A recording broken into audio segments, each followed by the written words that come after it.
个救赎。 Q 步又分天了 ，Q 步落的位置很激进，但他雅航呢没事，大招50%的减伤，正面捆到一个，苦然一把人给投掉了，自己位置有点小危险，看怎么说后续。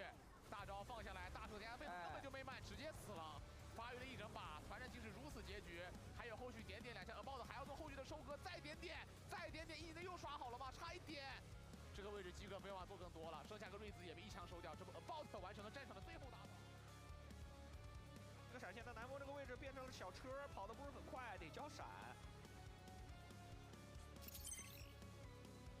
就是在一吃 TP 了，不管了，知道这波不打，感觉也要走远了，必须得过来尝试一下。还过得去吗？续了一个海闪过来，被开了，被吸4个人，正面直接开进去，兰博撒了个大招，大招配合的不是很好，但发条反手大招也空掉了。这对面的发条大招拉中了兰博呀，只剩林伟翔了，想想能不能换一个？林伟翔想换掉一个，尽力了但没用。哎呦，这一把下来伤害拉闷了，只要炮打得准，直接掉闪，右闪没了。南风想开了。 开到边缘位置的发条，自己被反开3个，开太完美了！再接发条大招，一起飞起来了。对面的大招拉到了，但伤害并不够啊！兰博再撒个大，烤到阿乐是没闪现的，又只剩林伟翔了。林伟翔能背靠防御塔换掉对面1个人。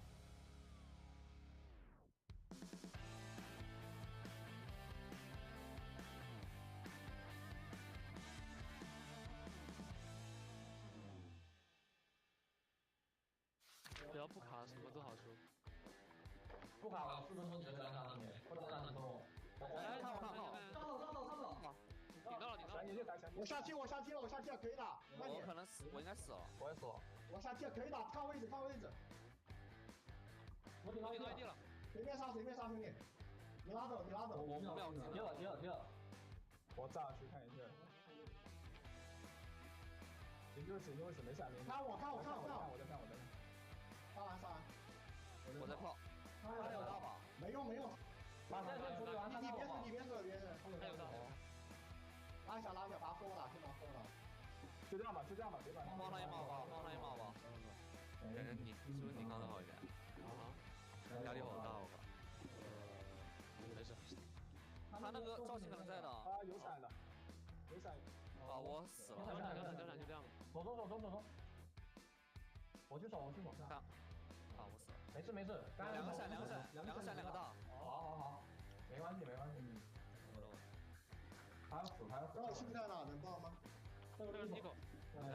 没闪。赵鑫没漏。不闹。我切后面了，情况看一下。我有点小远，看我位置。OK，看到我看一下。顶峡谷。看一下。大到了。别按低头吧，前按低头吧，慢慢看。老虎，都挺大。看了我，看我。南风没闪，都没闪。发条守在这。可以慢，争，往前追一下。慢点。发条没到，我没到，追一下行吗？发条肯定好了，发条有闪了，结束了。往地下追啊！踢下吧。拦一下。在这打吧，我给你拦一下，反正他们开你。TP 了。我打完了，拦一下。这边在打。变人了。拉一下。我去。看我吗？我在拿。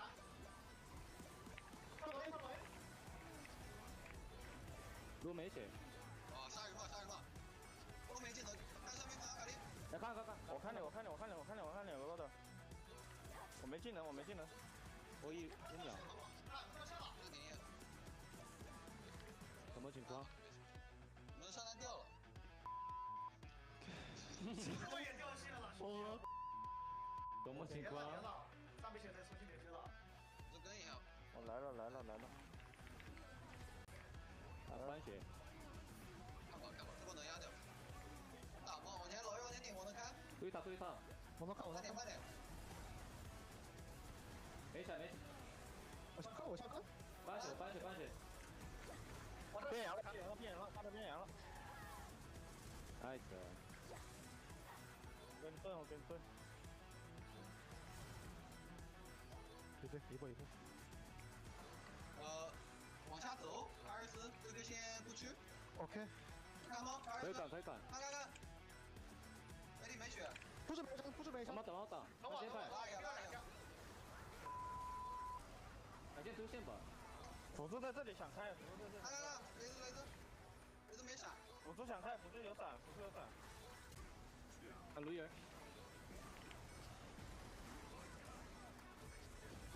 没闪。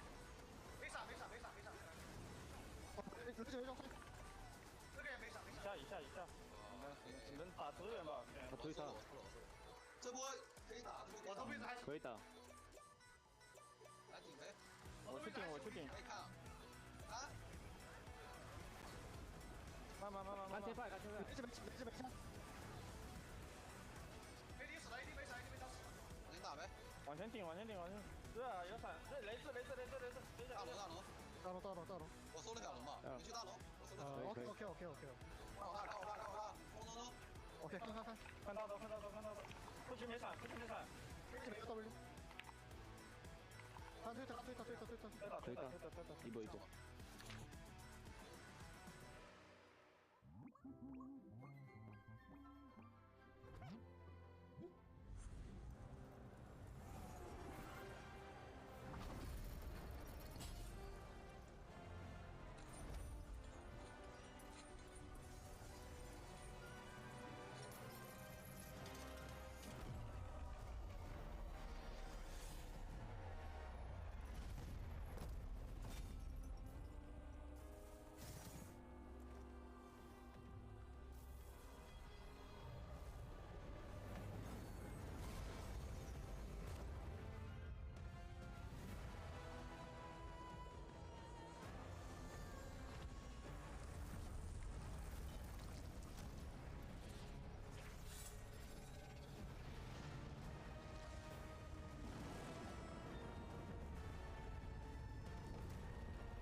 曾经也和你一样，塞纳，游荡于世界之间，害怕迷失在自己过往的汪洋。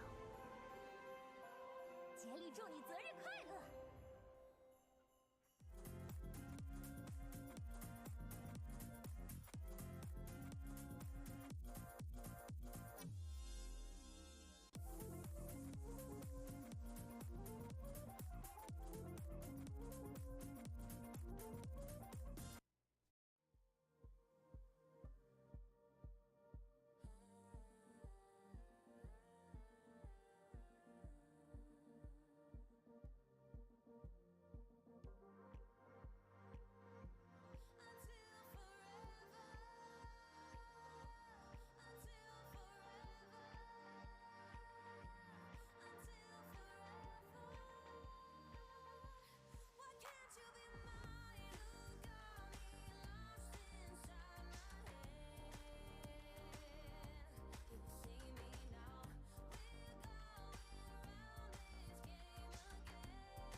Good morning, everyone. Well, I suppose time zone. If you're an N8, might be early morning for you, won't it? How's everyone doing? I don't know whether Sam will be joining us today. This week.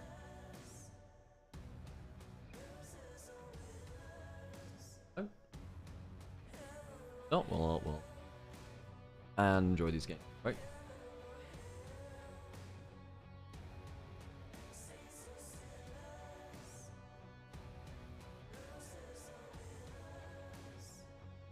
So, against you today, ooh, starting off with the LPL matchup. US LGD, we have stream teams later on with Team Solo Mid.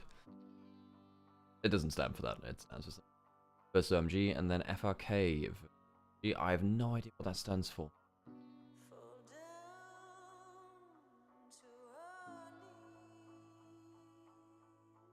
What happened to the first series yesterday? So, okay folks, rounding up yesterday. First series.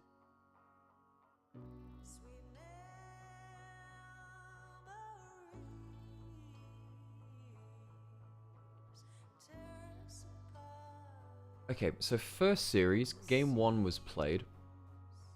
And that was fine. Game 2, there were huge network issues causing delays. LGD ended up forfeiting game 2 and then coming back to play game 3 after the network issues subsided.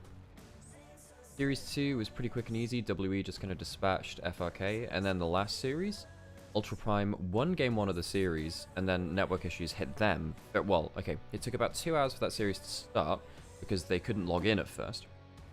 And then they ended up playing game 1, destroying LNG. And then they had to forfeit the rest of the series because they had the network issue.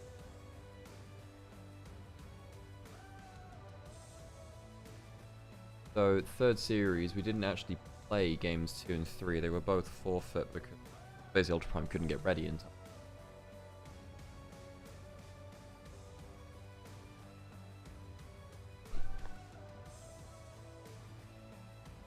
Yeah, Mecha's got it.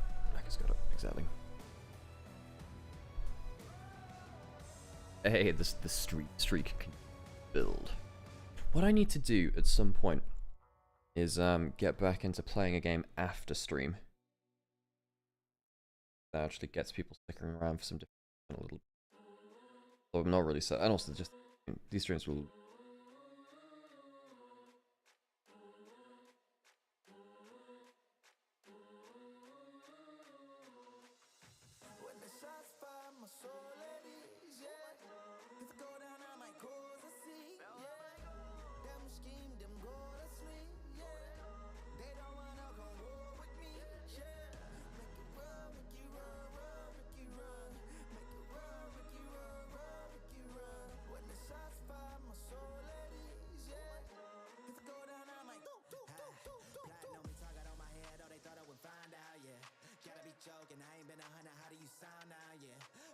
Any thoughts on the TT roster?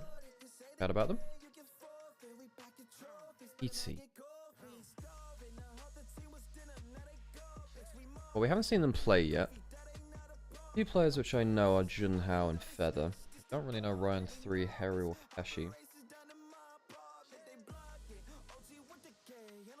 No Name is their coach. Used to be on OMG 23, who was very creative.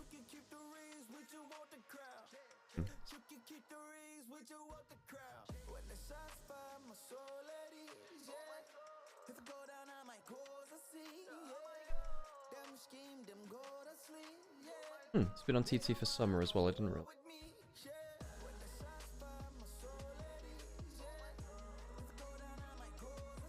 Ryan 3 comes from the TT youth team.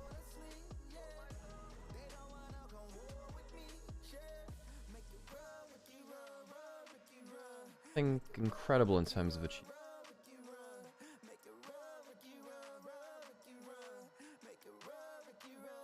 Will ZSM win against OMG?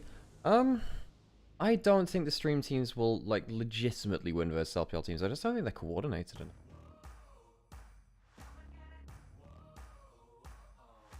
Ooh, Ryan 3 is a Neela player. That's interesting. That's interesting. In fact, it's his career most played, I think.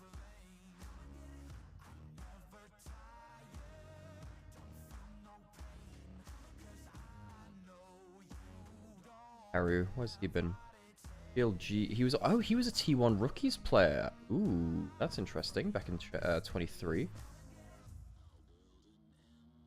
then went on to BLG Junior.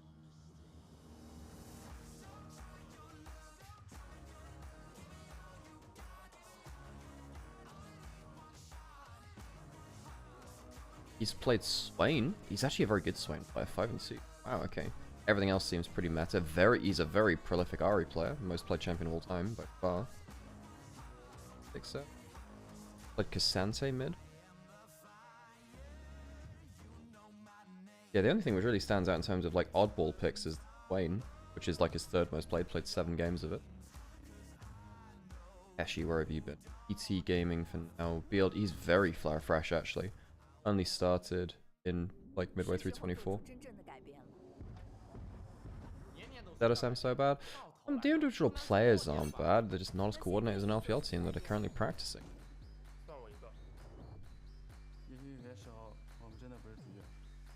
Yeah, she plays the standard stuff, plays some Camille, I suppose. Interesting. Well, that was a nice little dive into...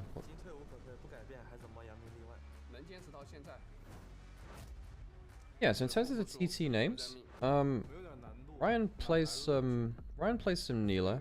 Harry plays a bit of Swain. Feather and Junhao, they're pretty good. Feather's a good Alistar player, good Rakan player. Junhao was on Ultra Prime. And this guy was pretty insane early last year. Junhao was, he had a triple kill on Jinzhao earlier last year, which was just absurd. This guy's a very good AD fighter. He was one of the best Neferi players in the LPL.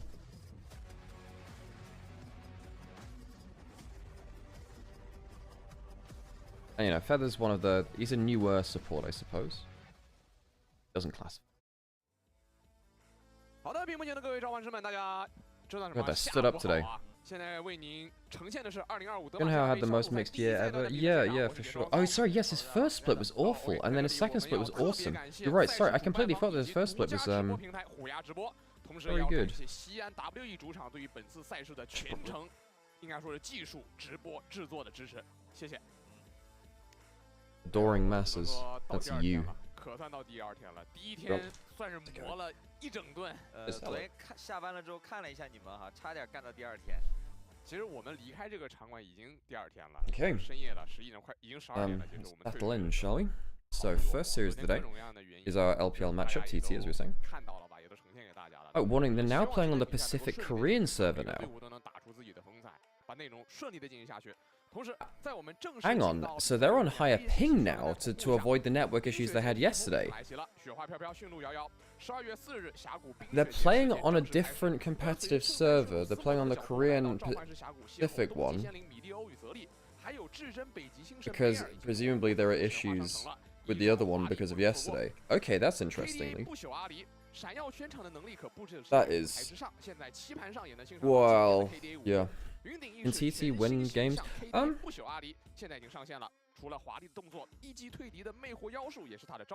LGD. How much did we see from them really yesterday? I mean, LGD were actually pretty legit yesterday. I think LGD come in pretty heavy favorites for me, actually. They come in pretty heavy favorites for me, LGD. Although I say this, we haven't seen TT play. So there is every chance that I've got a completely wrong read on these because they've got a different read on the meta. Their scrims have been good going recently.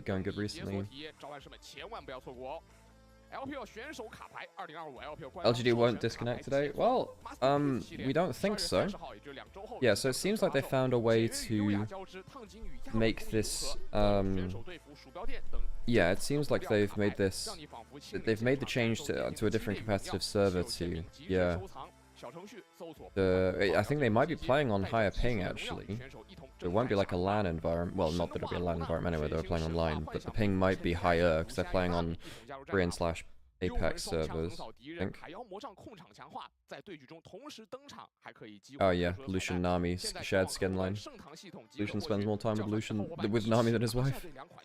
It's kind of strange that both Lucian and Nami spend more time with a fish than they do with their actual spouse. You know, Senna, Tam Kench, Lucian Nami. I know. Maybe they just need that Omega 3. They just need that Omega 3. Here's the schedules for today. They know their taste. Their required taste. Tom Kench passive. Or it's Gerald. 不要再出现这种不可抗力的因素了，因为其实俱乐部真的就他们也很努力，真的只是网络问题。来吧，看看我们今天的首发选手 ，TT 上单，这个应该是可视，他的原名是李清华啊 ，LQH， 大家在之前看 LDL 应该有印象，打野的俊豪，中路的何入，下路的燃三，还有 Feeler 是老选手了，我们看了很久了已经。王天字符4个字 ID 的选手。 另一边是老干爹，首发名单，上单的 Sassy 打野的横，中单汤圆，下路的少爷和樱吹雪哦，少爷的 ID 回来了。Oh yeah, for those of you that don't know, Xiaoye renamed to Savior this year, but was called Xiaoye before, so he's just renamed his old name, effectively. 啊 ，YM 的最后一把德莱文啊，这个选手我们也说，很多人其实都忘了，他是以前是 YM 出身的，同时横以前也是 YM 的打野，那届跟晴天一块打的，也算是这个。 怎么说？最后一批 YM 羁绊了啊！来吧，听听选手有什么话想跟我们说的。They're gonna play. There we go. Hey, Feather. 留下的队员吧，现在主导权更多一点吧，然后4个队友就比较以我为主吧。作为转为期唯一一个留下的队员吧，现在主导权更多一点吧，然后4个队友就比较以我为主吧。 重要事情说2遍，确实是最后一个剩下的队员了。TT 剩的兄弟也都走了。舰队核心啊，但是没想到围绕这个辅助这个点，好吧？但是确实队伍里面的一些成员基本上都是以这种次级联赛或者说2队，对吧 ？Oh yeah, for those of you that didn't catch it yesterday, I was on Summoning Insight. It was very cool. 教练也是去年 That video should come out. 还有小吕，啊，刚过去的，也是我今天解说杯的教练。 Think about predicting games and series like this. Very hard until you've seen a game or two from teams. 指挥的也比较多，然后大多数也是正确的指挥，所以我们都会跟着他们玩。我说概念神训练员今年再来一回。而且老干爹确实昨天比赛看下来，就整体不管是对线还是配合挺到位的，包括说你看。Oh yeah, my Uma races went a lot better this time. 看大家也比较熟悉，对吧？就汤圆是年年都说汤圆很有质感，但是年年在正赛的发挥都不能说是差强人意，是根本就不让人满意。是的，年年都在期待，好吧？机会又来了这回。而且我就是以我之前了解到信息，其实汤圆跟恒应该是属于那种象性还不错的，因为他们两个选手都属于是那种大局观很好的选手。就我们说中单有分操作型，就是对线型、边线型，还有团战型，但汤圆是那种大局型中单。就是相传啊，就训练员的故事还能更细致一点啊。相传训练赛的汤圆可以一个人就是在操作的同时看3条路的情况，一个人看全盘，就上帝视角员。相传啊，训练赛夸张到这个地步。那正好这次前半段对吧，线上赛感觉更接近这种训练赛的一个状况。就训练室里，我跟你说，现在我跟大家说啊，就是这10个选手里面，可能有4个到5个下半身是那个毛裤，然后脚下穿个拖鞋。你这毛裤有点搞了，真的有，就是因为我印象里特别深，之前 OMG 有个选手叫那个夏洛特小辉，他特别喜欢穿那种睡裤打比赛，有的时候。我只能说咱们现在这个有形象管理的，好吧？你这万一到时候出镜了，不是线下比赛还是要注意的，对吧？肯定是穿成套的。在俱乐部里面就是你披个那个外套就完事儿了。但我不知道有没有那个规定啊，也可能有这个线上赛规定，就是你得穿全套队服，这个也不好说，对吧？但这种细节我们一般解说认为不好得知。但确实很多选手在俱乐部里面的时候，会以就是自己最舒服、最松弛的方式来打这个比赛，他们发挥也更好一点。像这种就是比较松弛的。很松弛啊，然后我们刚才说到一半，就说完汤圆，其实还有恒，因为恒是经验很丰富的选手，而且今年是恒在转会期的时候，他不仅是试训。So for those of you that don't know, we're in stage 1 of the tournament right now. I will get hydrated. So we're in stage 1 of the tournament. Yeah, I'm also a resident sleeper a little bit. You know. I need to get ready for early days and 3 series days. But yes. Yes. Stage 1 of the tournament, and as the stages progress, effectively more of the LPL teams will end up getting put into the format. Cool. Into the draft. I am somewhat shrimping. Okay, let's get up. Let's have a think. So LGD, Aatrox, Jace, Kiana have all been really scary junglers, and yes, that is Jace jungle. You did hear that right. Has been very popular in the off-season tournaments like Demacia Cup and Casper. Yeah, so yesterday I had an 8-hour stream, like an hour break, and then a 5-hour podcast on Summoning Insects. It was a long one. It was really good. Like I enjoyed it. It was good. Yesterday. Long ass day yesterday, folks. I'm hoping for a short one today. Varus band away, so Nico Rumble. We're gonna have one of the crazy junglers, I think, left open. We should have Aatrox Kiana open, I think, one of the two. Zahen, as well, was played twice yesterday. It was banned a handful of other games too, of course with Fearless. It was open in another game or two as well. Oh, sorry, I have to update Onions too because there's obviously day 2 of Demacia Cup.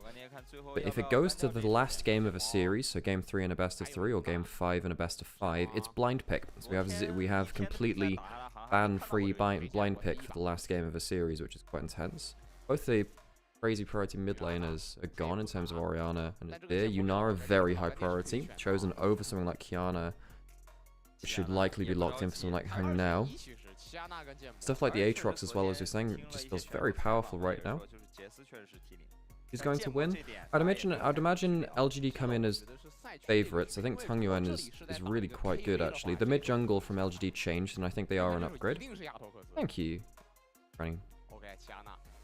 Yeah, the thing about something like Summoning Insight is it allows me to kind of talk about like holistic esports issues or like topics, right, in a way which I don't do on other podcasts, which is cool. Less kind of region lock. Are these the main rosters for both of these teams? I believe these are the main rosters for both of these teams, yeah. Not a fan of early Yunara. The thing about Yunara is that she pretty much wins every lane. There's very few things which push Yunara about in lanes. Sometimes you can do with Misfortune. So that Aatrox can be flexed between top lane and jungle. In fact, I wouldn't be surprised to just see it go jungle. Giving over Kiana Rise, though, is nasty.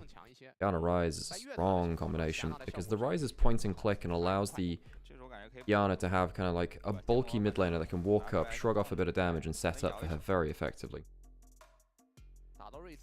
Whereas TT's 0 setup right now, they've got, you know, the Aatrox Q knockup, but that's the only setup which they have. You really want something similar for the Aatrox, really, someone to kind of pin people in place for the Aatrox to go wild. Dion can do that, bang them with the ult, gets good amount. It's not as follow-up. Okay. And because Kiana's been locked in, there's no threat of a Trundle removing the tank stats from the Sion. You've only played against Yunara once, and it was weighed down by Mordecai as a support. Damn. Ooh, and now the thing is, if you go Ambassador, then suddenly you have like Rise Realm Warping pinning someone in place, and then you have like a point and click Ambassador ult. Kiana going wild. That's a really nasty single target kind of obliteration comp. Exodia, obliterate! You know, there was a competitive Yu-Gi-Oh player that was really successful with Exodia deck for the first time in like ages. A few years back, I think it was. Watched a video on it, it was really cool. Talia banned away from Heru. What else do you want to ban away from the Rise? I don't know if Heru is a Cassiopeia player. Kind of dangerous to play that into something like Ambessa Yana, but you know, pretty good into the Rise.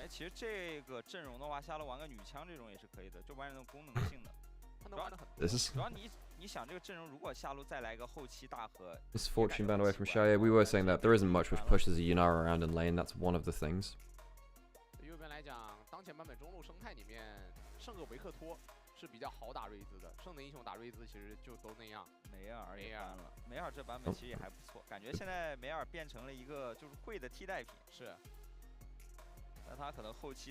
Mel banned away from Heru. Alright. Another kind of long range artillery mage. I think Mel went something like 1 in 9. Aatrox line. Yeah, Angie, Aatrox is being played jungle right now. And he's very successful actually. Casper Cup, and I think we one game of it. Games of it in no, we haven't seen any games of it in Demacia Cup right now. Did they switch champions already? No. Fox is Widowry jungling, right? Alright, bot lane's to be locked in for LGD. Solo lane support for TT. Ooh, Shaya going Smolder. That's giving you that over-the-top damage of that. If you get like one Q splash and then an ult, typically Smolder is added enough into a fight when it goes aggressive.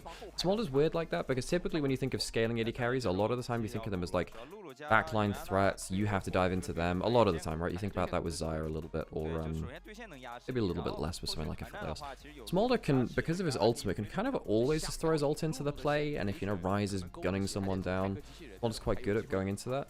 The Lulu does mean that the Yunara has good... Well, actually, it's not even just the Yunara. Yunara Aatrox both have this extra kind of stat stick behind them now. Heru is a big Ahri player.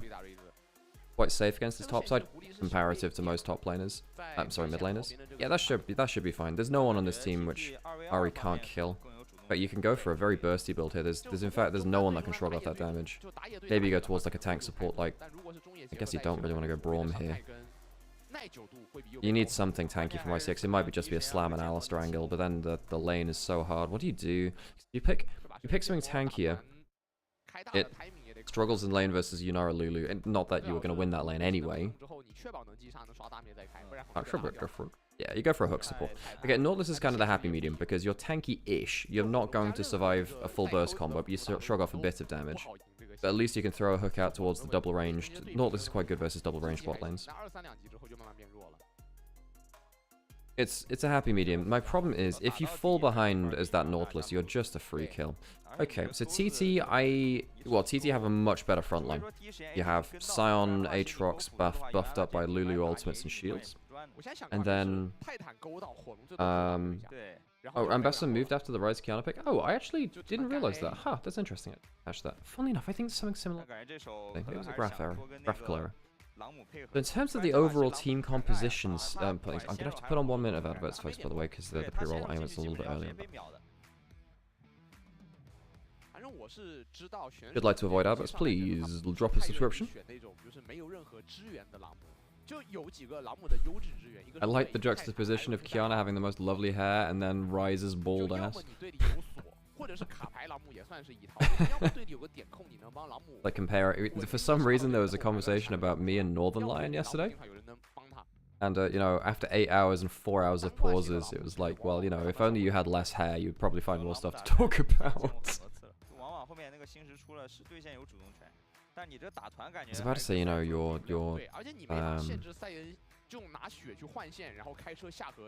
verbal creativity is stored in the hair, but clearly for Northern Lion it's not. Anything interesting there from the Ari? Not going towards something like bone plating? I guess against Raze you don't really care anyway. Really want to do that against yeah, you do that against matchups you brawl more into. Ryze is a little bit more up and down in terms of that. ThunderTalk has been a good Ryze player in the past. Okay, alright. Oh my god. Horrible Poro train on the new Winter Rift.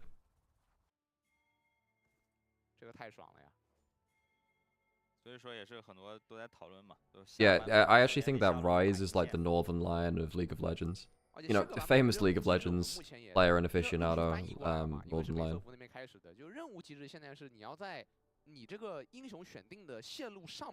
I stopped watching Northern Lion for a while, because I watched him a lot in university, like a lot.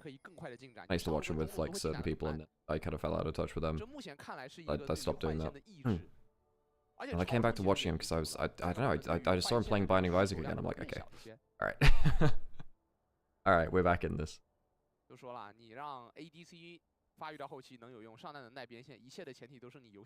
Okay, so laning strength. This is the first time that we've seen TT, this iteration of them.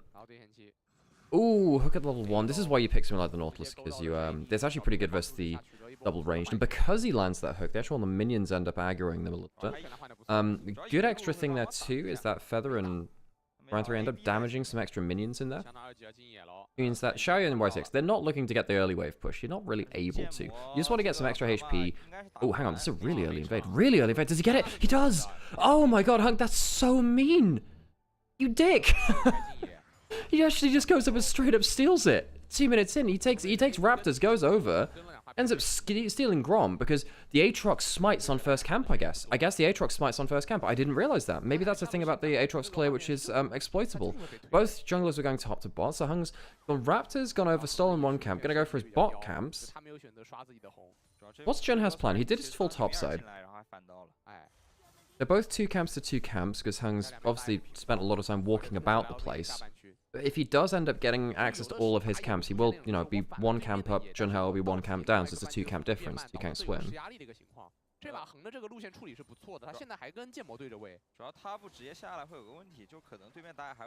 Gaio YCX, again doing completely fine here. That early trade was really good from YCX actually, landing that hook to by a little bit of a HP advantage.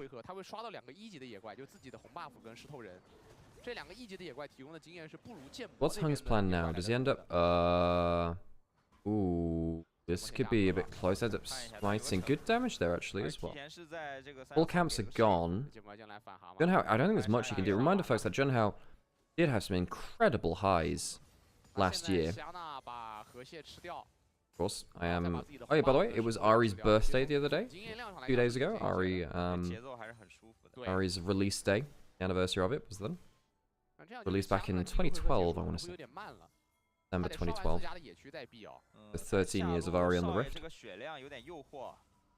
Don't have Spot on the bot side of the Rift. But yeah, Harry, big player of the Ari. I have not watched him before, but I'll be watching him with a weather eye, being the Ari main I am. This is a good game for an Ari. This is the kind of game where an Ari can actually carry. There's no one here that you can't kill. Ooh, stops the recall there.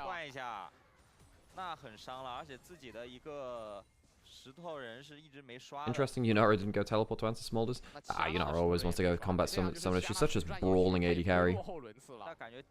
Glad have just such power in lane. Especially later on as well, stuff like the barrier really changed the way that you can play team fights. Not be commenting on that comment.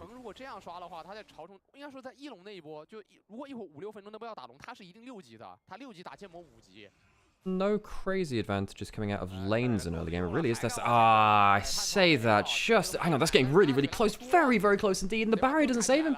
Barrier doesn't save him. First blood goes over towards the Smolder. I think it's going to be a 2-for-1, but it's the Smolder, the scaling lane, which gets the kills. Are you kidding me? Even gets the last hit with the Q. It gives you the extra stack for getting the kill, the last hit, and then also damaging a champion. So Shaya walks out with 30 stacks from the early trades, and then also gets 2 kills. That is absurdly bad for TT. You've just given a scaling Smolder 2 kills and a bunch of stacks early. That is not it. Sorry, the barrier. No, I think the barrier was just used. I'm looking at the cooldown. I think it was. Or was it used in whatever? Okay, the barrier was used at some point from Ryan. My bad if it wasn't used in that trade. Oh my god, YCX really getting some value there. He ends up going down. The kill even goes towards Feather and not towards Ryan 3, so it's a 2-kill differential between 80 carries. That is hell for TT. That's really bad because they don't have a consistent way onto the Smolder. I guess the consistent way onto the Smolder is doing. Oh bloody hell! Good damage coming out from that. The hook flashed away from this bot lane of TT. Very much struggling. You know, Feather's had some good moments before. I've actually quite liked his upper level.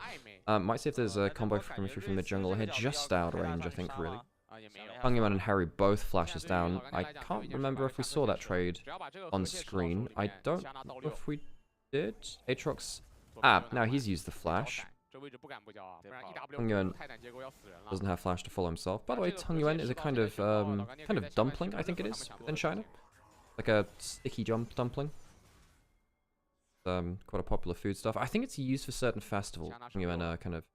There's like a spring festival where a lot of people eat Tungyuan. Is it the Dragon Boat Festival where that's... Fun little cultural note for you. Don't know if anyone can correct me on that, but I believe that's the case.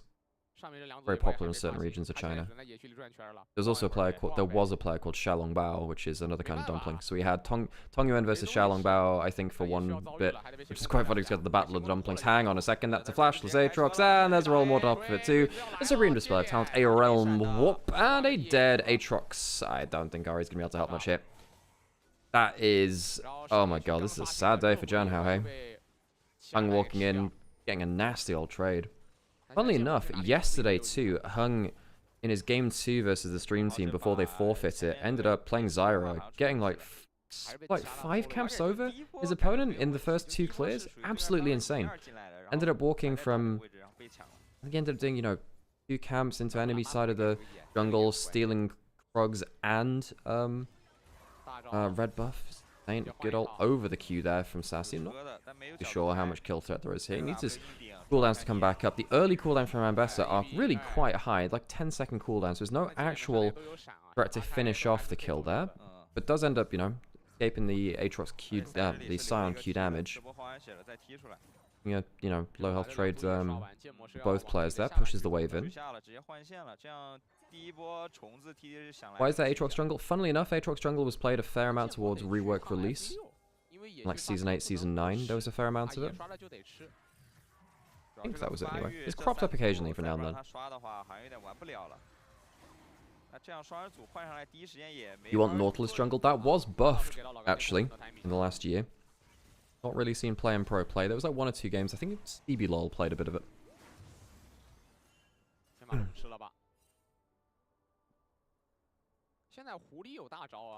TT's main roster for LPL this season? I believe so. Yeah, they've had a lot of changes. Was 1XN, ended up moving to LNG. We'll see them play later. They're playing against the stream team. They did play yesterday against Ultra Prime. It was a that was the series which went really weird. LNG were getting a bit blasted before they you know, the network issues hit. Okay. Grub's taken by TT. Contest for the last one? Don't think so. Dragon was taken by LGD. A little bit before that. So Dragon for Grub's trade. 3 Grubs, so there's no even no trade of any Grubs actually to LGD. So there's going to be a clean sweep for TT though.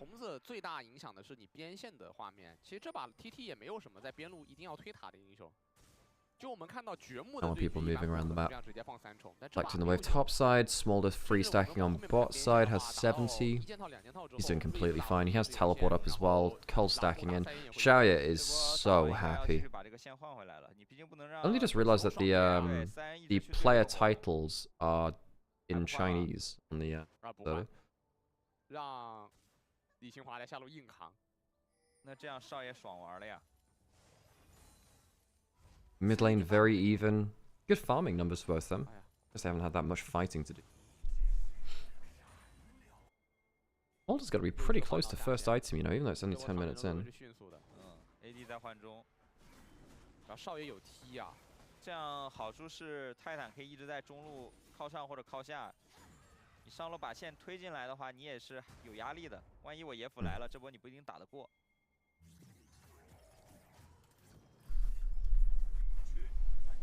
Yeah, for those of you that didn't catch the games yesterday, when LNG played later today, LNG did play a game versus Ultra. Well, they played a game versus Ultra Prime yesterday before the series was.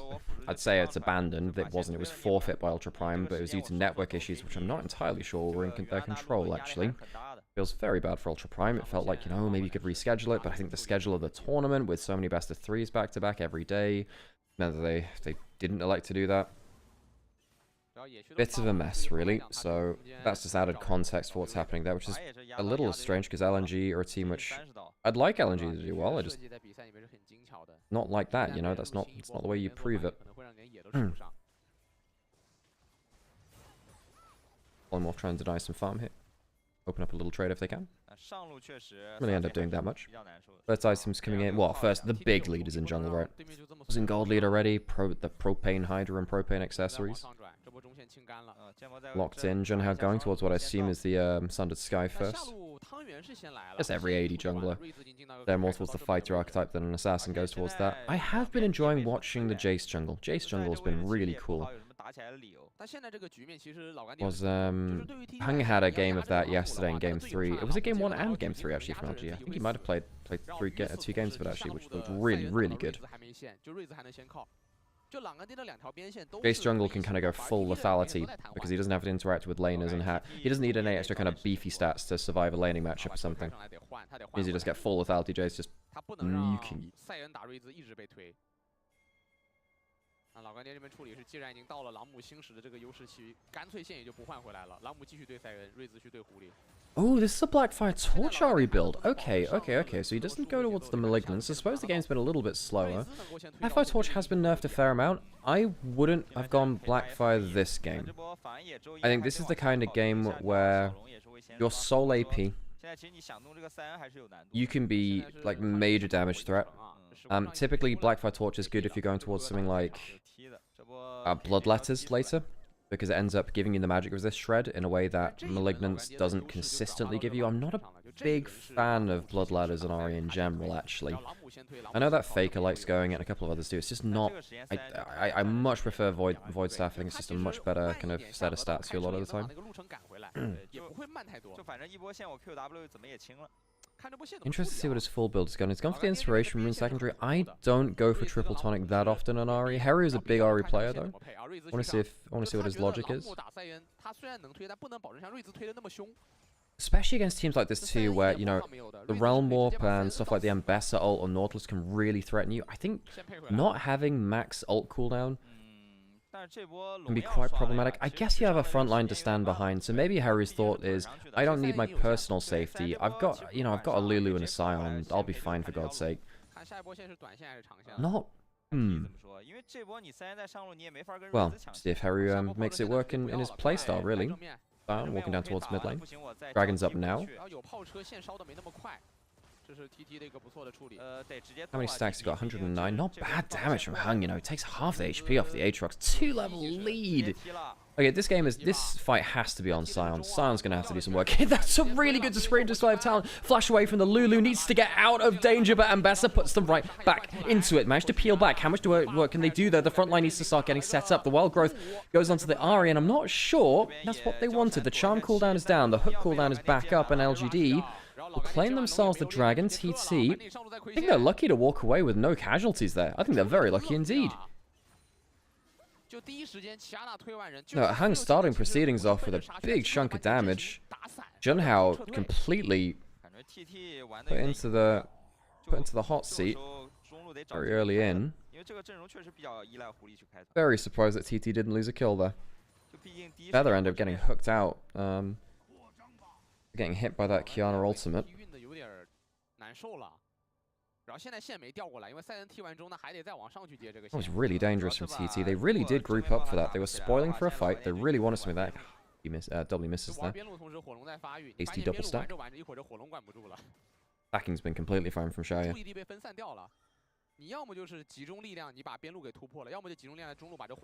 One of these TT carries really needs to step up. They do have a Scion to stand behind, they do, but they need to get some value out of that, because the Aatrox is not going to be valuable this game. Not really.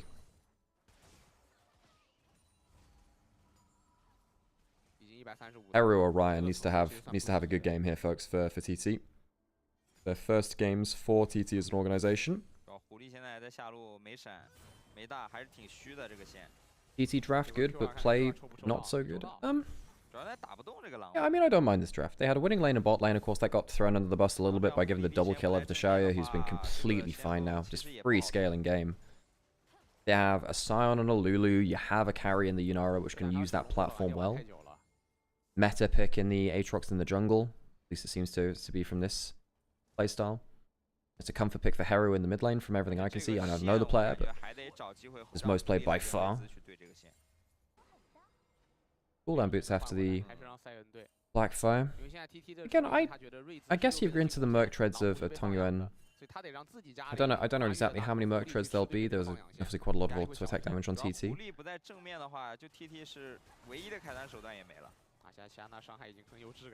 First strike from Hung.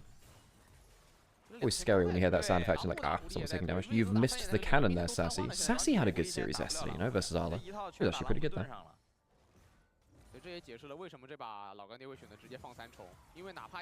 Ooh, hook away from the Aatrox W. I was wondering if he timed that wrong, actually. He was a little bit close to getting bot back. Yes, the smaller stacks start to explode from this point because you get your AoE clear, and also you've built up some cooldown reduction from Essence Reaver as well. So, and also just the base cooldown from leveling up your Q more. Aatrox jumping forwards. Smolder sat in the brush again. Smolder just sits in that little pocket there, hides out of vision and says, okay, well, you need to walk towards me, I'll get some stacks, and I can hop over the wall if things get really spooky.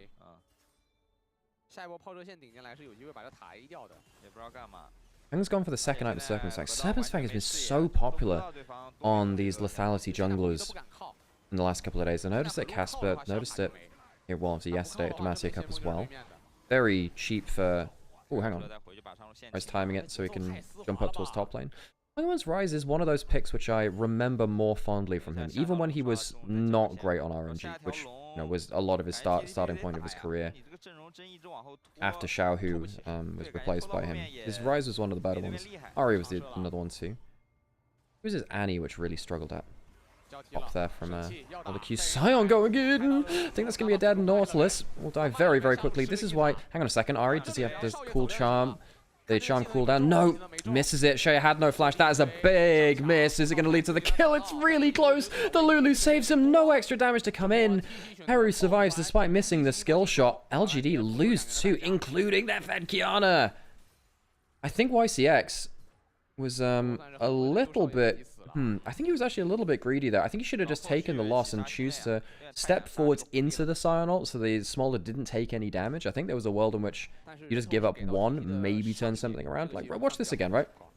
I think at this point, like, maybe here.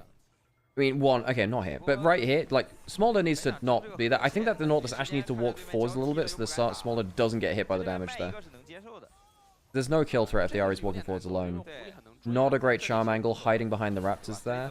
Good wild growth to ignore some of the combo there from the Kiana. Not quite in range for the Profane Hydra to proc damage. Don't think it would have killed anyway. And yes, of course, Servant's Fang very good into Lulu as well, mentioned in the chat. And I was talking about it being just, you know, cost efficient and lethality junglers liking it anyway. I think if there's any reason to build Servant's Fang, it just feels like a very efficient item, very cheap item. Okay, Dragon up now will be third Dragon for LGD. Gold gap is still in their favor. It doesn't have flash for this fight. Heru does have ult, necessary ult too. Goes into the wall. Where's the charm? Doesn't land onto anyone. Walks out of the Scion Q to Xiaoya. I think this is probably a dead Nautilus. Yeah, they're really struggling to use the front line, really. Where's the flap? Flap gets over the wall. Once again, 1 for none. How many ults do they use today? Use 3. Use Ryan, Junhao, and Keshi's ultimates. Do you think Keshi has a castle? I think we can make a TV show about that. Like, Keshi's Dungeon. Yeah, that sounds like a TV show which exists. Would never call it Keshi's Castle. That would feel like it was, you know, bad marketing. Dragon being taken down by LGD. Aatrox could fly over the wall, close some of that XP gap. Of course, it gets harder to do that. Keep that level up as it goes through. It's under half HP now. Coming over. Pulled outside the wall. Soul point achieved by LGD. 1 more and they get that Mountain Soul.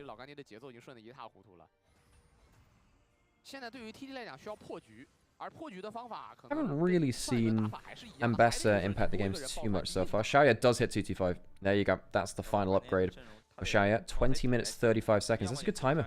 Good timer. And now they have the dragons. There's an Atacant to fight over. This is a very, very scary Smolder. Goes towards the Mortal Reminder second as well for the anti-heal against Aatrox. Now, I can't remember exactly what Lulu's ult classifies as, because it adds maximum HP to a target. I don't think it counts as a heal, so I don't think anti-heal applies to Lulu ultimate. It does for stuff like Redemption, but it isn't even a Redemption, it's the Ardent Sensor for buffing the auto-attack damage of the Yunara.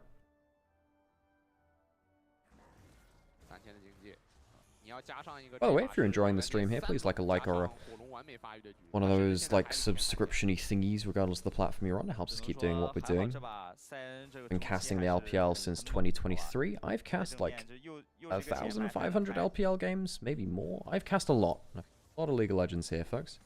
Both on the official LPL broadcast when it existed, and then here on my own stream.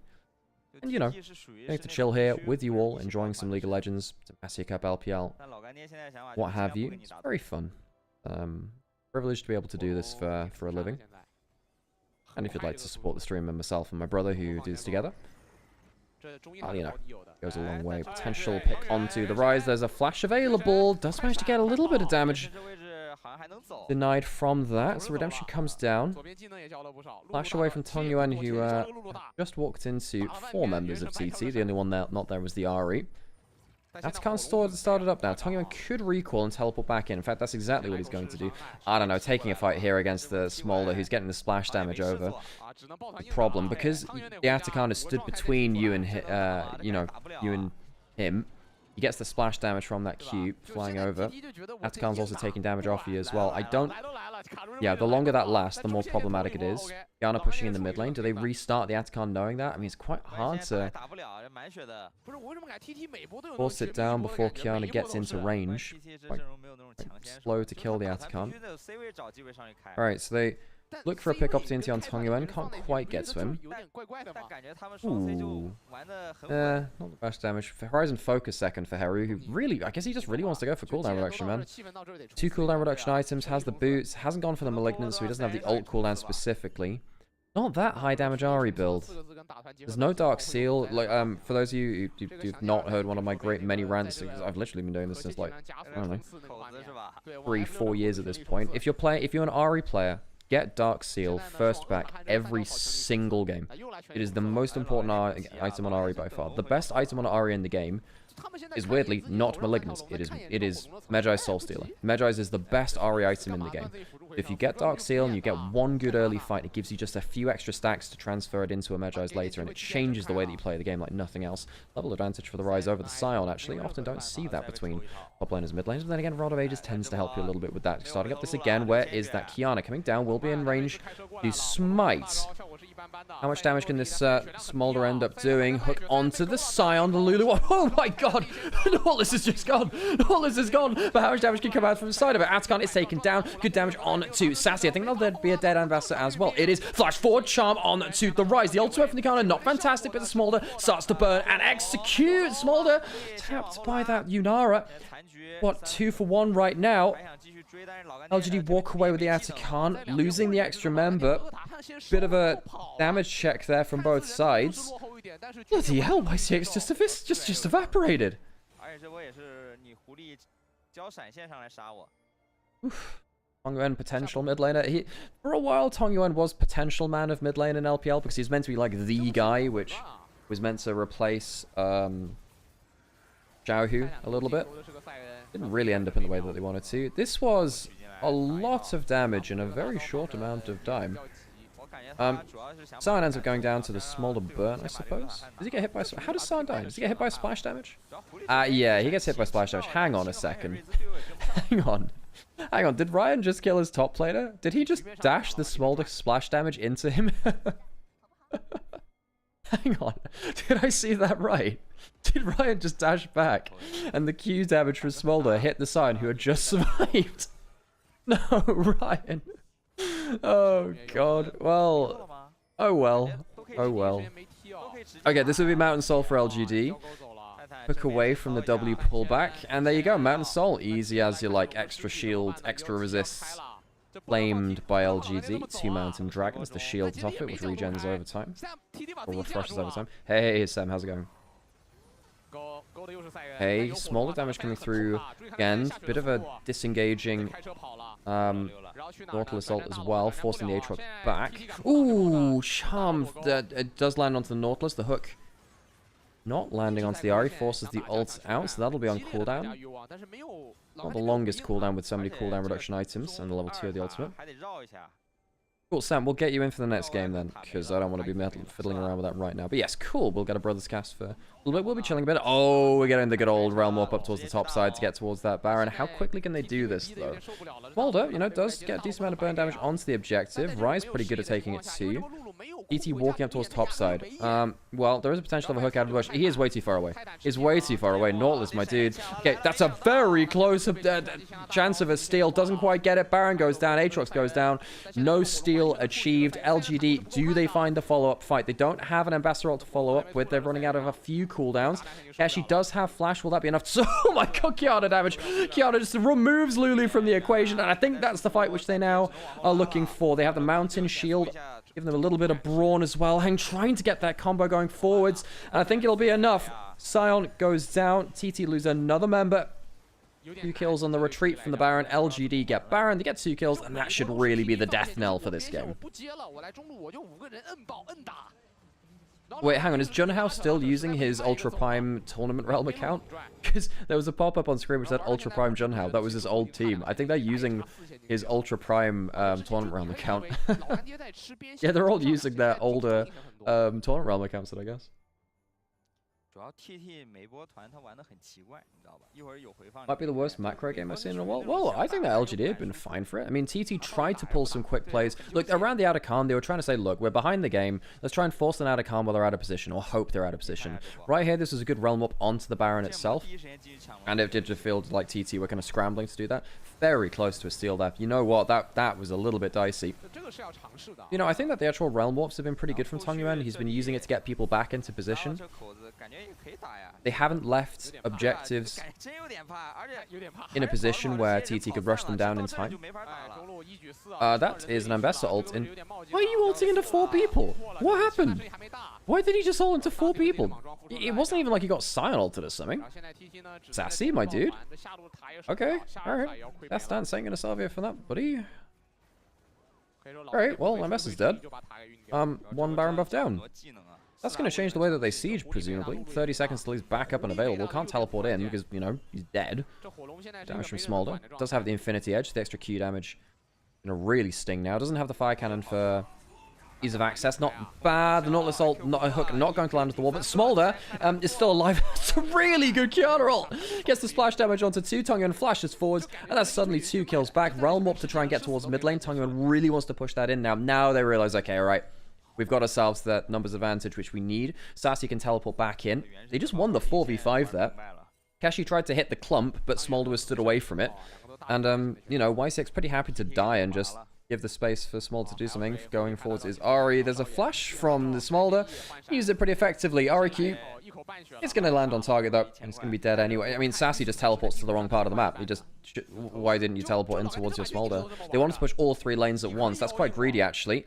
Now, Tongue's coming around the back. Does have a mountain shield to work with. Kiana's there too. Doesn't have the ultimate cooldown available, but they're quite low HP, and that potentially leaves them a room for that Earth the Blade. Execute like that! Oh my god! The extra damage from being below 50 HP, 50% HP is absolutely insane. Sassy misses the ultimate. Not been the best invested game for him. Okay, now we're getting into a little bit of silly territory, folks. Wait, Tongyuan is on XQW's account? Oh my god, really? Yeah, because LGD's old mid laner was XQW. They had a climber in XQW. The little green frog is what XQW translates to, I think it was. I missed the little green frog. I'm going to miss that guy. But Tongyuan is, I think, quite clearly a better mid laner. And he's also quite clearly at 4 items, which is terrifying. 405. I think there's a world in which Tongyuan walks away with MVP here, you know. Very solid game from him. It is Kiana, but there's an honorable shout out to Tongyuan. 但我怕的是老干爹不给 TT 抢龙的机会啊！而且有瑞兹在，其实赢游戏的方式很多啊。就你出来跟我打团，我瑞兹一个车过去把你家偷了，还真能偷。上路线先整理。That is pretty close to Fire Cannon now. Wasn't a bad pick off by Harry in that bot lane. Gone for the Crypto Boom as well now. Another cooldown item. This is such a high cooldown build, Ari. I don't know, just no Dark Seal, no real ability to one-shot anyone else. Besides, you know, an occasional first target. I really don't like overloading cooldown reduction on Ari at the expense of more damaging stats. You see there, just like, you know, where's the actual damage? Nautilus walks out of it. For a high damage build, Nautilus does just explode if you have like a death cap, you know? Oh well, Redemption comes down and Nautilus is high enough HP to flash forwards and miss a hook.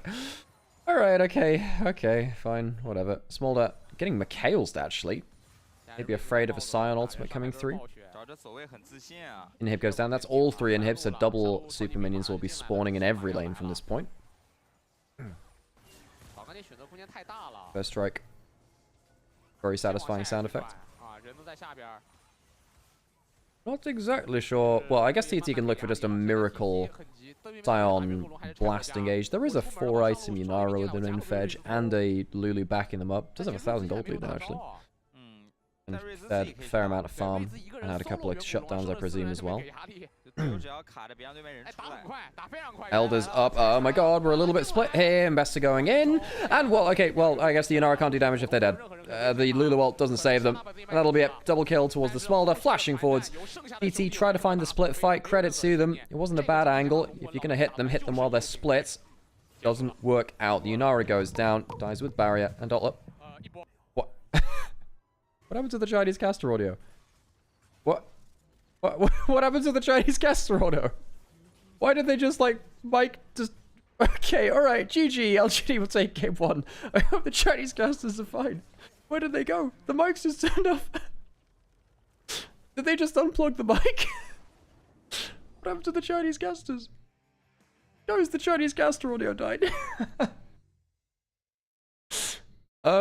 Guys... Your mics aren't working. Alright, okay, LGD, they won game 1. Hello, I'll turn my camera on instead. What is happening? What is happening? Hello, everyone, how's it going? You know what, we're gonna get Sam in. Sam, you around? Oh, you're around, Sam, there you go, cool. Yeah, I'm gonna just call Sam and see if Sam picks up. We can see if we can get a camera from Sam as well. So you're gonna have us. Hey, Sam, how's it going? Hello, I can't hear you, Sam. Still can't hear you, Sam. Sam, you said you had a functional stream, Sam. Hello, how's it going? Hello. It took a second to get the connection in. Good to see you. How are you doing? How are you doing, mate? Yeah, I'm doing good. I'm sorry it was a little bit late getting started this morning. I was doing the whole shenanigans with setup. You seeing that Smolder damage? 50,000 damage in 32 minutes. What? Shall ya? They've had to move on to Ryan 4 after that one. Yeah. Oh my god. Oh my god, that's funny. Oh Jesus. Well, Caster Audio is now back from the Chinese side of things. I'm gonna have to change your volume a little bit. That's fine. So yeah, I've sort of say the setup as it is. I am in the basement. Right. And I'm routing through the box in the wall in the basement to the garage. Right. To use the compressors and preamps in the garage, then routing it back through to the basement where my microphone is then plugged in. So without turning the computer on in the garage, so theoretically, the computer and everything else in the garage can be used simultaneously while I'm using this. That is really, really cool. Do you have a camera, Sam? I can do, yes. 1 second. How do you want it? Video? Video Ninja, yeah, if that's alright. Yeah, not a problem. Give me but a second. A butter second? Video not, Ninja. Not an oil second or a ghee setting? No. Cream setting? Get there, but no. Okay. Cream is an entertaining. Do you want microphone? I'm assuming not. No. Easier for me to control through Discord anyway, really. Yeah, no worries. Apologies, lighting will be a little bit janky. So yeah. I can get some more. I think it just looks better. It just looks better to have it the way. That's fair. And hopefully it's I just the caster audio dying at the end of the game was so funny. I just heard like the mic just and then it's just like after a huge fight, I'm just like, did they just rage quit? why did the caster IX just die? Oh man. You're welcome. Need anything else from me? You good? Yeah, that's alright. You can see the stream when I stream it to you. Can't see it right now. Oh, it's because I'm clicked off. It's because yeah, it's because I've clicked off. That'll be why I've clicked off it for now. Where it is. That should be fine. Okay, it's a little bit scuffed in terms of the video, but it is what yeah, that's alright. Let me just check that this thing's... Han gets the MVP. Actually, yeah, not crazy surprising actually. Well, oh, there we go. Alright, so we got double caster here. Castle cam here. Cool, nice. Right, so let me I'm gonna get myself very quickly a coffee because I don't have one yet. Cool. And that'll be that. Just so you know, I still can't see the stream. That's no, because I'm clicked off it. If I click here, it's fine. Which is just making sure that was that was good. We learned this the hard way a while ago. Basically, if you click off the preview, if you tab out the stream, even though I can see the stream, you can't. Basically, so I need to make sure that I don't like minimize. So if I click here, is it fine? By the way, is it blank now or is it? No, it's okay though. I can actually see it streaming too. That's fine. No, it's not blank now. Well, yeah, okay. So basically, if okay, all right. I know. Yeah. Ugh. Why are the casters talking about driving analogies? Probably because of Scion ult, right? How did Shaya not get it? Because this game was kind of ran over by the Kiana going wild. Right. Well, we're gonna match that ad break here. We're gonna put some adverts on, and then we'll come back when we're Hey, folks. See you in a minute.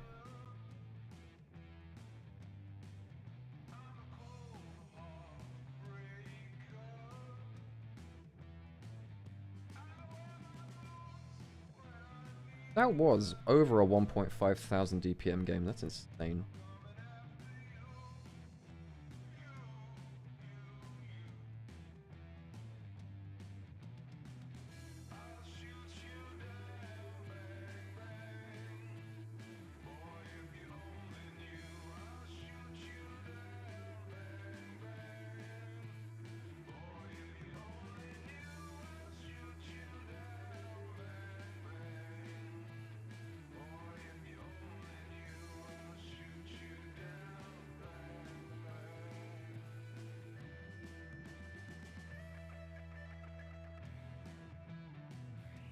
No worries, Darkworld. Thanks for stopping him. Is Essence Reaver important to Smolder? Yes, because it gives you crit and cooldown, and also means that you don't have any mana sustain issues, because he's a caster AD carry.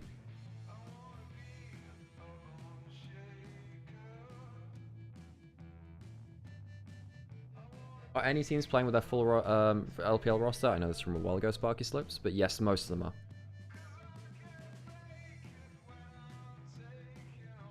Yeah, because Smolder would kind of have to go for something like a tier, like for Manamune, in some points in his past. You need some kind of mana sustain.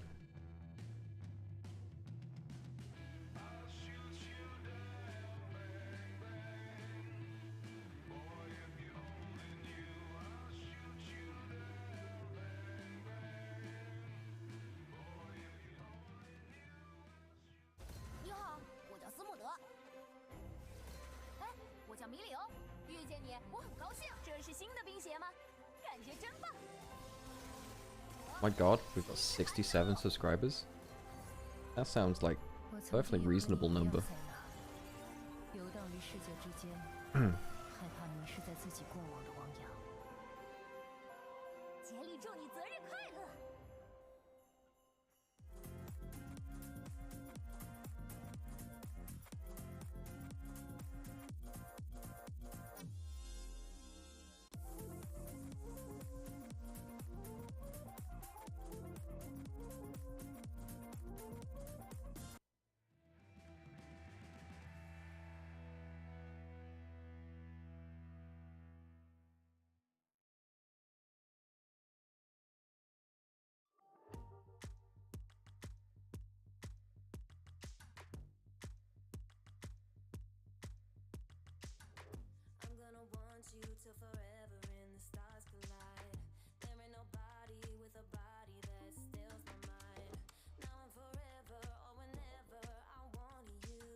I'm doing a vodka campaign on Uma in the back.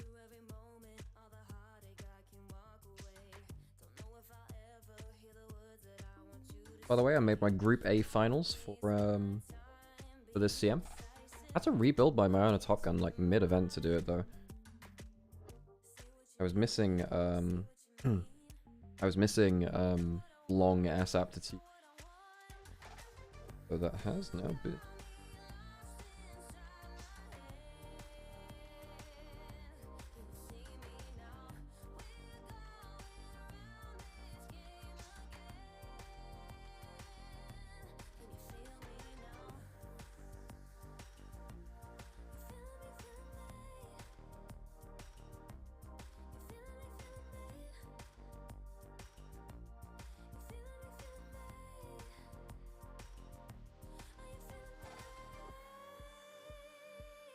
Oh, and voice is getting cut off on more quiet. Okay, so I need to like, I need to actually like speak into my mic. Good to know.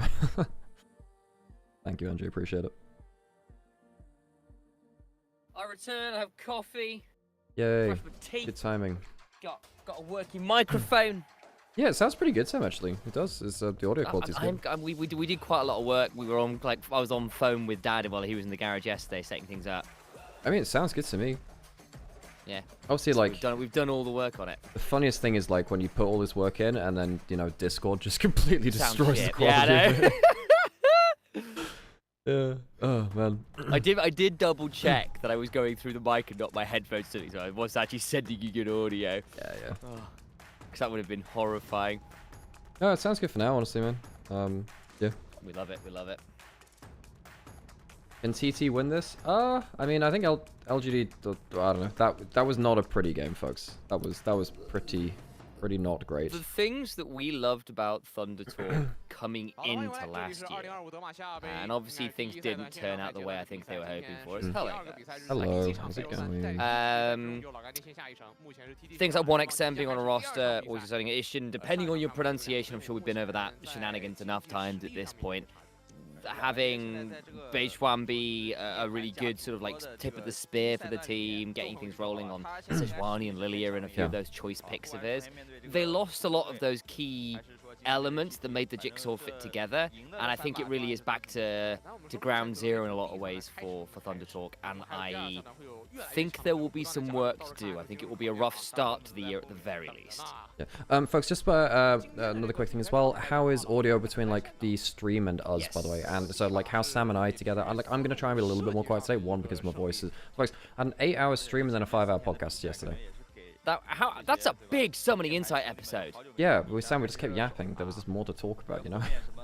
That's good fun. Did you enjoy it, by the way? How was your first It was good, yeah, because the thing about Summoning Insight is, like, because it's more like a holistic league thing, I can yap about bigger topics which aren't related to, like, a single region in League of Legends, like, you know, the economics of, you know, paywalls and stuff like that, or, philosophically... What is your take? Are you pro or against paywalls? I think it should have been trialed. I think that it's very important to have data for stuff like that, and I think doing it on a tournament which is off-season, that was the time to do it. So I'm actually like, I think that was the time to do it, if any, really. I think it's a bit of a shame that the region locking issues weren't resolved. And that's why I separated the two. You have to separate the two. The problem wasn't the fact that it was behind a paywall. The problem was that people wanted to pay for it and weren't able to because it wasn't available to them. That was the problem, really. And like... especially if you can get attached to a streaming service or whatever. One of the things that League and a lot of esports in general has not had is broadcasting rights in the same way that, like, in terms of, like, towards television stations or whatever, or radio stations or whatever it may be. You just haven't had that really for League. No. Potentially there's some cool stuff there. I think we've been on the BBC before. There is that. Yeah, there was like one of, I think it was UK Premiership. With D-Man trying to explain to some. No, there was UKLC was on BBC briefly for like a split. It wasn't it as well? Yeah, I don't think that was when we were on there. I think it was like the year before. I think it was like 2020 maybe. Yeah, maybe 2020. I think that I really do think that I'm actually somewhat surprised that BBC didn't buy it, like, or like national broadcasters haven't put a little bit more emphasis into like having like a feeder stream to, because I do think it's quite cool for, you know, for there to be like tacit recognition that actually esports are quite a big power within like younger generations and stuff. I'm pro paywall if they give me 4K and player preview. Same. This is the thing. If you give a good experience through a paywall and it's something additive, I think that's good. But yeah, that was one of the topics. I agree. If you can get pro view, if you can get those kind of really in-depth, like, extra bits that go on, I think you start getting a lot more value immediately from a paywall to begin with. Yeah. So that was one. I am so surprised that pro view wasn't indexed on harder, honestly. I think it's because there was the hardware needed to do it was a pain to set up during COVID. I think basically the problem was you need a second PC to provide pro view in the way that they wanted it, and doing that to remote locations because everyone was playing from their team houses during COVID was just not possible, I think, at that point, which was really a shame, because I think pro view was a great addition to the scene. You can get player POVs for stuff like LPL, interestingly. They always kept it around, but you have to go fish them out from that makes sense. From like here or Bilibili or whatever. Yeah, so that's one thing. And then what the other topics? Quite an interesting talk about, you know, why is there so much kind of like random hatred for a player like Upset? And actually that was quite an interesting talk, because I think I was mulling about it on the spot because I hadn't thought about it before. But I actually think because Upset set, and sometimes players like him have set very clear personal boundaries when they're actually like, look, I don't really want to like have, you know, my personal life on front and center like this. And he's not someone that, you know, openly has like friendship showing on stream and on socials and stuff like that, as opposed to, you know, some teams which are like all buddy all the time on socials. Some people just display friendships and relationships very differently, you know. I wonder because he's set more firm boundaries, which I think is very important in an ever increasingly more parasocial world with players. You know, let's be honest, a lot of players at the top end of the game, you know, players like to, you know, really latch on to them. I think it's actually quite nice to. I think it's quite an important thing for people to set boundaries quite clearly, and that was a that was an interesting topic. And I really do feel for the guy after the world's 2022 was it, or 21? And I think a lot of fans and frankly a lot of his teammates did not handle the situation very well, and I get how frustrating it is to lose one of your star pieces the night before your games or whatever it was, but it wasn't done on a whim. Yeah, for sure. 1 second, I'm just gonna tab out real quick. Game's taking a little while to get into it. It is a second. Are they trying to keep it on a timer? Surely not. If not, Alex, I'm just gonna start playing Kingmaker again in the background. I've started the Pathfinder game, Al. Oh, Kingmaker. I thought for some reason I was like gonna start playing like Bring Me the Horizon's hit song Kingslayer with featuring Baby Metal. Dude, we actually had to have like a musical break yesterday. I started noodling on the guitar because we had 2 hours. I've seen some of the clips coming up. We had 2 hours of pause, Sam. Jesus. Wait, what do you mean the clips? What do you mean the clips? Wait, there were the clips of it? What clips? No, I don't know. I think I was. I conflated your recent real spree of cool covers with the musical break. No, that was different. Yeah, no, I occasionally post some like me and a guitar clips on my Instagram. I have a. It's quite good, guys. You should watch it. Yeah, occasionally. I'm just really bad at recording. I don't know. Every time I record, I'm like, well, that wasn't very well timed, or you know, I'm like, I need a metronome, or wow, that didn't come across, and like that tone was not as good. I don't know. I just get in my own head when I start recording. Sam, is that your Evolve T-shirt? It is actually, yes. Or is that hit asymmetrical multiplayer PvP game Evolve from 2014 or whatever it was? It is not. Like I own. This is not an esports yet, and I know we're into draft, so this will have to be a very brief tangent. However, I feel like at this point I ought to offer some additional insight into some of the t-shirts I own. Namely, that I have, in fact, won a Tekken t-shirt from Tekken. That's pretty cool. Damn, from yelling in a microphone. I have no idea why, but Zyra's really been creeping up in terms of band pick pro. It's been picked a bunch of times. Hung played it. So Hung was playing it in the game. Playing it in. Sorry, okay, fine. I won't finish my point then, Sam. Sorry, Al. Sorry. Yeah, you should be sorry. Hung played it yesterday. Okay. Hung played it yesterday. Was it? Hung played it yesterday before the game was abandoned. Notice how he didn't interrupt me that time because he knows I'm actually getting annoyed now. Nico first locked in. I guess you can lock that in with something like the Kaiser's probably quite obvious. Lock in there at some point. Wukong fallen down a little bit in priority. I think because of the priority of stuff like the Kiana, Aatrox, Jace, which seem to have taken like the top string of jungle roles right now, the Wukong's actually fallen down a little bit. Pretty generalist pick though. I mean, we've seen a little bit of Yasuo here and there, actually. You know, I saw Faker was playing it over in Kespika. The Misfortune coming in, it's always a nice pairing with the Wukong. You've got lots of big, deadly circles. The Slurkles, as they were. Yeah. Because they're not quite slow circles. No, this really is the Yunara W, which is the Slurkle thing, which is the circle which flies at you, which does that. Well, I mean, technically, Misfortune E, it does feel like it is a circle on the ground, which we'll have to ask Atlas, you know, the designator of Slurkles. Again, I don't have his mastery over the Slurkle understanding, really. Don't go to Shinzao. He's a big Jin Hao player. Of course, officially dead in the lore. Yeah, Zahen. But he's now the kind of like he's now the host for Zahen. So, which is why Zahen has a lot of similarities. Like Zahen Q is basically Shinzao Q. What? I guess, yeah. I mean, well, I don't know. I think it's more like Zahen is a tenant and that Shinzao's a landlord. Eat the rich. Yeah. Literally though, like, that's it. Kai'Sa Nico is a crazy pairing. We know how it works. Actually, Shinzao's always been surprisingly good with Kai'Sa. Do you think Shinzao can issue like no-fault evictions for Darkins within his premises? I don't. How does one evict a Darkin? Because I assume you can't really go through the legal system. You just have to go through sort of black magic and karma. With great problems, I'd imagine. Sam, with great difficulty. Kai'Sa Nico is the obvious lock-in. Like, whenever you see the Nico, you expect the Kai'Sa is not too far around the corner. It just depends, like, how lane dominant you want to be, or how much you want to carry another champion through the lane. And Kai'Sa's somewhere in between the two extremes of that, really. So I don't really know Heru particularly well. Yeah, I mean, have we got any or Keshi for that matter? Have we got any insight on these players as is? Chat, if you guys know anything about these guys, give us a heads up. Because I have to say they're a bit of an unknown for me. I skimmed through Leaguepedia. Heru is like mega Ahri player, played in game 1, so that's already out of the pool. He does actually play a bit of Swain, interestingly. I just don't think this is a meta for it. I'm trying to remember if Heru was on E1 challenges back in 23 or something like that. Keshi, And obviously Ryan 3 is also a newer player as well. Ryan 3 is actually, I mean, obviously locked in the Kaiser here, but he's played bits and pieces of Nila, actually, interestingly. But this is a very much a learning experience for these players. I don't know these players as well. Although I believe this is still full of roster. Yeah.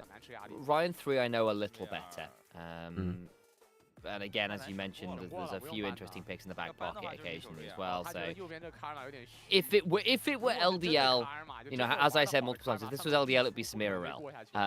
And sometimes that's just sometimes the way it works down there. It is an LPL solo queue special. A lot of the AD carries come from that knife fighting school of AD carry with your Kaisers, your Samiras, your Nilas, and right now it's neither of those things. It's a Karma. I'm assuming that's support. For YCX plays it a fair amount. Yeah, YCX has actually occasionally dipped into mid supports because Xiaoya YCX were actually one of the lanes that were playing stuff like the Seraphine bot lanes, like Ashe Seraphine.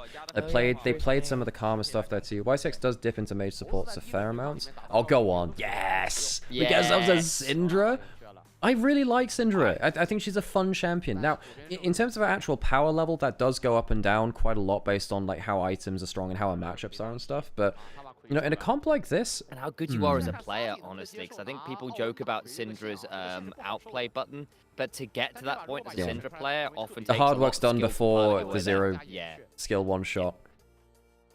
It's the same things with like LeBlancs and Akalis and stuff. Like actually, the art of getting to the point where you one-shot someone is a very difficult thing. But it's looking like we're going back to a very different time in the top lane where K'Sante versus Udyr from 2023 winter, it feels like 2020 spring. Or no, it would have been 24 winter, I think. Start of 24. Yeah, because that was when the lane swap meta started to come around as well. Yeah, I think that was the time, 24 winter.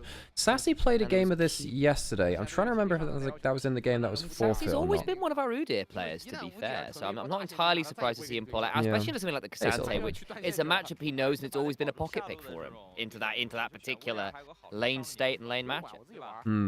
Yeah, I mean, I wouldn't say that Udyr is like mega strong right now. But it does, the thing about Udyr, which he's always had over other tanks, is he's a tank with a pushing lane. Very few tanks have that. He can just brute force and just say, alright, I'm just going to put my ult on the wave. And to clarify that one, Udyr has a shoving wave into pretty much everyone, not just other tanks. Like, there are very few matchups that Udyr can't at least contest shove, just because of the insane amount of AoE he has. Yeah, and right away from level 1 is the big thing too. You can go for stuff like the Iron Mantle to like go very defensive at the level 1 if you want to survive dives. That's one of the reasons he kind of thrived in the lane swap meta. But the Wingborne Storm, just kind of putting that, you know, the Slurkle on the ground. It's the circle of life. No. And it moves so slow. No. In the top lane. Sam. Oh my god. Oh god.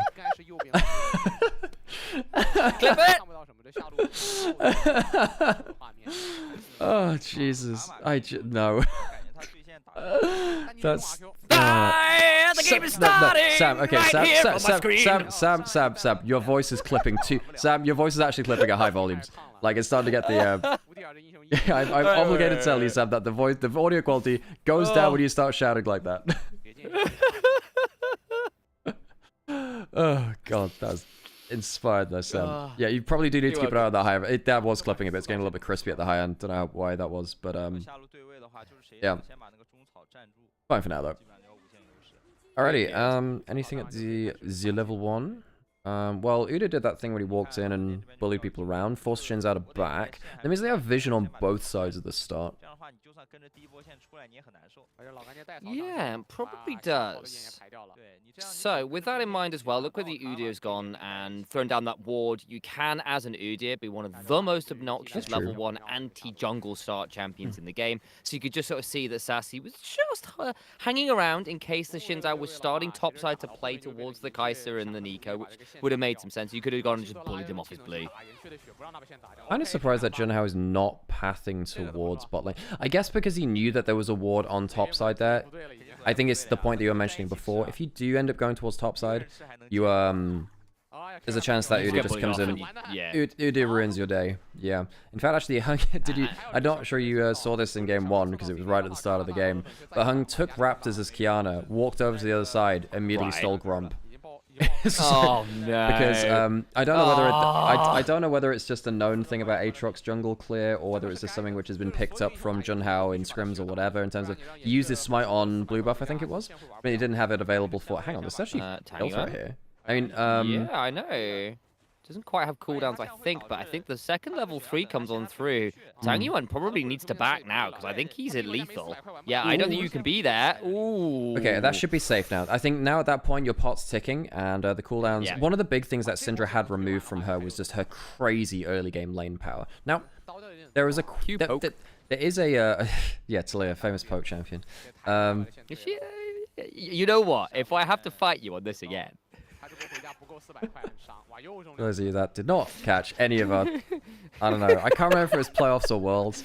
Effectively, Sam was making straight sibling bickering. Sam was making the argument that Talia was a poke champion, which I just took real umbrage with. I'm not really sure why. To that level, maybe it was just maybe I just had enough of you for that day, Sam. Like, what's this guy saying? There's a poacher. Anyway, so that was a thing, which we will. I guess it will just continue to live on in infamy now. Sam, I'm not going to lie. I lost my train of thought from where it was beforehand. That's unfortunate. What track is it on? Well, not this one. That's the problem.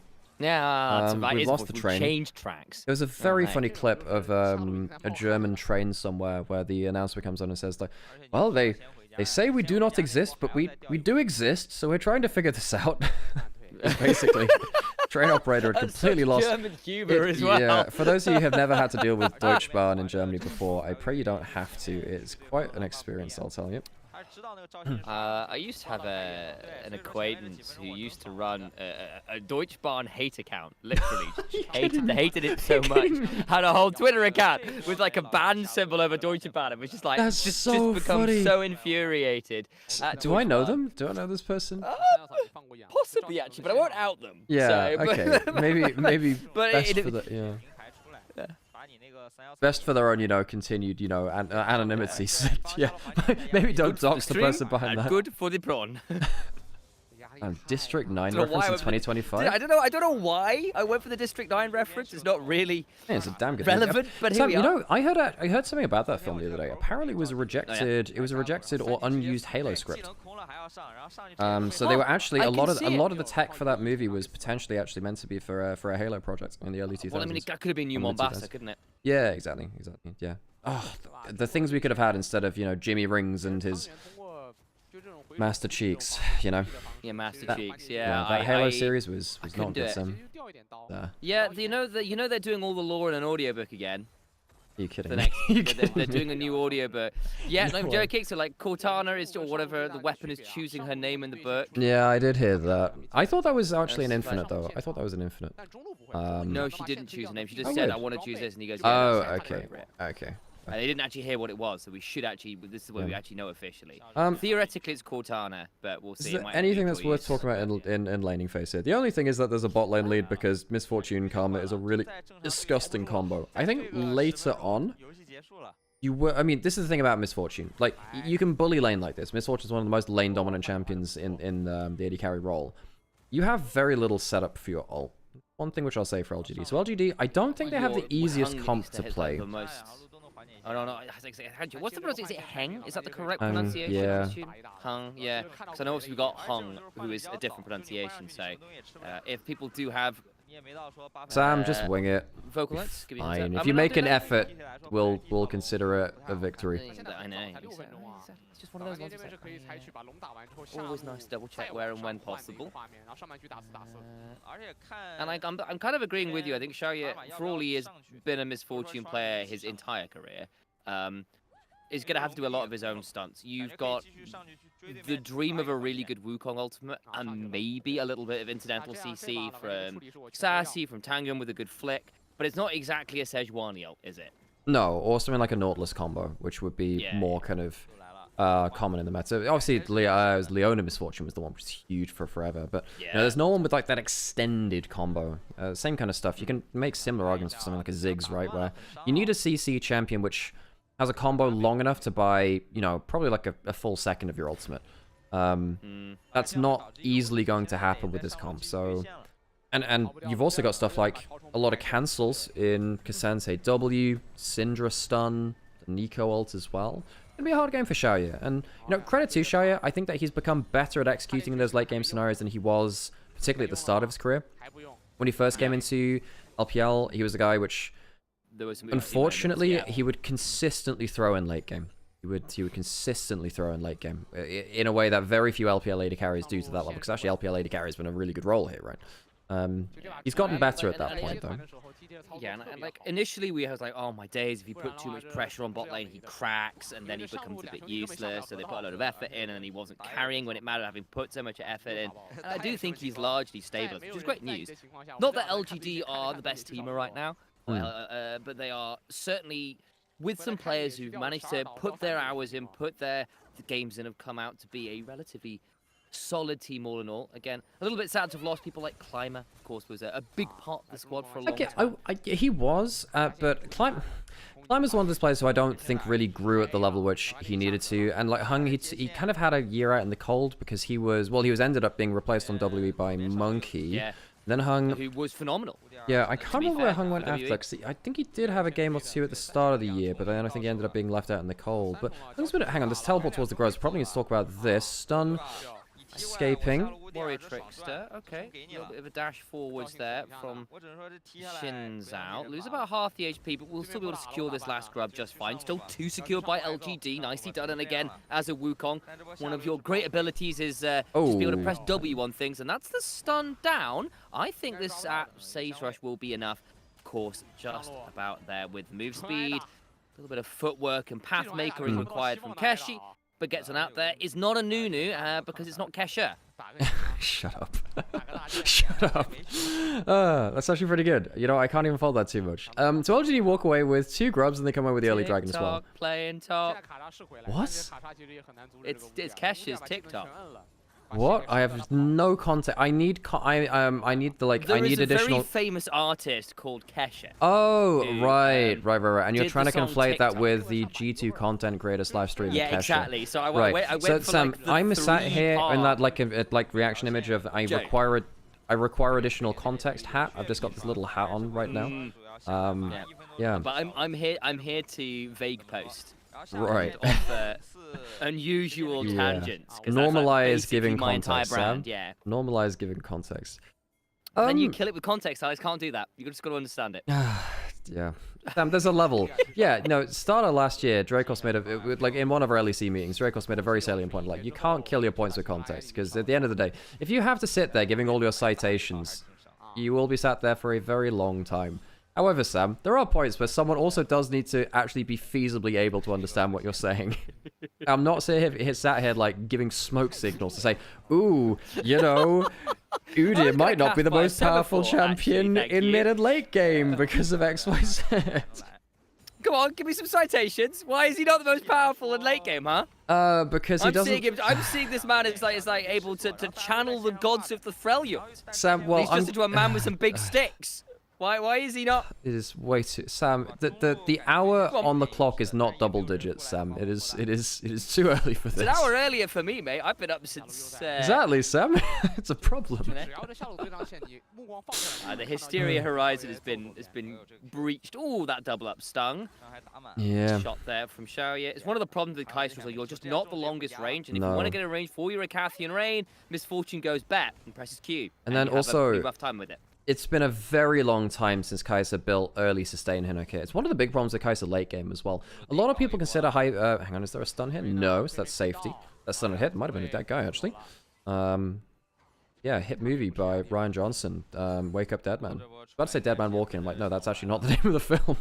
it's just not that. Sadly, Hideo Kojima ended up watching that film.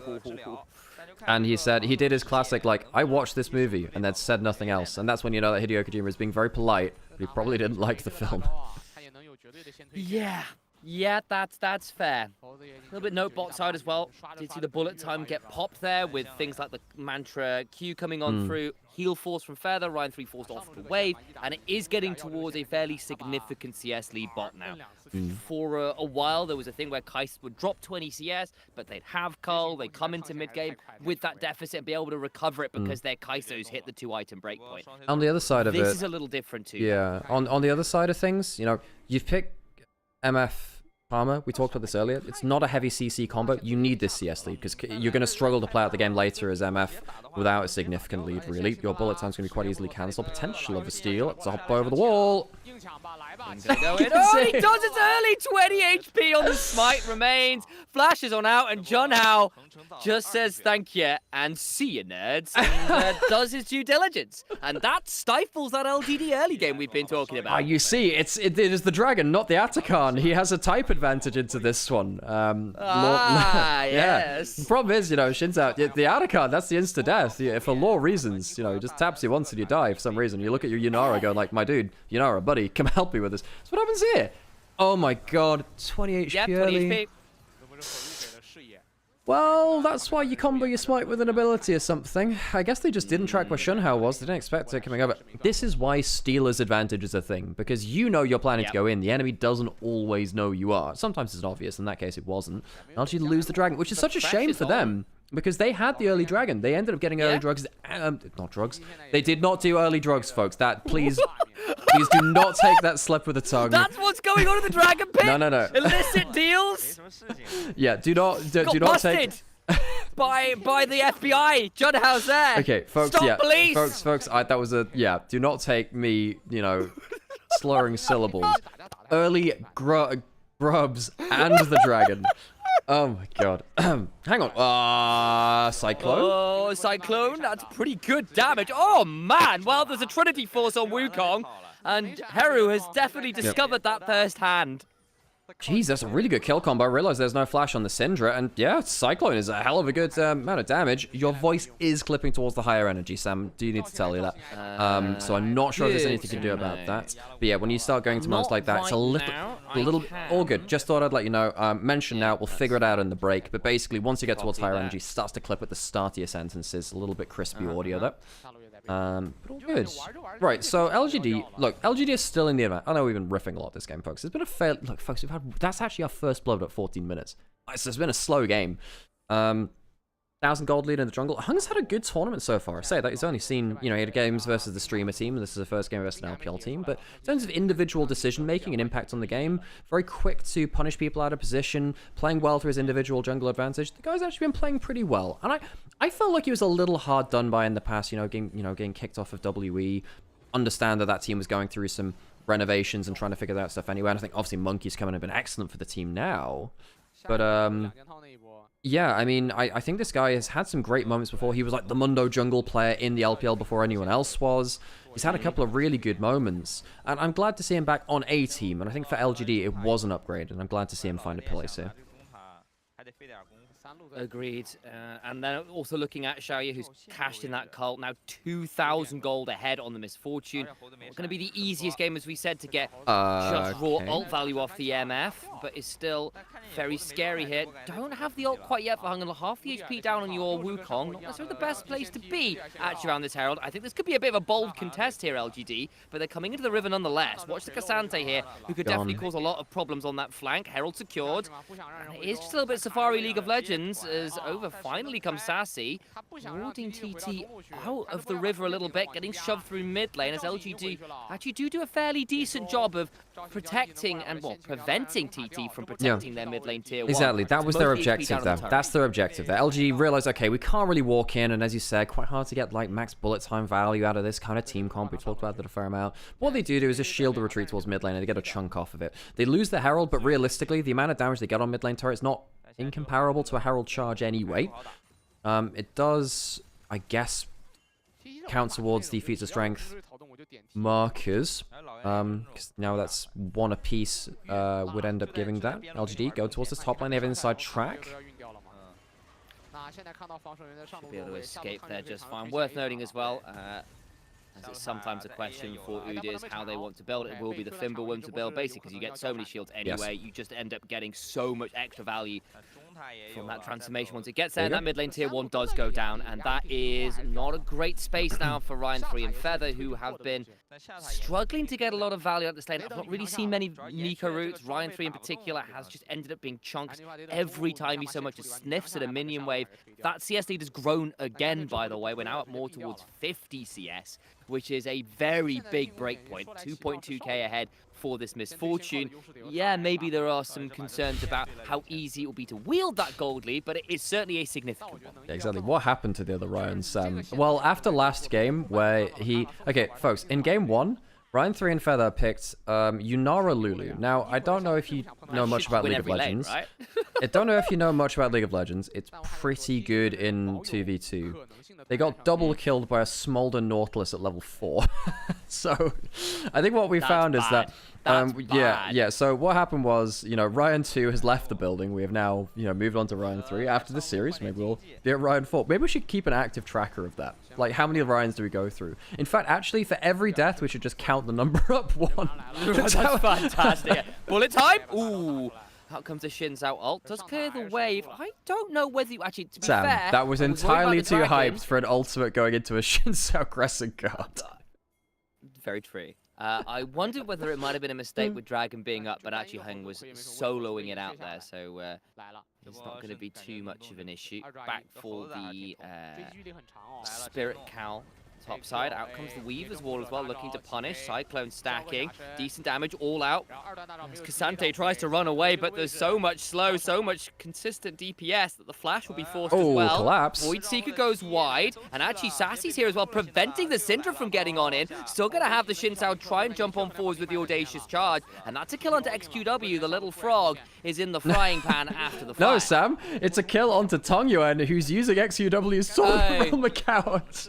Because like, what? I was so confused that XQW's in this game. Why have I not talked about this and realized, okay, that explains a lot. I got baited by the popper. Yeah, that's XQW was LGD's old mid laner. I think basically because of like production issues. Yesterday there were a lot of issues with networks. They've changed, I believe, over to another tournament realm. I don't know even if it's on like a slightly different region actually, but yeah. So really good escape here from Cassante, just doing Cassante things, having just infinite dashes, the Omnivant coming through from that mode as well, and there's just a crazy collapse. You were saying on the other side, you know, like we were talking about that top lane fight. Well, they had stuck around top lane a little bit too long, and even with Karma Shields helping you move about a bit quicker and strut, still way out of position. Good collapse by TT.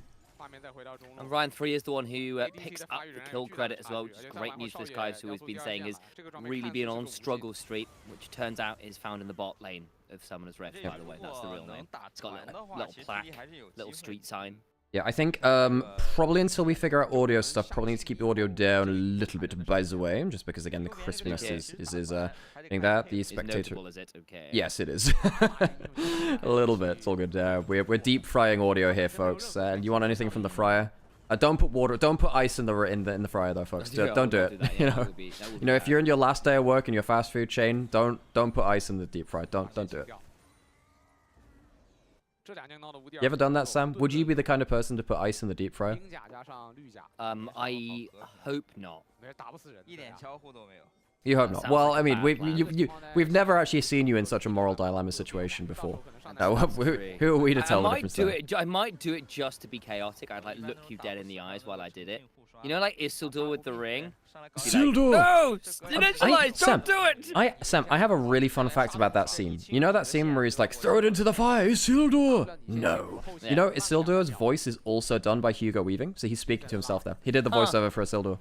I don't know why, but he ended up doing the voiceover for it. So, yeah, Hugo Weaving. Half-elf, right? He chose his elven side, so, you know, there's a world here where yeah, but it's not the same bloke. Elrond are in fact just alter egos, you know? That's what it is. Elrond's half-brother. Wasn't he the first king of the Numenoreans or whatever? Or the Dunedain? That's a really good stun again. A couple have landed onto him. Ooh, that's a lot of damage. out comes the redemption, and YCX will survive the option as the Weaver's Wall will force the flash as the bullet time kept them in a dangerous position. Tower goes down, Feather trying to find the Pop Blossom escape angle. It's not bad, but I don't know whether it'll be enough. Junhao finally falls. It's a decent amount of CC coming on through as the mantles begin to come on down. Wingborn Storm, Scout of the Week, flash on forward for the shove. Wonderful flick back from Tang Yuan having bopped the flash. And it is a teamfight win for LGD. That Song Yuan really taking the things into his own hands, flashes forwards, and what started off with a really good pick attempt by Heru ends up turning around. If Syndra was one level higher to get the extra 5 stacks needed for his passive, the ult would have executed. He was on 95 stacks. You can see he's on 99 stacks now. If he'd had 100 stacks for that to get the ult execute, that would have been a clean pick and out. Didn't quite have the stacks, didn't quite have the damage. Heru left literally just inches short of getting that kill. Leads to the tower and the kills going over. Atakan to them as well. LGD, we thought they might be coming in as favorites this series. We didn't see anything from TT. You know, there's always room for an upset and for players to surprise us. But LGD, I think they're starting to prove that they're a little bit more coordinated, a little better at moving around the map, and just a little bit better in pound for pound across roles. And yeah, LGD, credit to him, managed to really just rip off the whole arm there.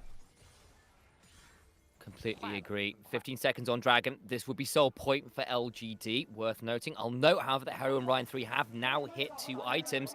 There's that flash forced off the bullet time Weaver's Wall combo. And then at this point, you just get to keep running at people. Feather tries to body block on the way out, and they just get run down eventually. And they can't get more than the Wukong on the way back.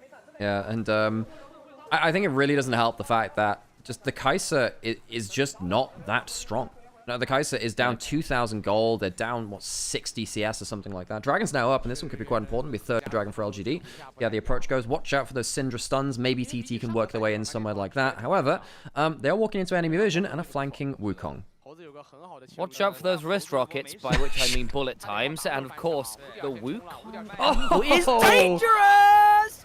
Cyclone comes on through!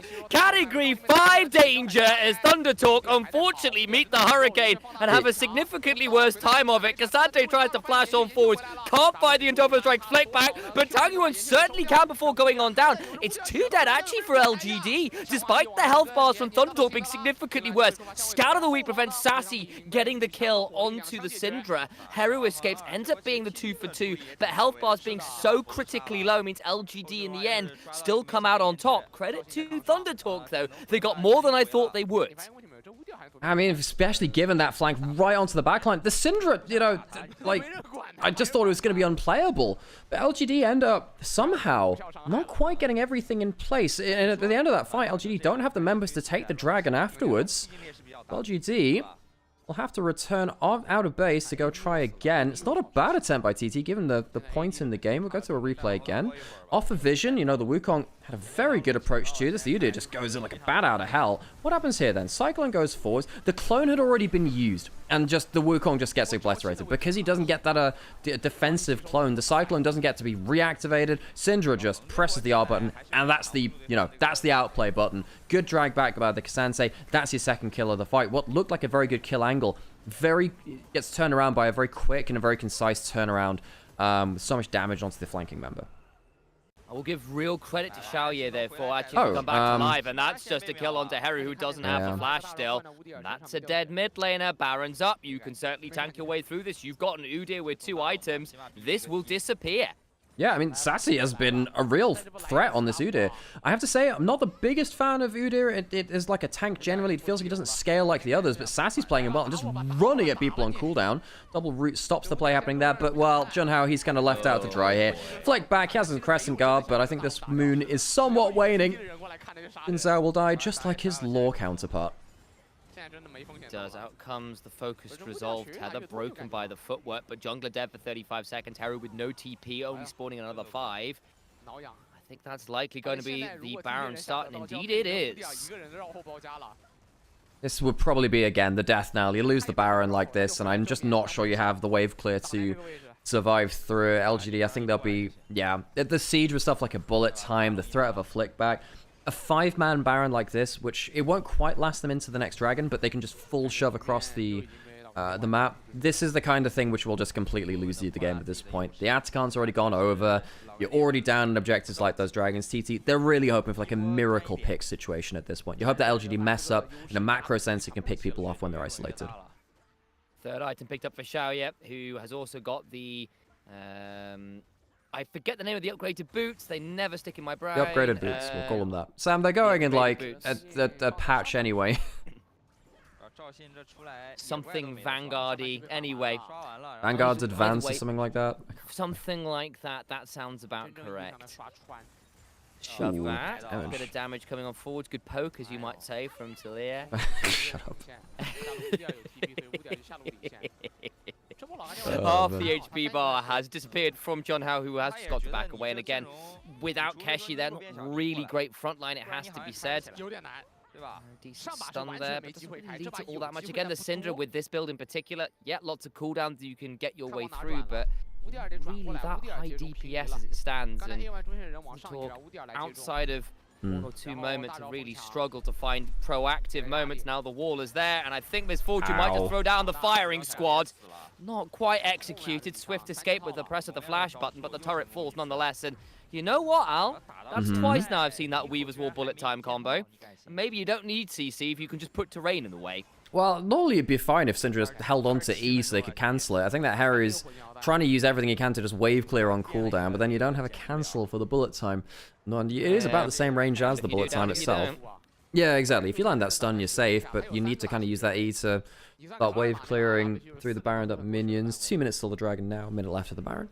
Sassy's going to push in that bot side. 3-item Udyr now. Hasn't died the entire game, and yeah, you know, making me a bit more of a believer in the Udyr. Yeah, I don't think he scales as well as something like a Scion or an Ornn or whatever, but in this game where he can just run at Mach 5 at you, yeah, actually quite a problem for some of these less mobile champions like Shinzao and Syndra, who don't always deal that well with it. One inhibitor turret going to full hit. The helping hands of the cannon minion. Massive push in the bot lane as well. Yeah, base broken. It's looking pretty difficult to stop. I think at this point, ThunderTalk, you've got any last gasp, last Hail Marys, now is the time. Pull out the rosaries and pray for something, because it's looking like this game is all but over. Ingo LGD onto the inhibitor. Will likely go down. Brief Zonya's moment as the arm guard is procced by Tanguan, preventing the attempted kill combo from Harry. Still has the ult, I'll note, from Harry, so can potentially unleash the power. Into the mid lane we look instead. That inhibitor falls as well. Waves continue to crash, and at this point I'm hoping ThunderTalk have got some surfboards, because it's looking like some mighty tall waves coming in. Even ended up forcing out the Kaiser ult in part of that play too, as the Udyr jumped in. Ryan 3, not having the best time this series. 2v2 killed by a Smolder at early levels, and then in this game, yeah, this one was a bit more of a draft thing. Typically, you think you're safe with a Kaiser Nico. You come up against an MF Misfortune, like, okay, we're losing lane, but hopefully we'll just be a better combo later. Sadly, that's not even been the case in this game. And now we have 30 seconds for TT to come up with a miracle, which is, you know, looking less and less likely. You have a GA on someone like Hung as well, so you can't exactly just nuke him before the smite fights come through. Almost full build from well, we're getting towards the point where Xiaoye might actually towards full build on his next back. He's got himself Phantom Dancer for the extra move speed, actually. Very hard to keep him down.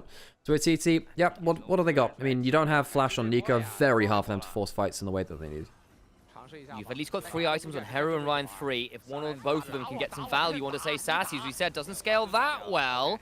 Gets enough shields off. Fimbulwinter value is still pretty good. That's a clone that ends up tanking up some of the damage, but LGD in the river, in control, with the better range, and this Udyr just saying, yeah, you just can't get past me for free, and they pick up the Dragon Soul. Decent damage back, but unfortunately Feather is blown away. They pick up another. They pick up 2 more on top of that. It's 4 down, and Syndra is running, but unfortunately the Dark Sovereign is deposed. A triple kill from the Bounty Hunter from Bilgewater, who turns out a rival Sovereign has got a little bit more in her armada and will help the team walk into the base and secure the 2-0. LGD do it in style. Yeah, Ryan 5 will not be seen in this series. LGD will clean things up 2-0, and TT will have to look back for a win sometime later into the group. LGD, I think, clearly the best team in their group so far. Ryan 5 is not standing by. Lock S foils to retreat position. TT don't have what it takes this time around. As LGD, on the other hand, Yeah. you know, it's against TT, not the highest caliber opposition. But it's nice to see some of the players that have stuck around, turning up when it matters in games like this. Sassy, really solid game on the Udid, took the win conditions that were there and made value out of them. For bot lane, you're drafting MF Karma for lane domination. Guess what? Cool. We got lane domination. There's not that much to talk about in that game, aside from just relatively solid game plan executed without too much of a hitch. Go look at this post-game thing. Okay, cool. We're going to go check on some ads when we get through this as well, and we'll try and sort out... Sorry, folks, for the audio in that game. We're going to try and figure that out for the next one. Because, yeah, every time you go, even, like, slightly loud, Sam, it goes very, very crispy. I'd really suggest listening back to see where it comes through. Obviously, we're trying out new setups, folks. It happens, but, yeah. Crispy. I'll go try and resolve that now. All good.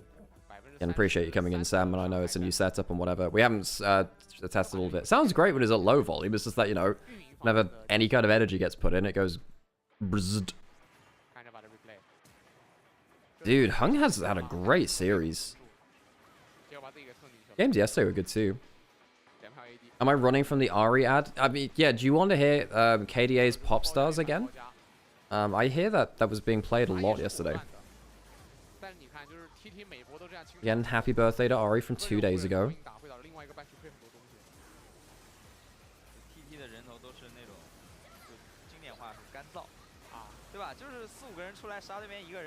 Well, a lot to be built on from TT, sadly, or rather, a lot to build up to. Is this the right way? Am I being too diplomatic about it? Yeah, TT, I don't know. Their laning phase wasn't fantastic. They didn't feel like they approached objectives particularly well. Haru, I guess, had some moments where he felt alright when you could see he was making aggressive plays, but he felt a little bit frustrated at some moments, I think. Hey, Roma, how's it going?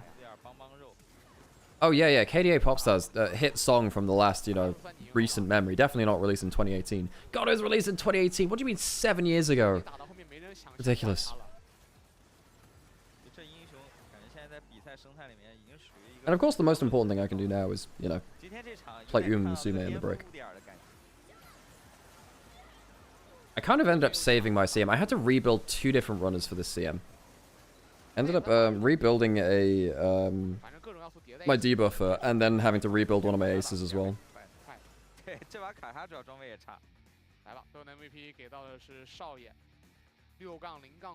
I should probably get myself another coffee. That sounds like a good use of my time.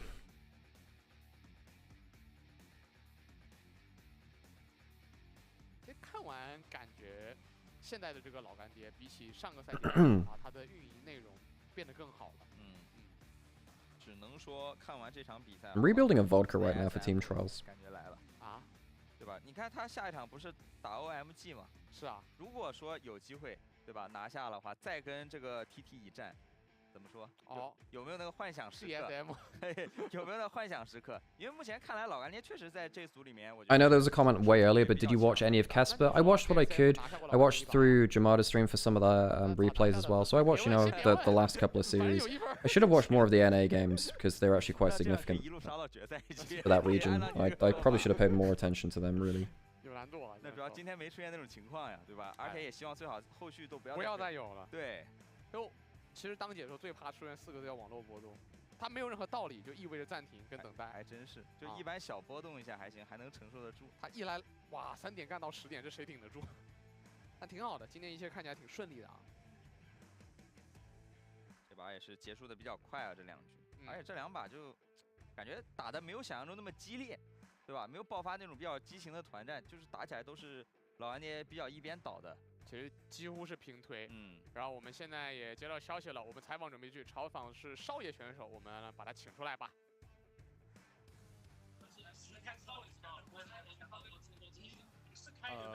少爷你好，跟大家打个招呼吧。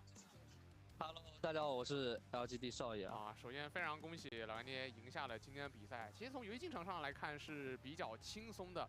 对于今天这样运营式的胜利，你们队内有什么感觉吗？或者怎么评价今天队伍的表现？ 我觉得这样运营的胜利，我觉得非常满意吧，就是打得很爽。I have one Akali skin, and it's a KDA one. I don't know which one. I have a lot of Akali skins. I used to play a lot of Akali, in fairness. Like a fair time ago now, but I did used to play a lot of Akali at points. I used to play old Akali. That was fun. I used to enjoy old Crimson Akali, and then they changed it into Infernal, and it just completely changed the design of the skin, which I think is a complete no-no in redesigns. You shouldn't really change the design of skins if it came from one thing to another. It feels kind of like just a bit meh for, how's it going? Right, fine. Al, yes. Before we get to the next game, do you mind if I yell briefly? Chat, you down if I yell briefly? Okay, what I'm gonna do, I'm gonna turn your volume down on Discord, and then you can yell. Okay, do you want to yell? I'm excited! No, Crispy. Okay, yeah, no, it is still, isn't it? Right, let me have a look at what I can do. We're good, we're good. Is it better or worse? Try again. I'm excited! It's like a little better, but then again, Sam, like you were crispy on everything, even when you were, like even slightly loud. So it's better than it was, yeah. 也没问题了。那我们恭喜老干爹拿下今天的胜利，谢谢少爷来到我们的采访台，感谢，后续继续加油。OK。Yeah, let me know if you want to shout again, because I've turned your volume back up, okay? 啊，确实，每个队伍的理解不一样，确实真的不一样。CK 那边是没有觉得奇亚娜厉害，比剑魔厉害的这个想法。这游戏理解差异确实是大家比较大的啊，有差异，我只能说它不是差距啊，只是单纯的风格理解不同。对，而确实游戏里面的效果看上来，这个奇亚娜的这种做事能力、机动性。 确实还是领先于剑魔，哎，就是剑魔如果没有那种能够一直打架，对吧？一直在就是跟你干起来那种画面的话，就感觉这个英雄就比较无力了。哎，甚至说我觉得2级的设计一般是奇亚娜来设计，因为剑魔这英雄如果你不是 Q3，其实斩压线没那么高。对，而且这两个英雄其实它有个比较大的差距，就是奇亚娜是属于那种他能给队友创造输出环境，是，但剑魔是属于那种需要队友给他创造输出环境。Okay, I'm gonna go get myself a coffee real quick. I'm gonna have to run some adverts as well, so I'm gonna leave you in Sam's very capable hands. 奇亚娜优先更高也有理，也是有道理的。这种还得再看看，是吧？而且就是有点像之前那个世界赛一样，就是你前面那个瑞士轮跟后面那个淘汰赛，大家玩的英雄的效果感觉是不一样的，真不一样。对啊，好，我们的第1场 BO3 已经结束了，我们12休息，马上为大家带来的是 你看装神嘛啊 ZSM 对阵 OMG 的比赛，我们12休息马上回来。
被维鲁斯射还杰斯给一炮，然后打不了了。宁王还是14级，来找17级的 AD 单挑，大爆炸模式走了。 然后瑞兹开车过来了，宁王有草元素，但这个位置得让南风过来贴一下。南风得救驾，能救到吗？还在草元素里面，但汤圆的伤害太爆了，这直接 AOE 把宁王给炸死了。抬到了汤圆，汤圆是没有自保道具的，但是 AOE 死线是打了出来，萨西来了，闪现一剑1穿2，只剩下了阿乐。宁王被捆住了，但是推到了墙上，岩雀坐着自己的强慢来到少爷的脸上，在一个岩突抬到洒身上，女枪一个大招。 I return. 汤圆过来帮忙挡了一下石川，但是 Hello, how are we doing? Is Alex still there? Is he gone? I'm hoping this is a bit better now. 这10多人太肉了，汤圆已经绕了过来拿下了双杀，这10子如战神一般入无人之境。但是阿乐能不能做到？在大招压了个 He's gone, isn't he? I know it. He's abandoned us.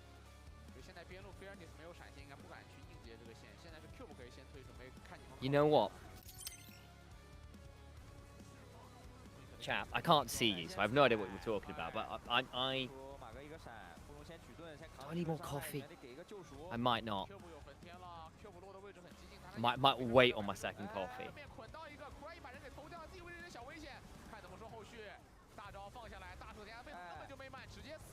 I'm looking at my audio interface. Looks a lot less difficult than it was before.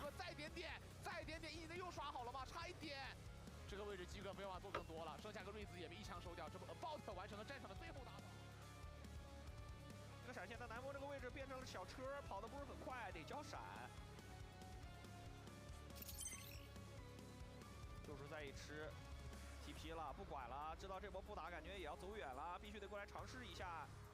还过得去吗？续了一个海闪，过来 Q 啊，被吸4个人，这边直接开进去，兰博撒了个大招，大招配合的不是很好，但发条反手大招也空掉了。这对面的发条大招拉住了兰博呀，只剩林伟翔了，想想能不能换一个？林伟翔想换掉一个，尽力了，但没用。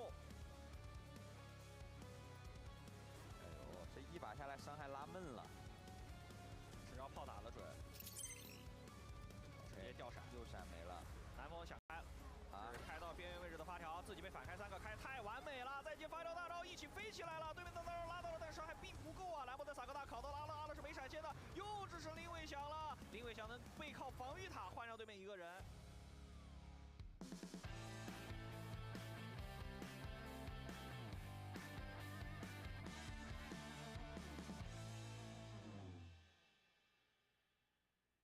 只要不卡，什么都好说。不卡了，4分钟直接上上面，不打2分钟。哎，看我，顶到了。我下踢了，可以的。我可能死，我应该死了。我也死了。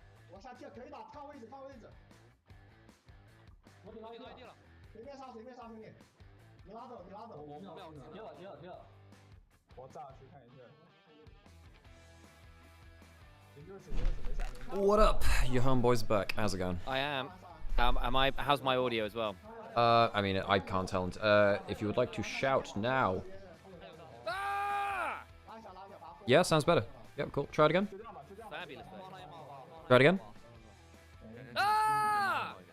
Like, the problem is like when you're doing the problem is when you're doing spiky stuff, right? Like blah blah blah blah. You know, like you like I don't know, like blah blah. Because it was happening even when they were like laughing, or it happened when you were like singing and stuff too. It's like more when it's spiky audio and you have a sudden jump in volume rather than just like a consistent high level volume.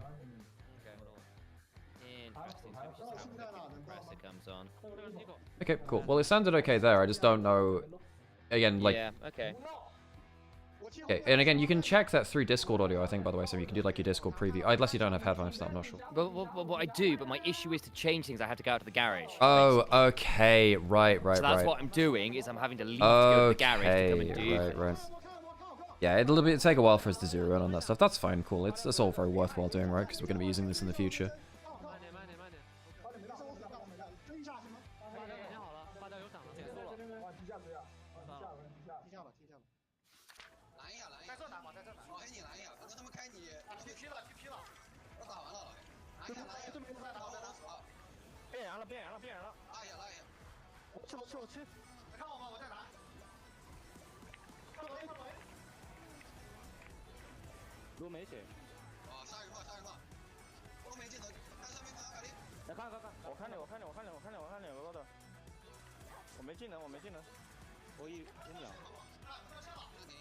Thoughts or feelings about ZSM and OMG? ZSM are a streamer team. They didn't look very coordinated, is the big thing. Also, I believe they were meant to be playing with Iwandi, and now there were some rumors that he ended up like having something like a fall in the shower or something like that, and that's obviously not great to hear.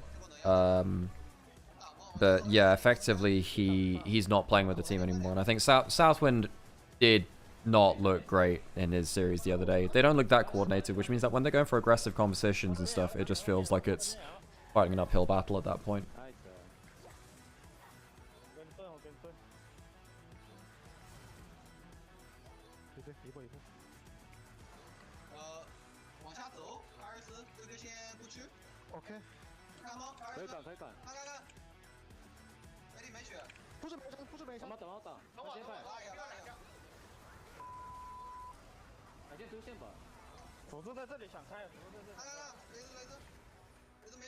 辅助想开，辅助有闪，辅助有闪。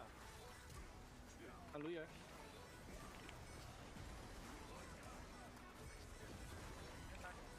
没闪。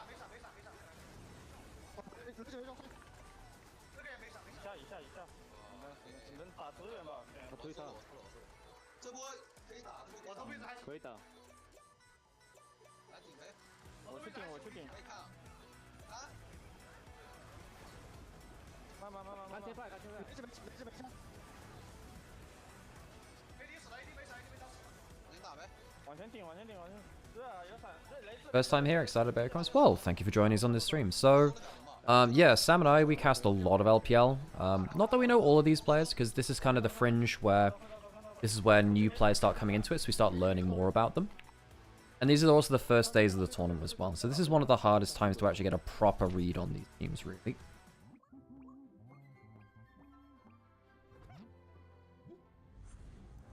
This will be our first time seeing OMG at the tournament. Yeah, typically, if you see a streamer team, which is ZSM or FRK, I would imagine they're coming in as actually quite significant underdog. Even if their players used to be quite good or, you know, were even playing in LPL this year, they're just less coordinated teams as a whole.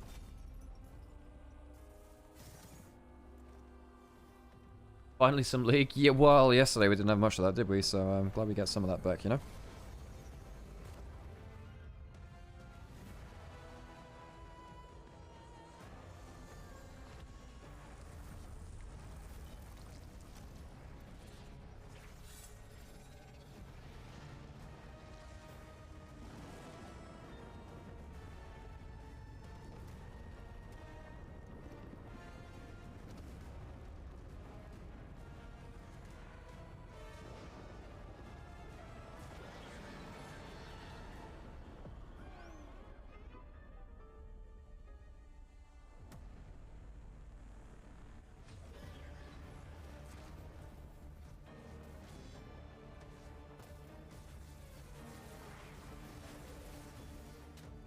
I'm also getting hooked on LPL's playstyle. Feels more of how people really play League. Unpredictable, lots of fights happening. For sure, at this kind of level, there's a lot of like very scrappy skirmishes, which is very fun to watch. Like, I'm a big fan of watching LPL. Of course I am, otherwise I wouldn't be doing it most days of the week. Almost all days of the week, actually. Yeah, we do a lot of it, folks. We do a lot of it.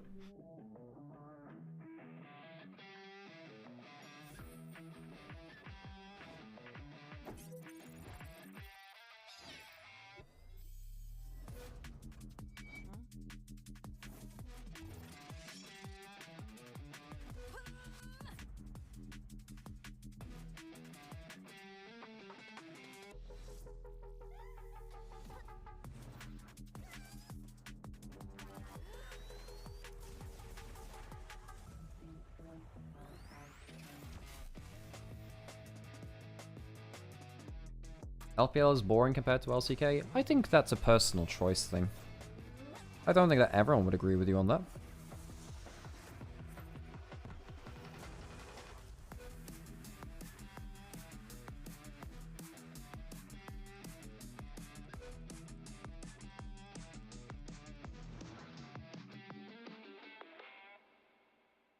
You know, I love the LPL playstyle. I like LCK too. You know, I'm not picky in this one, right?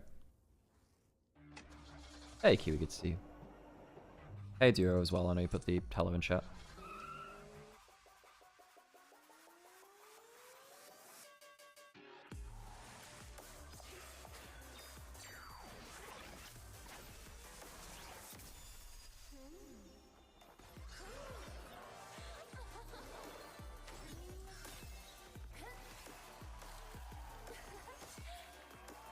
Is AL and BLG already in qualifiers / bracket? I can't remember exactly where they slot in, but yes, the teams which went to World, so IG, Top Esports, BLG, and Anyone's Legend, they're all later into the bracket. I can't remember if they're in the basic. Basically, there are 2 group stages, folks. We have like this. We have this single round robin, best of 3s for these groups of 4, and then we slot into groups of 5, and then we go into a bracket stage, single elimination, best of 5.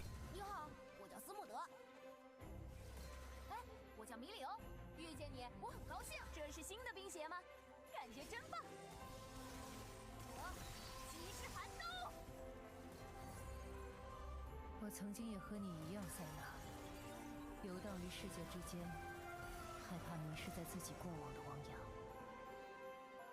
竭力祝你择日快乐。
Did I run out of it? Anything interesting to react to on Reddit?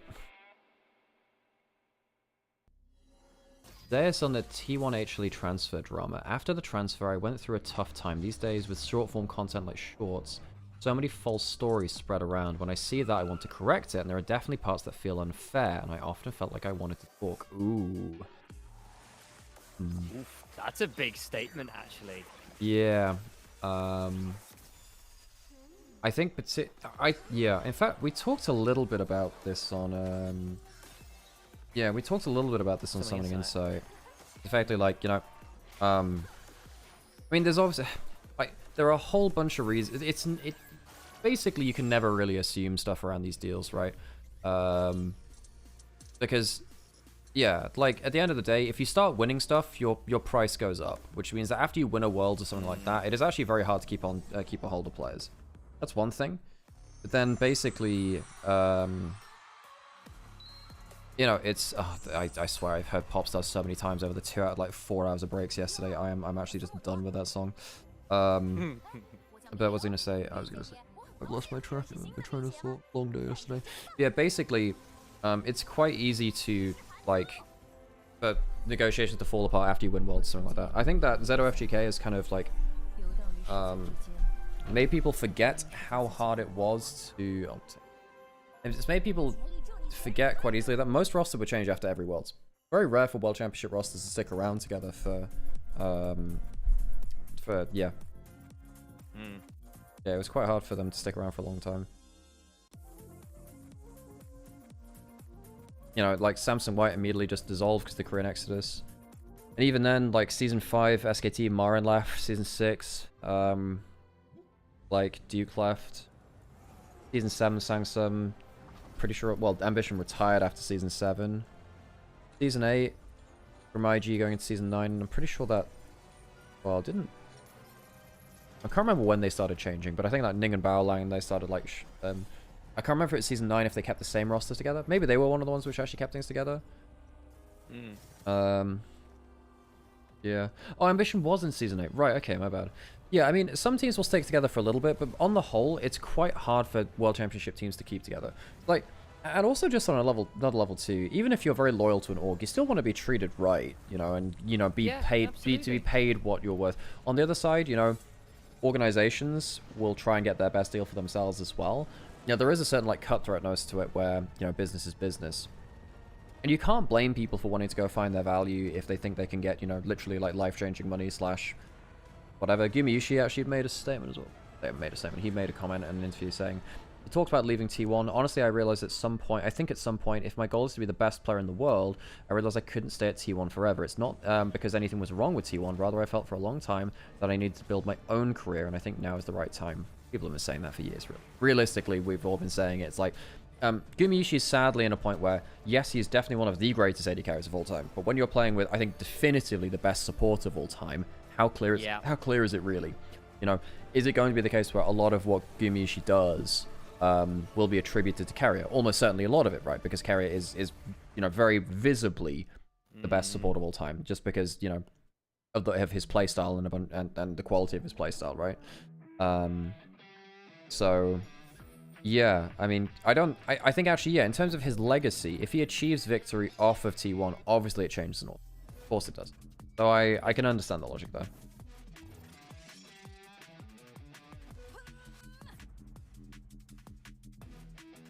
I think Zeus is in a bit of a different spot. I mean, I guess he's also in a point too where, like, I think in 23, Zeus was like the special part. Like, he was like the crazy part of that roster, really. Although Carrier was too, but I think across the whole year, I mean, Carrier's been a crazy part of it. Yeah, almost every time that T1 have been doing well.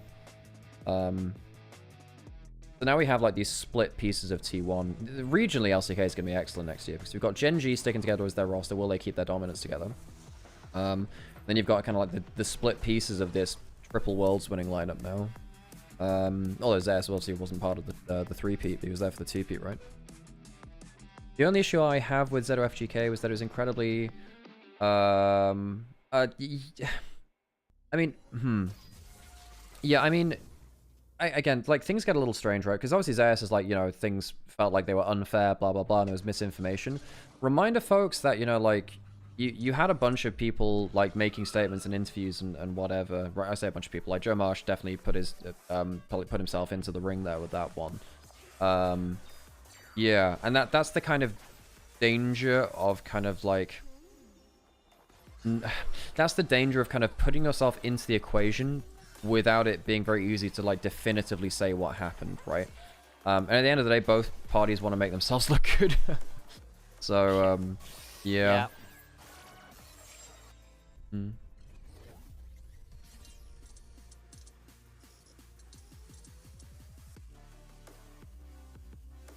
But, yeah, Beryl hasn't... Wait, hasn't Beryl not retired? I thought he was still... Wait, is Beryl retired or is he just not got a team? Oh my god, this... Guys, why is it taking so long to get into this game? Oh no, Alex, I'm worried. Guys, I've realized we've been on break for a while. Guys, why... Guys, why is it taking so long?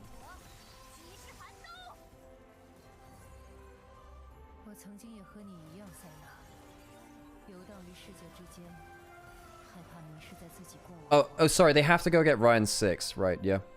Right, yeah, sorry, should have known. Yeah, check the league channel, I've left something for you. What do you leave for me?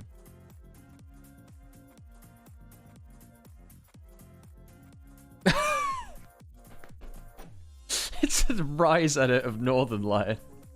Oh, no. That's really good. That's genuinely fantastic. Was he ever really an enjoyer? No, absolutely not. Absolutely not, Sam. So funnily enough, his wife is. And because Worlds was in, the MSI was in Vancouver, she was like watching MSI. So he occasionally mentioned that and whatever. But no, he was never like a League player, but his wife is. That's funny. That is funny.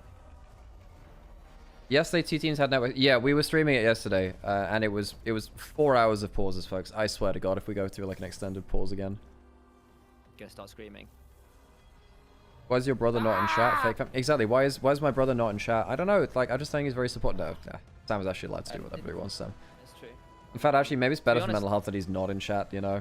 That's true. You could be saying awful things about me, chat. It's true. What's the what was the Viserys thing in Game of Thrones? People drink secret toasts to your health. Oh,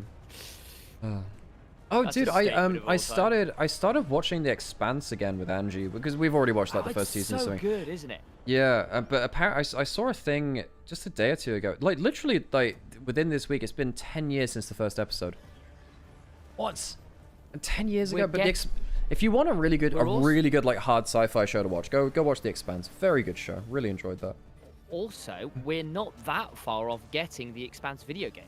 Yes, which is also why I want to watch this because it's based like a Mass Effect style game. By the way, like this is an easy sitter. Like I know that Dawn of War and Total War Warhammer 40k are coming out. You know, people can say, "Oh, it's Total War Warhammer." Well, which one, Fantasy or 40k? And now people are actually going to have to realize when they talk about Warhammer, they're going to have to differentiate finally because I've always differentiated because I play both fucking games. Yeah, that sounds like audio to me, Alex. Damn, Sam, it's just the advert. I was hoping it would be... Sam, it's the same advert role we've had the entire time. This is just the Wild Rift advert, Sam. Sam. Okay. Oh. What did you notice, Sam?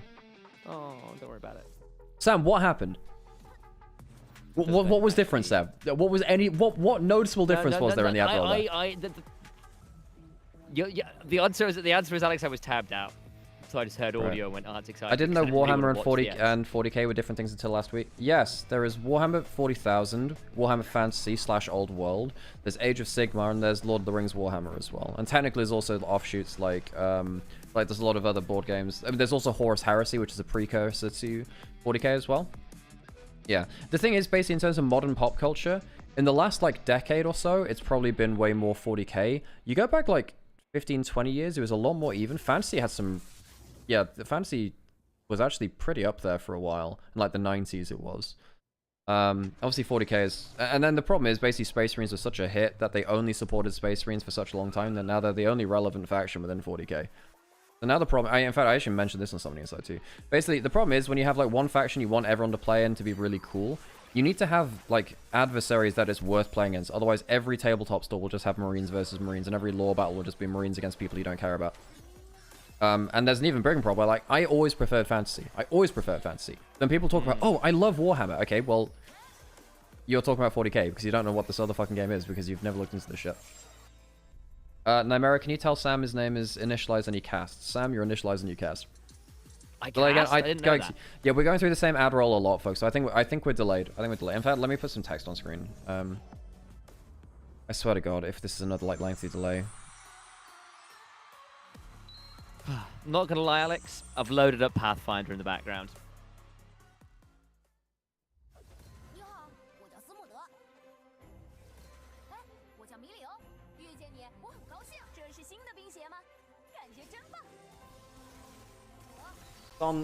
We've got text on screen. The second series is delayed, I think.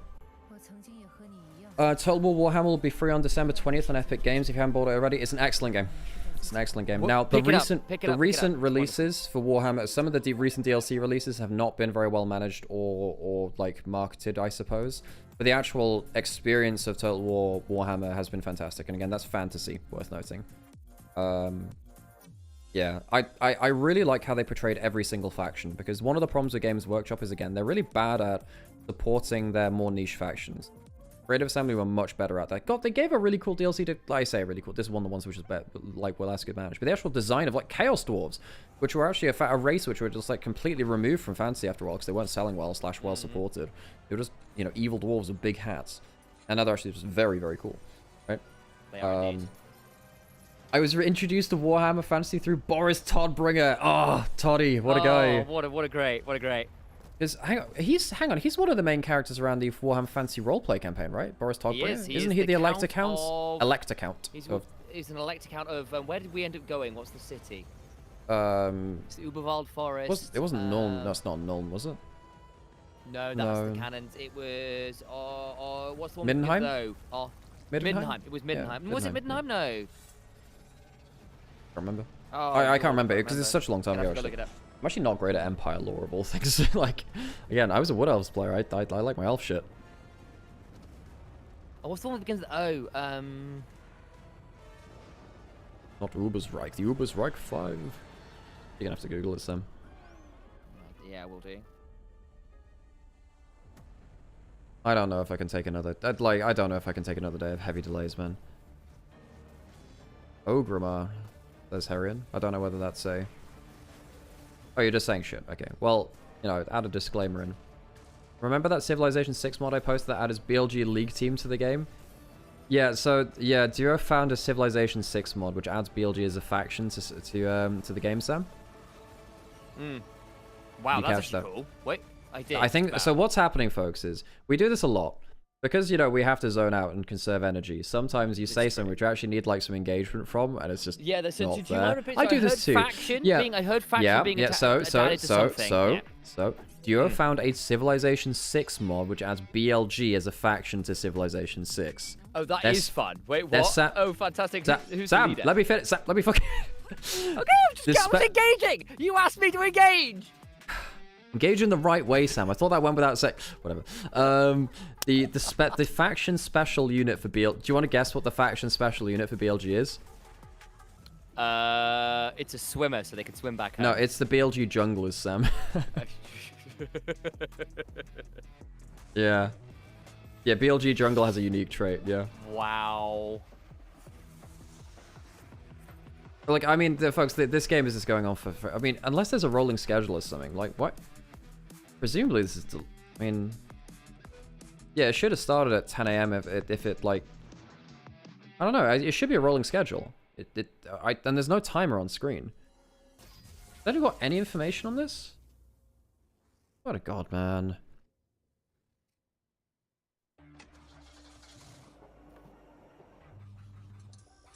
How is Pathfinder, Sam? Very good, actually. I'm enjoying it. It's hard. Really hard. Really? Right. Because Pathfinder's like D&D, like, right? Yeah, but this is like... I've got it on a very hard difficulty, and... Oh my god.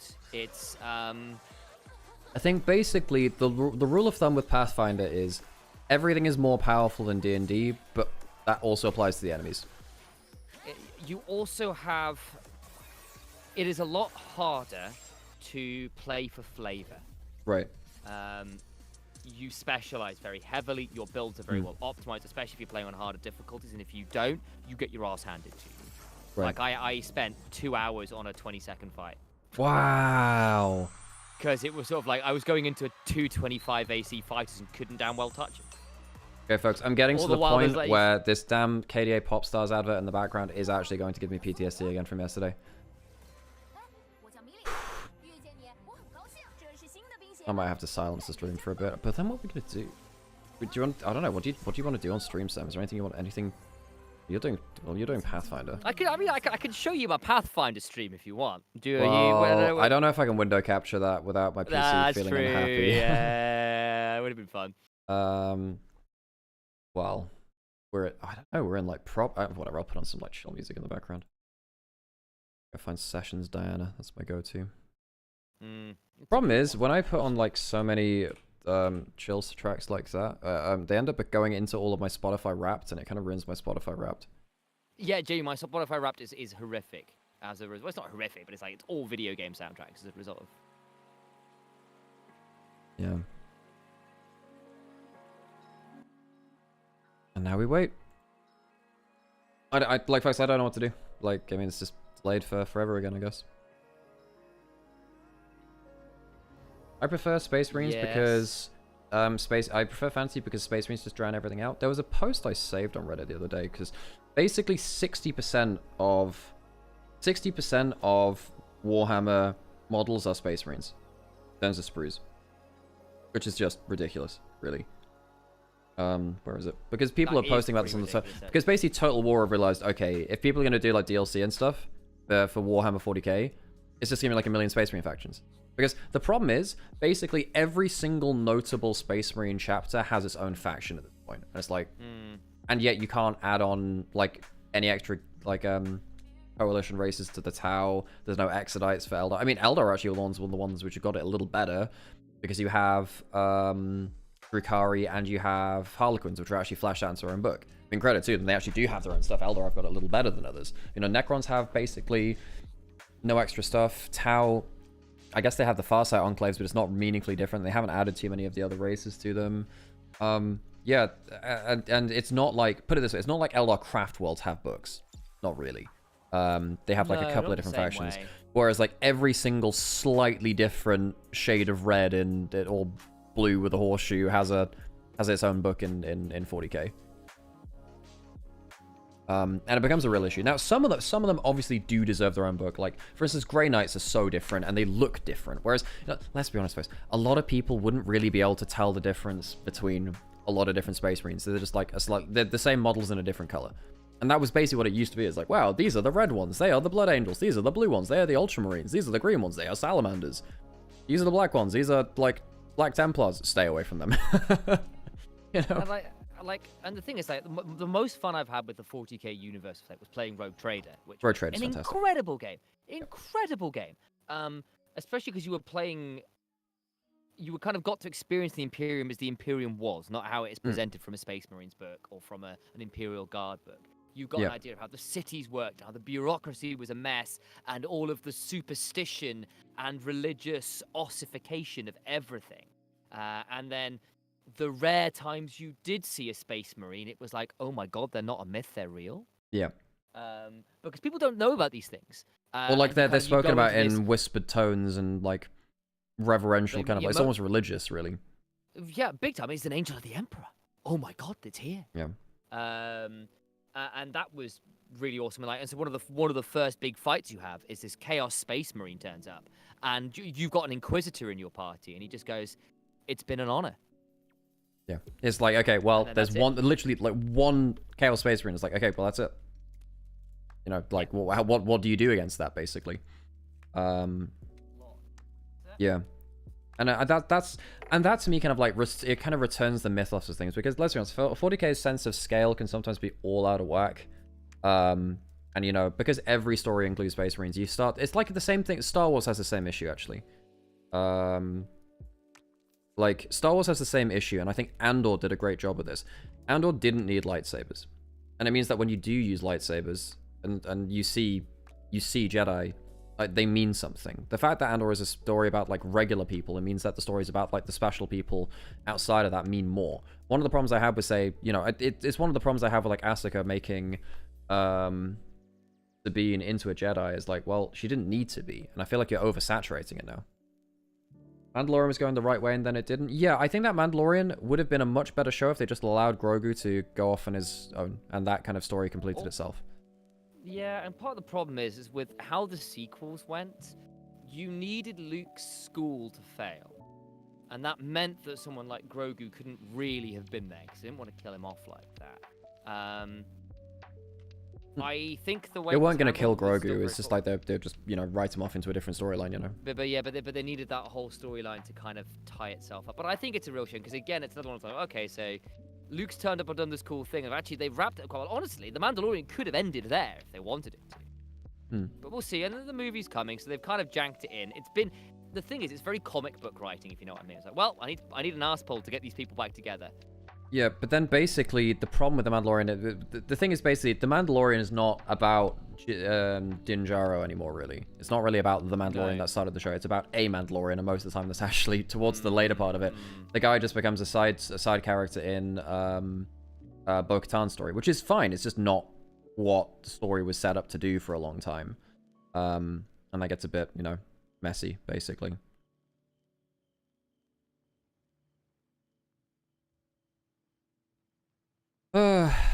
Well, sit in for the long haul, folks. I don't know, anyone out there got any particular niche interests you want to talk about? I mean, I can always talk about Warhammer. I have so much. I'm so jaded on Warhammer because there are a few companies I have like as much random contempt for as Games Workshop for what they've done to the game, which like I grew up with, you know. And some of my criticisms are fair. Some of them are just me being, you know, nostalgic and salty, you know. Yeah. Someone was asking in the Total War subreddit as well. It's like, do you think like 40k Warhammer lords should be able to just like kill a Doomstack themselves? Because that's basically what happens in fantasy with like Kolek Sun Eater and, you know, like a bunch of these other people. Like, mate, it depends on which book you're in. But there was like Malgan Ra, one of the Eldar Phoenix lords.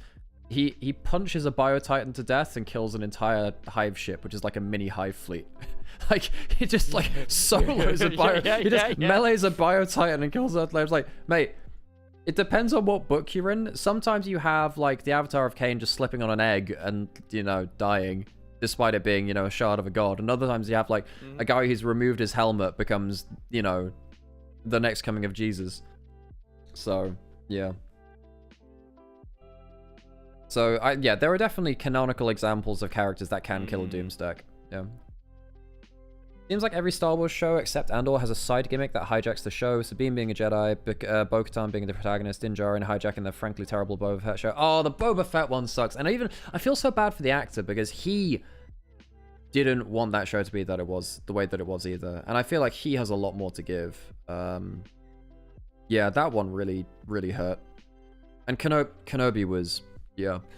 Someone did a supercut of Kenobi where they kind of removed some of the filler bits and it flows a lot better, basically. Like, I also just don't think the Leia sections worked the way that they wanted them to. I just don't think the Leia sections worked in the way that they wanted to. And I'm not going to lie, it kind of undermines a lot of A New Hope, the way that it worked there. So, Hayden Christensen said that he wanted to do a Vader series too, and that one I actually do agree with because the comics for Vader were really, really good. Excellent, yeah. There were some very good comics where effectively there are some things which happen after, well, between the two trilogies, and then there's some stuff which happens. A lot of the Vader comics take place after the destruction of the Death Star. And effectively, Vader is put in the fucking doghouse, and the Emperor is like, "You think you're special? I will have you replaced." As in, like, I'm gonna have, like, you know, a dozen people all fighting for the spot of, like, my right hand. You're just one of them. So if they kill you, I'm not helping you. And there were some really, really good moments in that. One of the hardest lines ever dropped in, like, any media. Legitimately, this is, like, in the top 10 list of all time up there, is, like, one of the hardest lines ever dropped is, there's a point where effectively Rebel Alliance lays a trap for Vader, and Luke ends up dogfighting Vader over a planet and shooting down his TIE fighter, and he ends up crash landing on this planet. Comes out of the wreckage, and there's just an entire Rebel battalion there. And the line is, Rebel soldier says to him, "Give up, Vader, you're surrounded. All I am surrounded by is fear and dead men." So and he kills the entire battalion. It's so good. Like, whoa, crap. That's one of those moments where you're like, okay, that's why he has the reputation he has. I am glad that on the whole, Star Wars media has kept... I actually think the games of Star Wars and the multimedia experience of Star Wars have ended up retaining this ethos and this aura of, oh my god, this guy's powerful. You know, I think that the Jedi Survivor games did a very good job of basically giving Vader a patience bar. He has like an annoyance bar rather than an HP bar. Like, you're never realistically beating him. It's just like game mechanics to help you survive and advance the story, right? I miss Kyle Katarn so much. Same, but I understand that Andor has taken that similar narrative space to what Kyle Katarn did. I really enjoyed the Jedi Knight, Jedi Academy games, then Jedi Outcast as well. Kyle Katarn's games were really, really good. And I think on the whole, the Star Wars games have been very, very good. In fact, so I've been doing some general video game content with Last Nation, you know, Monty Rich, Wolf Doer. It's been really cool, by the way. It's been very, very cool. But one of the things I was chatting with them recently was how one of the things which I think is really underrated about the prequel era of Star Wars is that Sam, do you know how many tie-in games there were to Attack of the Clones? Guess 10? a number. So can we think? There was the Bounty Hunter one There was Republic Commando. There was Battlefront 1. There was Jedi Starfighter. That's 4. There was Racer Revenge. That was episode 3. Well, I'm going to guess about 10. 12. You're not too far off. Really? 12 tie-in games to Attack of the Clones. And between stuff like that, it made it a very kind of like cultural multimedia experience. Because you had like Game Boy Advance games, stuff like that, and they were like, I guess there were even stuff like Lego games too, if you count them, although I don't think they were counted in that list. But I think that back then, because it was also in kind of like the Game Boy Advance, PlayStation 2 era as well, and also kind of like, you know, obviously PC gaming too, because there was also stuff like Battle for Naboo, which was also very well. That was episode 1, but prequel era. You're right. Yeah, and like, don't get me wrong, you can definitely don't get me wrong. You can criticize like Attack of the Clones for me. I think Attack of the Clones is one of the weaker movies in terms of, you know, the dialogue is quite poor in some ways, and some of the CGI in that one actually hasn't held up as well. I actually think Phantom Menace has held up very well, for instance. I think that very well. Like the actual set pieces they have in those films are really, really good. And of course, Revenge of the Sith. That one's what I think. Even if you're not like a prequel enjoyer, you're like, okay, Revenge of the Sith it's a good movie. It's a good movie. Yeah, it's a good movie. Yeah, but yes, I think that the actual experience around the movies in terms of the extra media and stuff like that was really, really good. And the prequel games were really good. You know, episode 1 Racer is fantastic. By the way, the Racer game, the Galactic Racer, which they announced at the Game Awards, I'm a little bit worried that they haven't shown any pod races in the footage so far. They did have Sebulba at the end. Yes, with I know. Big sounds, I think. Yeah. So they'll have at least one pod racer. I'm like, motherfucker, if you've waited like 20 years or like more than that, 25 years to, you know, release another racer game, and you're not gonna have my damn bring me Gascano, and that would actually be a glup shitter. That would genuinely count as a glup shitter. Yes. But give me my pod racers, you know.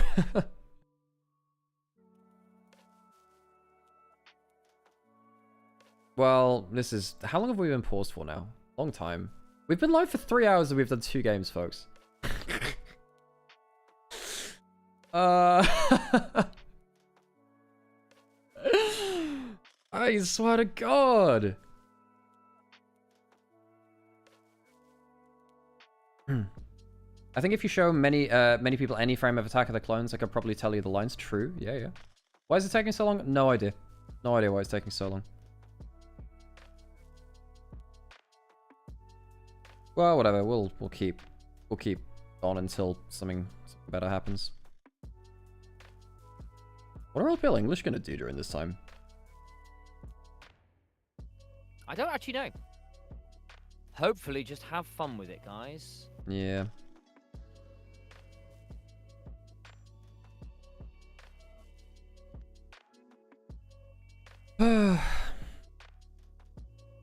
Anything else you want to yap about?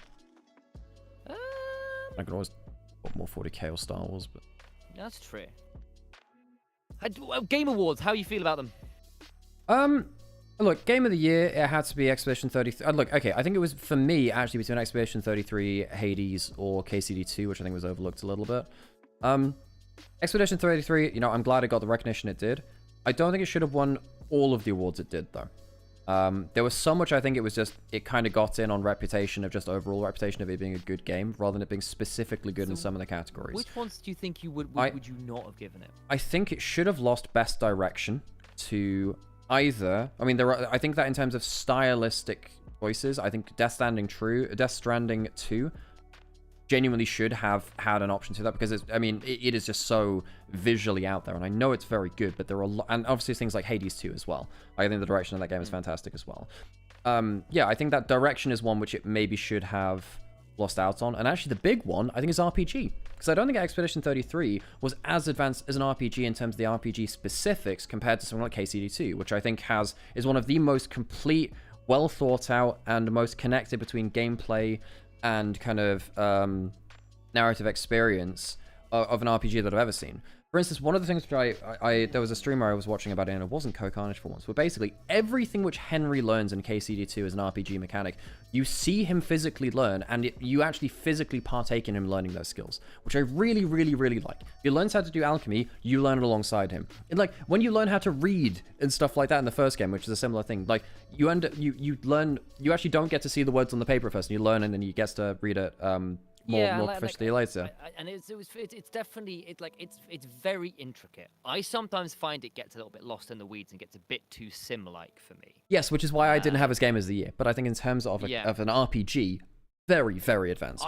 It was. I think I would still give it to Expedition 33 because I think on the whole it was the better RPG. Your team building and the experience. Yes, it's a JRPG. It's not a CRPG or a like a sandbox RPG in the way that say a Skyrim or a KCD2 is.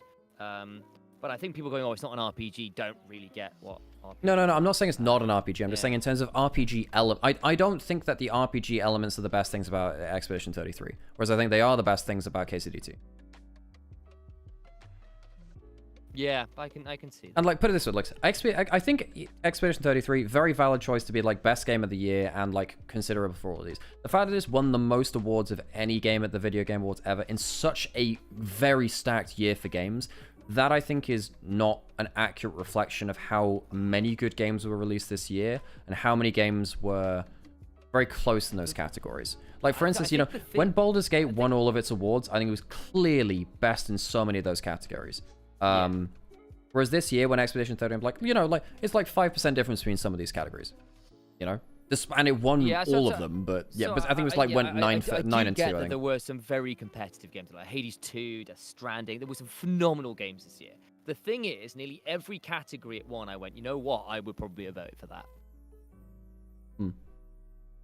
Which, you know, it's like, which is, you know, I played or watched all of the games of the year. Yeah. So at least I have some context for all of them.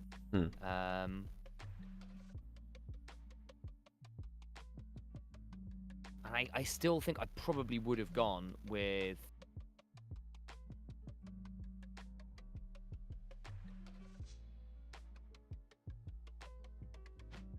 Gone with what?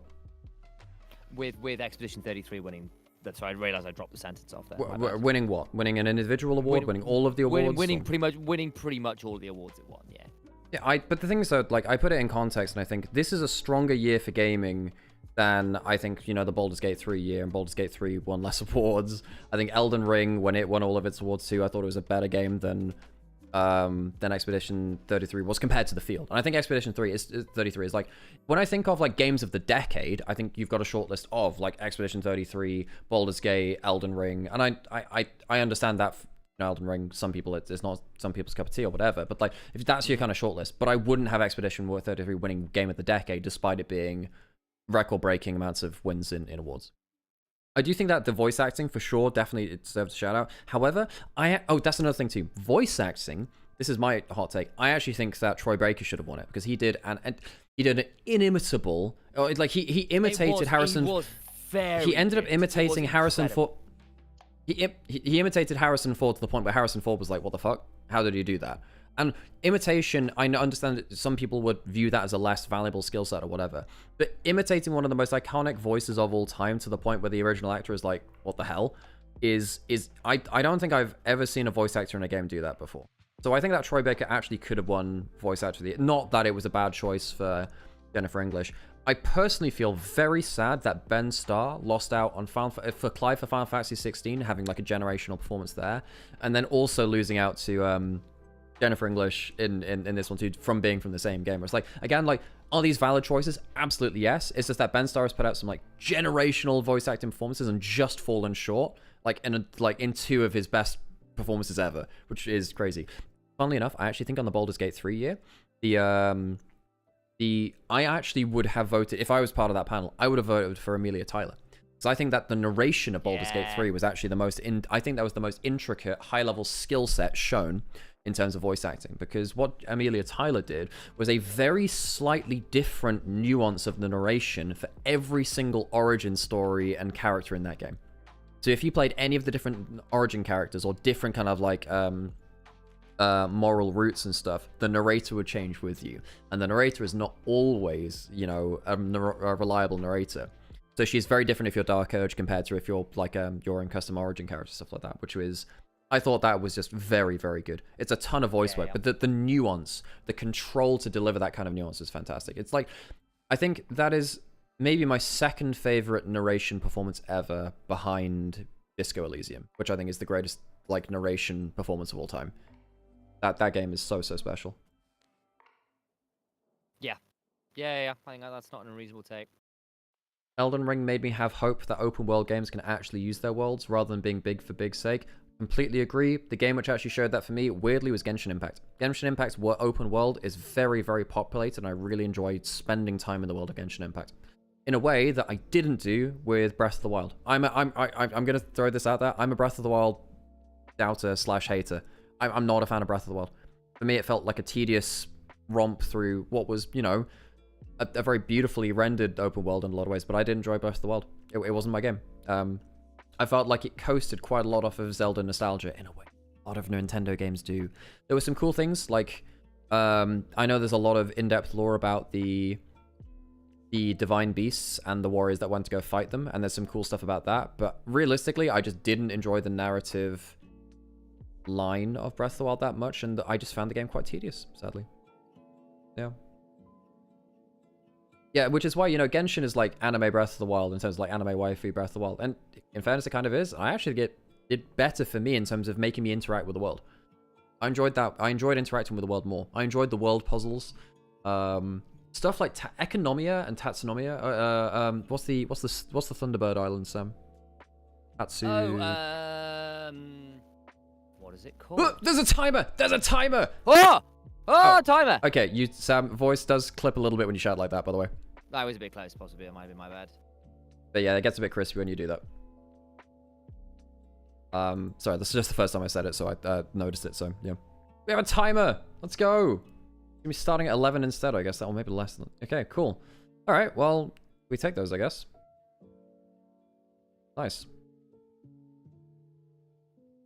Okay. I'm gonna turn the... back on this then.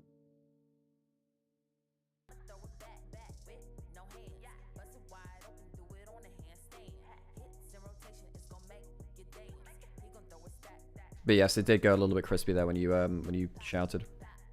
Oh, that's unfortunate. I'll try not to do that. That'll be good to know. Yeah, so I think if you're close to your mic or you're like jumping up in volume with like very spiky shouts, it will probably up a little bit. It's better than it was, but yeah. Yeah, that's good to know actually. Okay. This might be an announcement. I don't see an announcement at the bottom of the screen yet, but... So we'll wait to see if there's an announcement at the bottom of the screen. What is this? That's the stream, so that's not anything. This is just adverts. I'd imagine we're going into the second series then. I need to run some adverts again now, folks. Otherwise we're not going to be able to get through drafting stuff, so I'm going to do it now. Yeah. Elden Ring made me hate open world games. Ooh, that's an interesting one.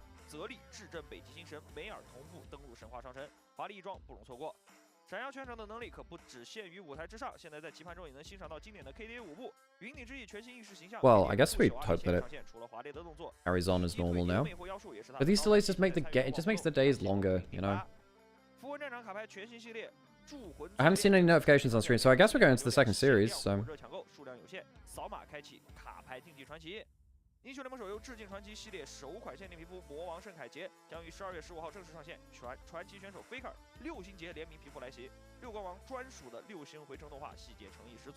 Well, LNG have tweeted out their own tweet. Wait, are they up next? Or what's the next one? It's OMG's next. So... Well, I guess, yeah. Hey, Reserve, thanks to the resub for Prime. Oh, Sam, Mecha dropped a Kofi for us, by the way, which was, you know, like 1,000, Sam. What? That's like... loud. Jesus, Mecha! Yeah, Mecha Fanboy is, yeah, he is our patron. You know, we are actually warlocks. We are actually the warlocks of casting. Yeah, literally. But that's the question. What kind of warlocks would we be? What Mecha? What being? Yeah, what? Yeah, this actually depends. This is actually on Mecha. Yeah, Mecha has to decide what exactly is the price. Yeah, exactly. It's like we're gonna start getting like little sulfur-smelling letters. This is another thing, by the way. You must go and do this thing. So this is the thing which will happen in the next year at some point, folks. I am actually setting up to run a D&D campaign with a voice actor friend of ours. Sam will be involved as a player for once. He won't be the forever DM. But yeah, we have a friend who is the voice of the main companion in Wuthering Waves, amongst other things. That's Fearinga. we and her go like way back, so we're gonna set up a D&D campaign for that. I'm making a whole homebrew world. It is somewhat Dark Soulsy in terms of like a dying world-ish kind of, you know, cool stuff there.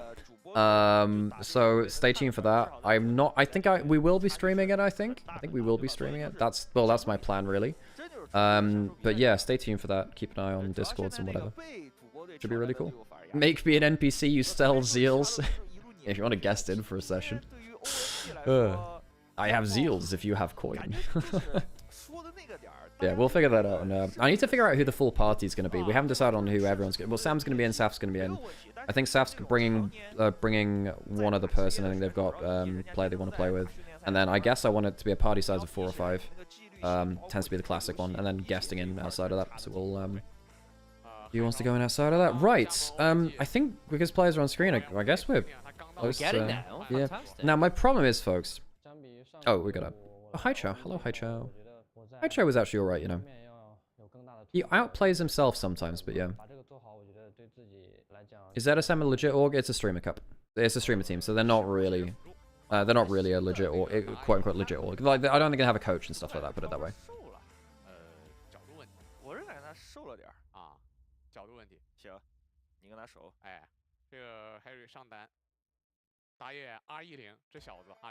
今年刚刚18，应该是今年年初的时候刚刚18岁的，这是中级新人 ，LPO 自己产的这种新人打野。这也是我在那个今年年中的时候看那个亚洲之星看到过的选手，他当时好像是和那个吧夏洛特对打中野小辉。对，我就说这个当时我们那个二路。Did you see that?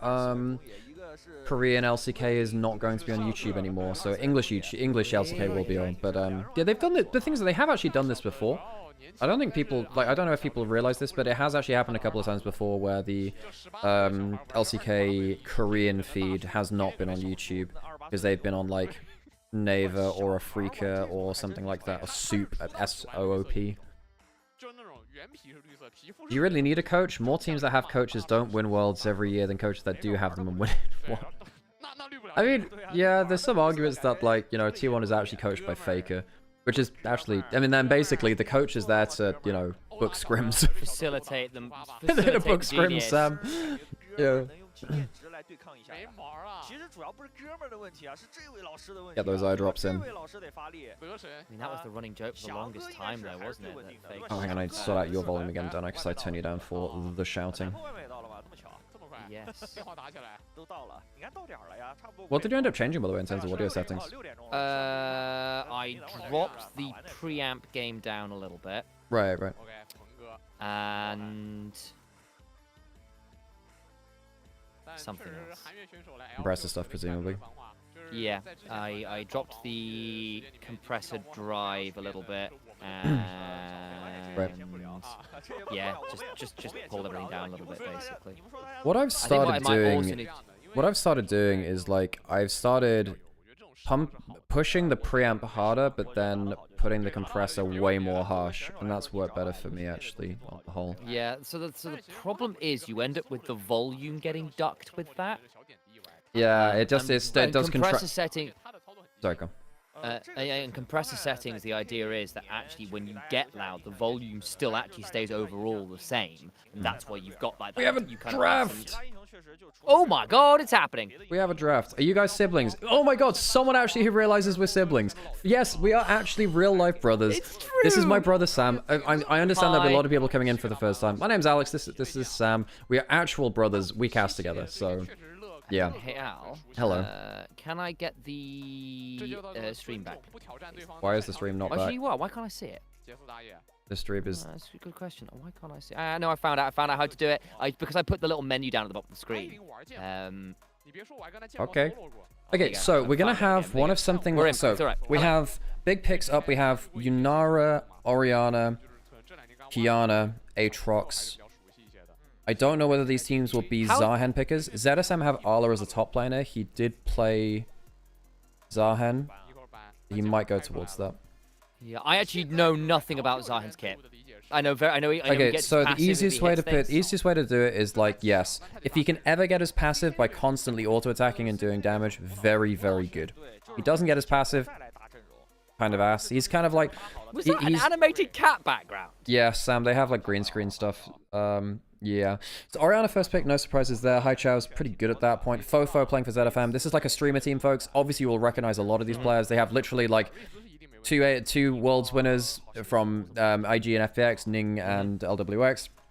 Fofo and Arla have both been around. They've been journeyman LPL players for a long time. Both have been to Worlds on LPL. Southwind, it was meant to be Iwandi playing support. He's ended up being subbed out now. Someone said that he ended up falling in the shower or something like that. I'm not sure how true that is, but I hope he gets well if he has been fallen ill or had an injury or something. Southwind's been playing. Didn't play very well yesterday, but hey, last minute substitution happens. Nymaera, as we said, a high pick champion. If they pick the Aatrox, I'm surprised they'd be picked over the Kiana, but it's been very powerful in jungle, weirdly, not top lane. Yeah, it feels like the jungle Aatrox, even the jungle Jace have been really dangerous if you're playing right. We've seen, like, I don't know whoever was watching Casper Cup, but Kanavi put out some obscene performances on the Aatrox across that tournament.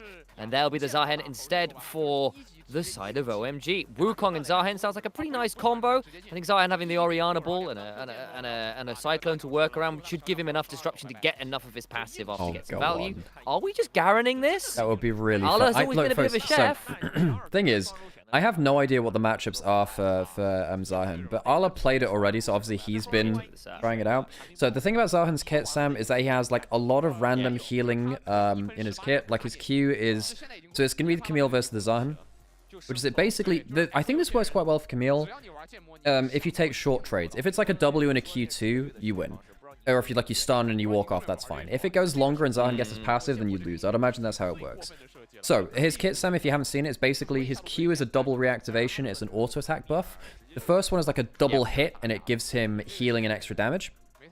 So his Q is kind of like, imagine it kind of like a Sundered Sky auto, and then he often builds Sundered Sky as well, but occasionally it'll be Triforce as well. Well, actually, I think it is Sundered Sky, sorry, it's Triforce in top lane right now. And then the second one is like a Shinzao Q3. So you reactivate it for a knock-up on your second kind of reactivation of it. So it's heal, then knock-up, so kind of Shinzao. Your W is kind of like a line skill shot pike Q, so it'll just kind of like pull people back like a skewer. Your E is somewhat like Kane Q. Your E is like a Kane Q where you dash and have like a sweet spot Q around you. Although actually Kane doesn't have a sweet spot. But yes, it's basically like a Kane Q but with a sweet spot. And then his ult is fly to a location. Old Aatrox Q. No, it's not like that. It's you fly to a location. You jump up into the air and went down. You do, but you're unstoppable when you heal when you do that. Okay. So in fairness, like it's not a great comparison really. I was thinking aesthetically it felt very similar. It's much slower. It doesn't look the same. Like if you show the two side by side, I wouldn't say they were the same. It also doesn't have a knock-up or anything like that either. So really, like I understand it, like it's a Darkin flying about the place, but it's not really the same. But yeah, so basically Zahen, very good if you can get him into like extended flank angles. I know we're talking a lot about this pick, but this is what people want to hear about, right? In terms of Zahen kind of going crazy. Interested to see this top lane matchup. He's been quite lane dominant in some matchups. Apparently he's like quite good in some points against like Gwen at points too. I've been hearing from some of the Gwen mains. And we're looking to finish off the draft. Ryze would be a very good additional side laner here between the likes of the Ryze and the Camille. Ability to play those lanes in some combinations are quite dangerous. Instead, we're going to go towards a Syndra. Just say, you know what? Control Mage versus Control Mage. I can get more pick. Syndra E into Camille combo. You can just pop someone would be the concept. I'm just looking at the side for OMG. That team fight wombo combo. The Slurkles are real. Yeah, and the Aphelios for Starry. Starry is a very good hyper carry player. I think, like, in terms of our AD carry new talent in LPL, we have, like, Leave and 1xN at the top, but Starry's not crazy far off them. Starry's actually very talented. I like this guy quite a lot. He's got the Aphelios, the Alistair for Moem. Moem, of course, went to Worlds on D+ Kier in 24. Kinda shat the bed. He wasn't great. Came over to LPL and wasn't awesome in LPL. He's on the Alistair. It's a champion which he's a little better on. Seem to remember the difference between him. There was another player he was switching in and out for. He was better in lane, worse out on the map. The Alistair here kind of needs to be better out on the map, really, because you're not exactly going to do as much versus Yunara Lulu. Very lane dominant combo from LWX and Southwind. But yeah, on the whole, folks, the LPL teams are unsurprisingly better practiced, better coordinated, and they feel like they're a little bit more in tune with the meta. ZSM, they're coming in as a the streamer what team. What does ZSM stand for? It's a Chinese phrase which is something like, "What do you think you're doing?" Basically, yeah, it's quite a common phrase. Or like, "Who do you think you are?" or something like that. They drafted quite well yesterday. They just didn't have the coordination to pull it off. And that's my worry with this stuff like this, where I'm like, okay, you've got like a Syndra needs to look for picks. You've got to, you know, somehow peel for this Yunara. Yes, you have the tools to do it, but will you be coordinated to do it? You know. So yeah, I'm looking forward to this game. We get to see whether they are the match of a team like OMG, who are one of our bottom tier teams in 2025. Of course, they ended up getting somewhat relegated in Split 2 and didn't play in Split 3. So we'll see how if OMG have actually leveled up at all. I'm trying to remember who the new members are for this team, actually. Because, yeah, this is... I mean, most of this team is quite similar. New jungler, of course, though. Alright, Al, pop quiz me. Zahen abilities. Yeah? Pop quiz me. Well, what's his Q? Dark Englaive. What's his E? Aureate Rush. Wow, I didn't know that. What's his W? It's rotating. Dead. Forgotten. No, Dreaded Return. Dreaded Return. That's what I was gonna. And what's the ult? What's the ult? Grim Deliverance. What's his passive? Cultivation of War. Wonderful. Yeah. Good. By the way, I did realize where Hung was playing last year. He was actually playing on OMG, so while I was saying, oh, you know, like, blah, blah, blah, was he hard done by? He did play on OMG, and it wasn't great for him, actually, so maybe I was... Yeah. He's been playing well at this tournament, by the way. So, yeah, there's some changes did come into OMG. Of course, they were playing in LDL, weirdly. Yep. They had Linfong as their mid laner before, and Charlotte, so Hai Chao's actually come in. I think, I'm trying to remember if he was on... he was on a different team at some point. He was on LNG, I believe he was on. Last year was also, which he did struggle, but the same bot lane, same top jungle. So it's basically mid lane is the big change here. We saw Haicha in particular, someone who just said basically he's a bit of an Azir merchant, would get Azir and then not actually win with Azir either. And he was always very volatile. He'd have these great Haicha games, had one excellent game on Vladimir last year, where I was like, oh my god, he's going to be riding this high for the whole year, and he somewhat did. That's a good amount of damage onto Southwind there, actually. I mean, of course, it is the support. Got a few more pops to work with. And again, you are just a Felios and Alistair at level 1. Namely, you don't have one. But somehow a Felios switches autos weapons with aggressively at you. Yeah, switches with not Moonshot, with Calibra. Still pretty good poke, which is good value. There's the headbutt away. Prevents the easy auto glitter lance trades. This is a pretty good game for an Felios too, because you can build full lethality and you don't really... care about it. Wukong can go for something like a Black Cleaver if you really need at some point too. So you can go, you know, max out your lethality on your stats, which you get from leveling up, and then you go towards a collector, and you will do significant damage to everyone. There's no like hyper tank that's stacking armor on the other side, which means you get, you know, less value out of your well, less relative value out of it. Just waited out that shield very well. Got a lot of that passive stack as well. Just like, that was quite nice. It's my first time really seeing Zahen, so I'm quite excited to see more of this. Well, it's the first time we've seen it in pro. It wasn't available in Demacia in Casper Cup, so it's the first time we're actually seeing quote-unquote pro games for this. I understand that it's between, you know, a streamer team or whatever, but no, Arla played a game of it, as we were saying, and now we're seeing Harry playing. I think this is our third game in Demacia Cup. We had one game which was bad, where it was blind picked. Someone picked Malphite into it, and Arla got absolutely destroyed. The laning phase was bad, and the team fights weren't great either. Then we saw another Black Cleaver in that matchup. I actually don't know. You went Triforce. I think basically the problem is basically if Malphite ever gets out of lane, Malphite is a very good champion, and he gets out of lane versus Zahen because he has to auto attack him, and actually Malphite's really good at trading auto attack for auto attack. Actually, weirdly. A lot of people don't realize how much... reset and Malphite goes great. Yeah, exactly. A lot of people don't realize quite how much damage that Malphite does when he just kind of like hits you with the crushing blows or whatever they're called. Yeah. No, not the ground slams, the auto attack, the crushing blows, whatever it is. Is he? Okay, misses his dreaded return. He's got a jungler coming up here. The bait is semi-failure because he still has to back away. Yeah, Harry's really not having a good time here, actually. It was, yeah. Arla's getting good shoving in the early game. Of course, he chose this matchup into the Zahen, I believe it was too. Yeah, he chose that one. He was on the other end of a losing... He was the Zahen in the losing Malphite matchup. So he got bodied a little bit there. He's chosen a bit of a different counter there. Fight between the jungles now over the Raptors. Dash over the Qs. Those who have chosen chicken, says Saruman the White. All the while they're going to get the Warrior Trickster combo from the Aatrox, and you'd think early on that the Aatrox would have a good matchup into the Wukong with the ability for the Syndra to come on over, but it's looking pretty good right now for the Wukong, but the Smite Fire still goes the way of Ning. And well, it's funny you mention that in terms of the Syndra being able to come over. That wasn't the case there. Like, Haicho was getting a little bit bodied before that, but Haicho had control of the wave at that point, so FRK couldn't really leave the wave. I think there was like a full 6 stack of minions there about to go into turret. So risky, that's why Rayo decided to go in towards that. I don't know this jungler, by the way. I'm going to have to look him up in the back. There's one of the players which I don't know as much. And as we're saying, you know, a lot of OMGs remain the same. Mid laner has changed. Haicho's come in from LNG, but Rayo's come in as well. So I'm going to have, you know what I'm going to do? So I'm going to go have a look at them in the background. Do it. Dreaded return into an auto queue. The Dark Englaive. Named after that big old spear sword thing he's wielding. That's a glaive, guys. Sam, it's yeah. Why I expect, why I would also, it's also why I suspect he'll be quite popular in China, because glaives are one of those weapons that are really associated with a lot of the sort of like Three Kingdoms heroes and stuff. It's a big thing in Dynasty Warriors and the like as well. Guangzhou or something. Because there's like one of the big heroes from like the Three Kingdoms, which has yeah. I mean, yeah, if you think about, you know, Spear of Shojin, that kind of archetype of weapon, really, really cool. Of course, like, there are multiple cultures which have used kind of like spear swords to some degree. Japan has the Naginata. Obviously, we talked about the weapons from China as well. Europe had less like spear swords like that. Everywhere did big sharp things on a stick, though. Halberds and stuff like that were very popular. We had halberds and falshards with the two we had. Falchions, and then oh, that was a sword actually, and then there were billhooks and stuff like that too, pikes and billhooks. Yeah. So yeah, so falchard's kind of a billhooky kind of vibe, though it's kind of a little bit more axe heady.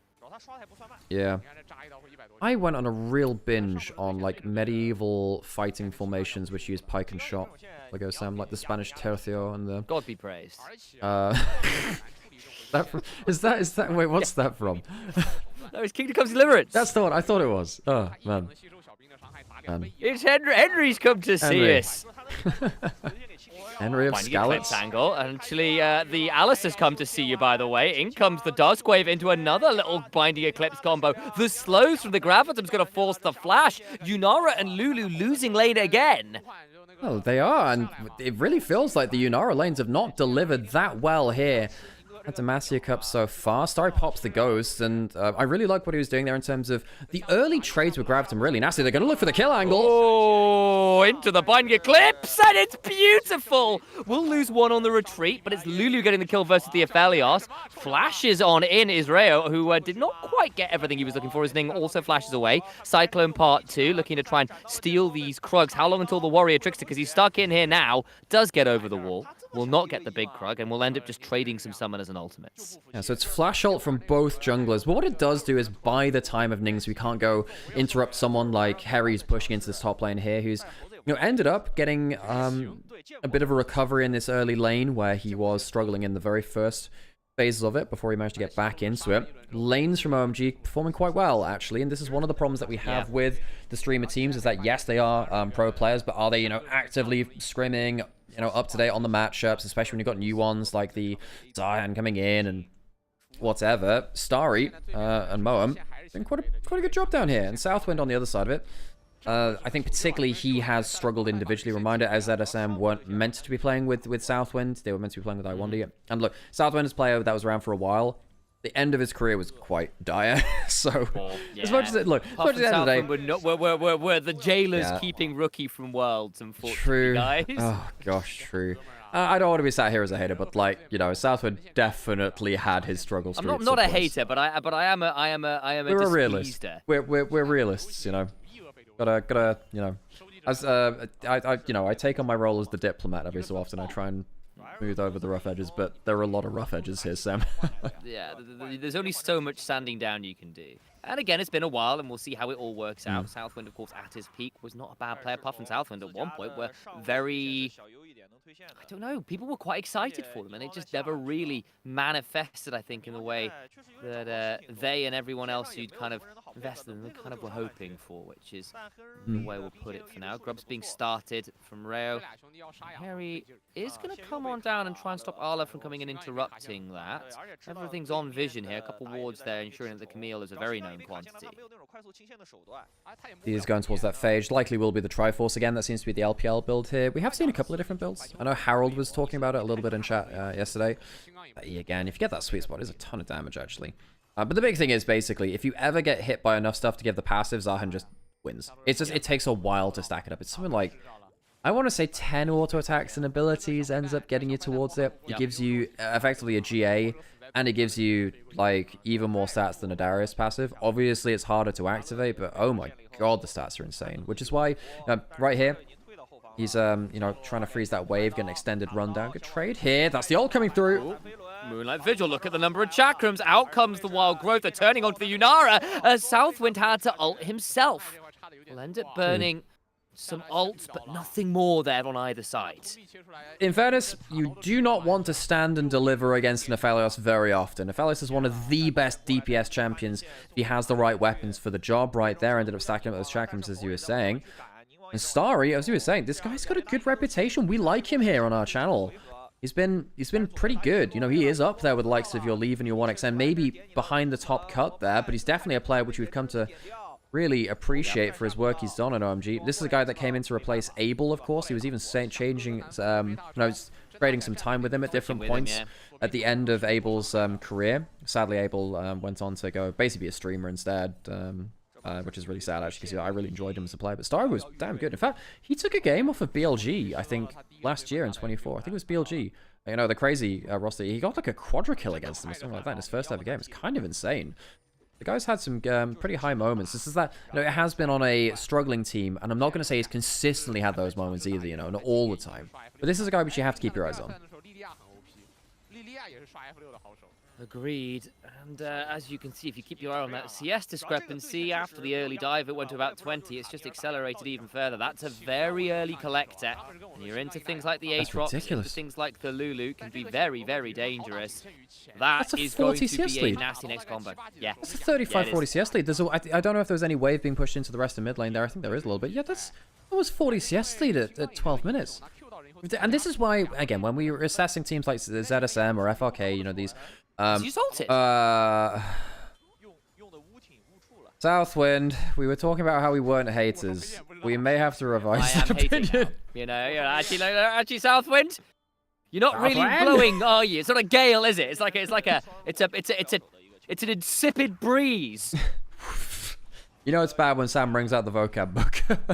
Fucking getting started. Do not make me get my thesaurus. Yeah, that's like a fossilized dictionary, folks. Get it? 'Cause it's a thesaurus, Sam. Yeah, so OMG have 3 grubs and they have a dragon. Ain't that great for them? Here we go. Remember, there's still the Unbreakable World, so you can't burn the CC too early. Moam goes in. The flash does not get them over it. And oh no!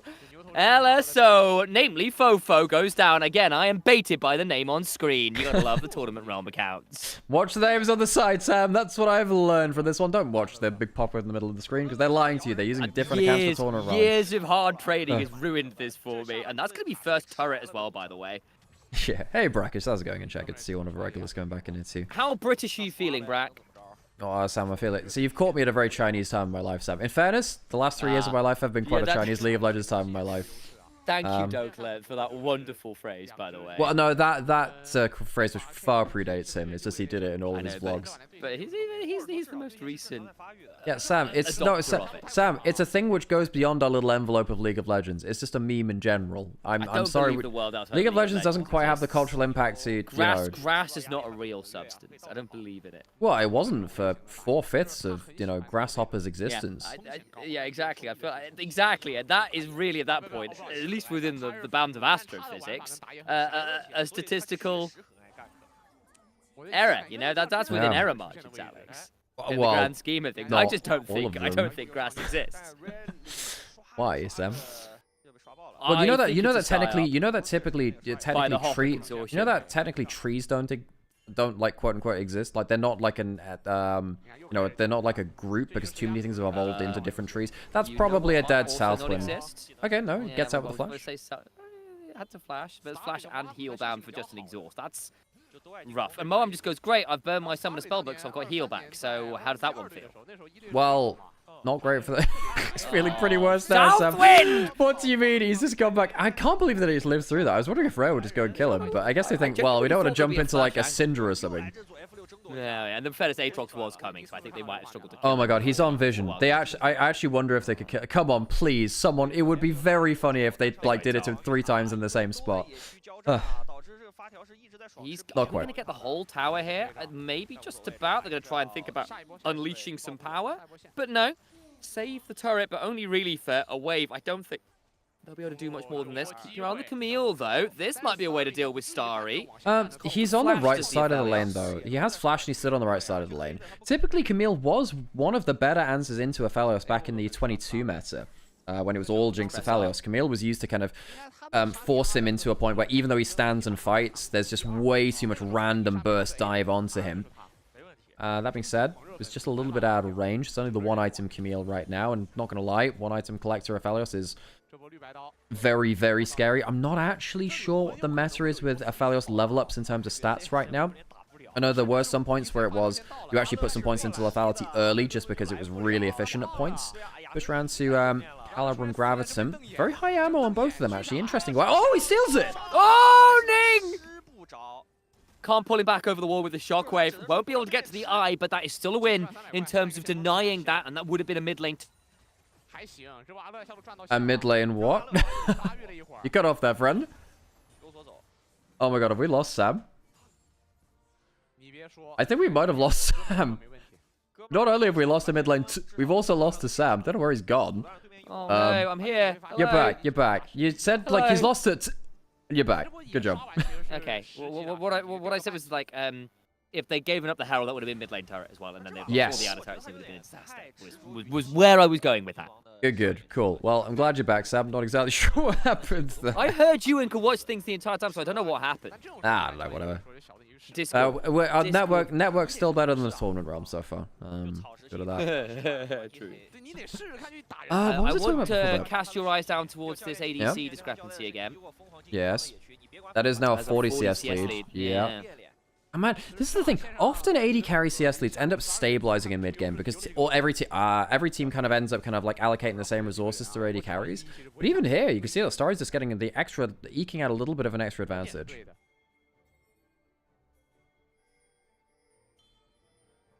Still there. It worries me when you go silent. Okay, just checking. You talk! Yeah, I know. Then I stopped like, oh, this feels like a moment where Sam will chime in with something. He's not chiming it. Sam, one of my favorite casting moments of all time was during the Dracos Cadril one? Yeah. When Dracos pretended to... Well, he actually DC'd. Dropped out. He did, yeah, and then he faked it out the second time. Yes.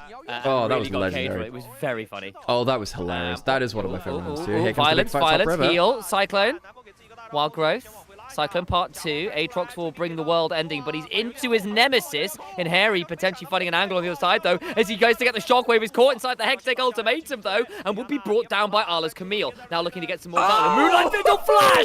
Duskwave! Starry can't quite get both. It looked flashy, but it is still going to be a very dead AD carry, and ZSM are going to find a lot here, as finally up comes Harry Zahen looking to get some more value as the damage comes on through from the crushing blow. Looking to go on forwards with that Nimbus strike. They'll get another one. The shield. Arla can't secure the kill on the Wukong. It's a bloodbath top lane. And OMG just about come out on top. Oh my word, the burst of that coming through. We have a pause. Okay. Not sure who's paused it. The camera's gone over to... Southwind. Alright. Well, that could be a problem. Reminder, folks, it took a while for us to get into this one. Hang on, let me turn your volume. I had to mess around with your volume mid-fight there to combat the crispiness. I think we managed it. Well, because he went loud. You know, it's like going, yeah, it's the hype moments. How crispy is it getting, Alex? It's less crispy than it was, but it's still crispy enough to like impact, you know, the cast, you know. Yeah. You can listen back to it. We were live on YouTube. You might be able to scroll back on there and like listen for yourself, because I don't know what your settings are, but.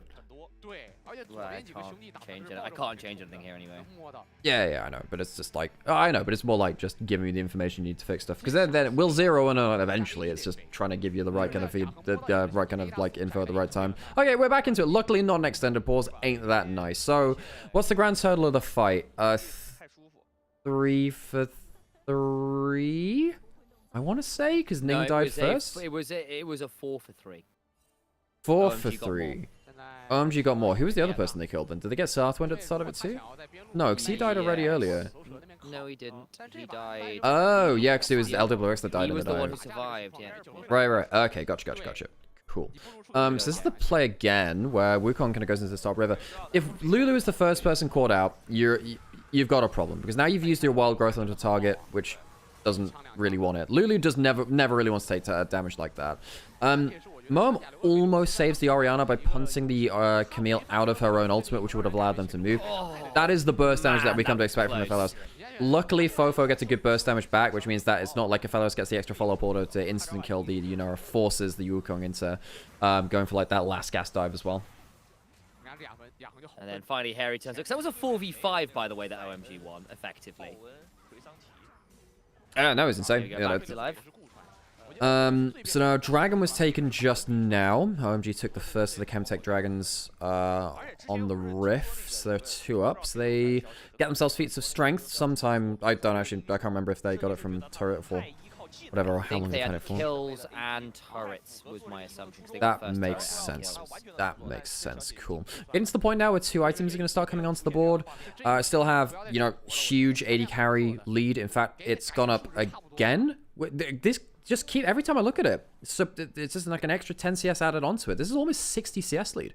There's going to be, is there a wave going to get collected? It's not that long out of playing pro either, No. I mean, this guy was playing right the way up until last year, I want to say.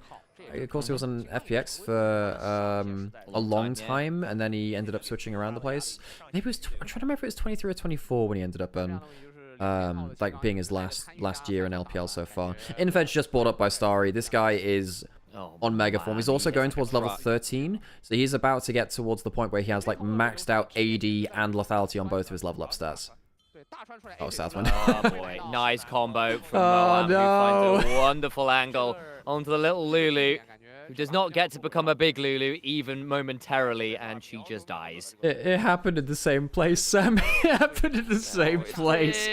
Southwind should just never step foot in that one bit around Raptors. That's going to lead towards the Atacant. I don't think ZSM can fight with that Lulu, really. The extra buffs and shields are too important. They're going to get zoned off. ZSM will lose the Atacant very easily after that.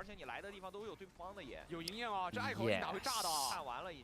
This should probably die here nonetheless. Are we going to see Aatrox try and flash in? Ning already got a bit of steal here. The shockwave on 2. Double headbutt pulverized. The Moonlight Vigil empowered with the Infernum. And everyone melts. Welcome to the barbecue. Starry will be the one ensuring everyone is feeling fed tonight. Whoa. If you're melting your barbecue, you're overcooking, Sam. But I guess the overcooked ZSM. This is the point where it's like you've been turned into gruel. See it. What was it before? I don't know what it was. It's gruel now. It's just, it's been liquefied. There ain't much coherency left in that one. OMG, really big fight for them. Really like the way that Starry has been able to combo on into these fights. The last couple of fights, we've seen the Moonlight Vigil come in. The Shockwave clumps people together for the combo, and everything else comes into it. That Shockwave sets everything up for success. I think they were spacing fairly effectively. Just get caught on the wrong side of that Shockwave, get brought together, and everything goes to hell. I mean, it's Shockwave into Headbutt Pulverize, into Grim Deliverance, into Moonlight Vigil. Like, all of the circles end up on top of 2, and they just disappear. I have to say, this hasn't really been a game decided by top lane very much. I mean, Alice had a good ult or two, but not gonna lie, the Zarhan's felt like very much of a placeholder at this point. It has really been a game about the 80 carries. Ghost was popped for Starry there, just for safety. Got himself out of range of that stun. I think it's always worth it as the Aphelios, particularly when you're without that flash as well. Folks, you don't have Gale Force anymore. You have to hang on to your mobility. You have to use your mobility quite liberally to survive some things. I appreciate him being defensive-minded there. And again, you run Ghost on Aphelios where and when you can for a reason. It can be revalued with Flash is about to come back up as well. This is the LPL special where they go dark just before they come up. There you have it. That does freak me out sometimes. Yeah. About whether people have Did he summoners just use not, it, or is it coming up? Exactly, and you never quite know. Schrodinger's summoner. Yeah, but at that point, if you observe, no, at that point, until you observe it. No, again, if you observe it, technically it's meant to be one or the other at that point. The wave function collapses. I'll potentially on a flank. The anti-Schrodinger's summoner. You can't observe it. I don't know how much extra follow-up they have onto the FLs, and he does have Severum, so if he fires the ult out, he can heal off of that. Good ward over the wall. Sorry, I'll be safe in that. Has this flash too. He's a lot safer because of that. Smite on the cannon helps get that down nice and quick. He'll be hit briefly with the Arc of Judgment. Not too much more there. The circles fly. And they will go towards clearing that top lane wall. And again, it is just a bit of a holding pattern here. ZSM, at least they got a couple items coming in now. I'm seeing 2 items on the Nymaera, hooray. 2 items on the Syndra, who's gone. Not the black Fire Cosmic Drive build, by the way. That is Sorkpan Boots, that is Shadow Flame, that is Luden's, that is I want to pop this Aphelios, please God. And I think you need to be, yeah, I think just the person who Camille ult, Syndra, is then just kind of target, point and click, one shot. That's meant to be the idea, and you know, Furfo's got a pretty good history on stuff like the Syndra. Camille's actually teleported away from the top lane, understanding that there's actually a little bit of danger there. I think you could have gotten away because you're a Camille there. I'm surprised that he uses the teleport for that, but really wanted to playing it safe. Now that tool's down though. This actually could be a flash shockwave angle, you know. I see it. Also, they see Starry on vision here as well, so they are just saying we are standing well away from any potential dark corners, and that is wisely done. Dragon up now, 3rd dragon for OMG if they take it, which I imagine they're going to do. They have full control over the bot side of the map. And of course, Arla's just uses teleport to get away from top lane, which is, you know, not very useful. Fofo's now going to take up duty in top lane instead. He might actually be able to double up this solo lane, get the Azahna out from Fog of War, get the Camille ult into the Syndra ult. This is the combo we're just highlighting in terms of build path.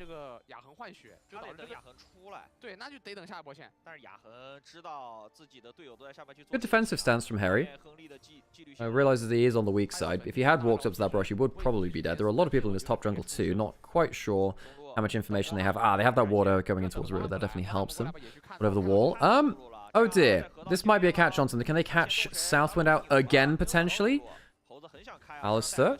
Certainly thinking about it. Maybe it'll be Ning instead who has to flash the shockwave.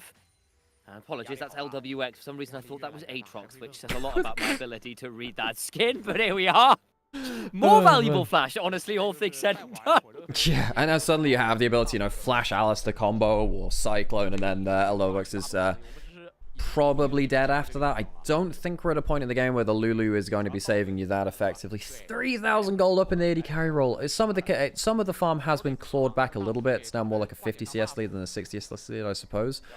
But that's such a massive disadvantage, and that's even before you even take into account the kills, which has forced Starry into, you know, over an item advantage pretty much at this point, or I guess just about a single item advantage in terms of overall gold.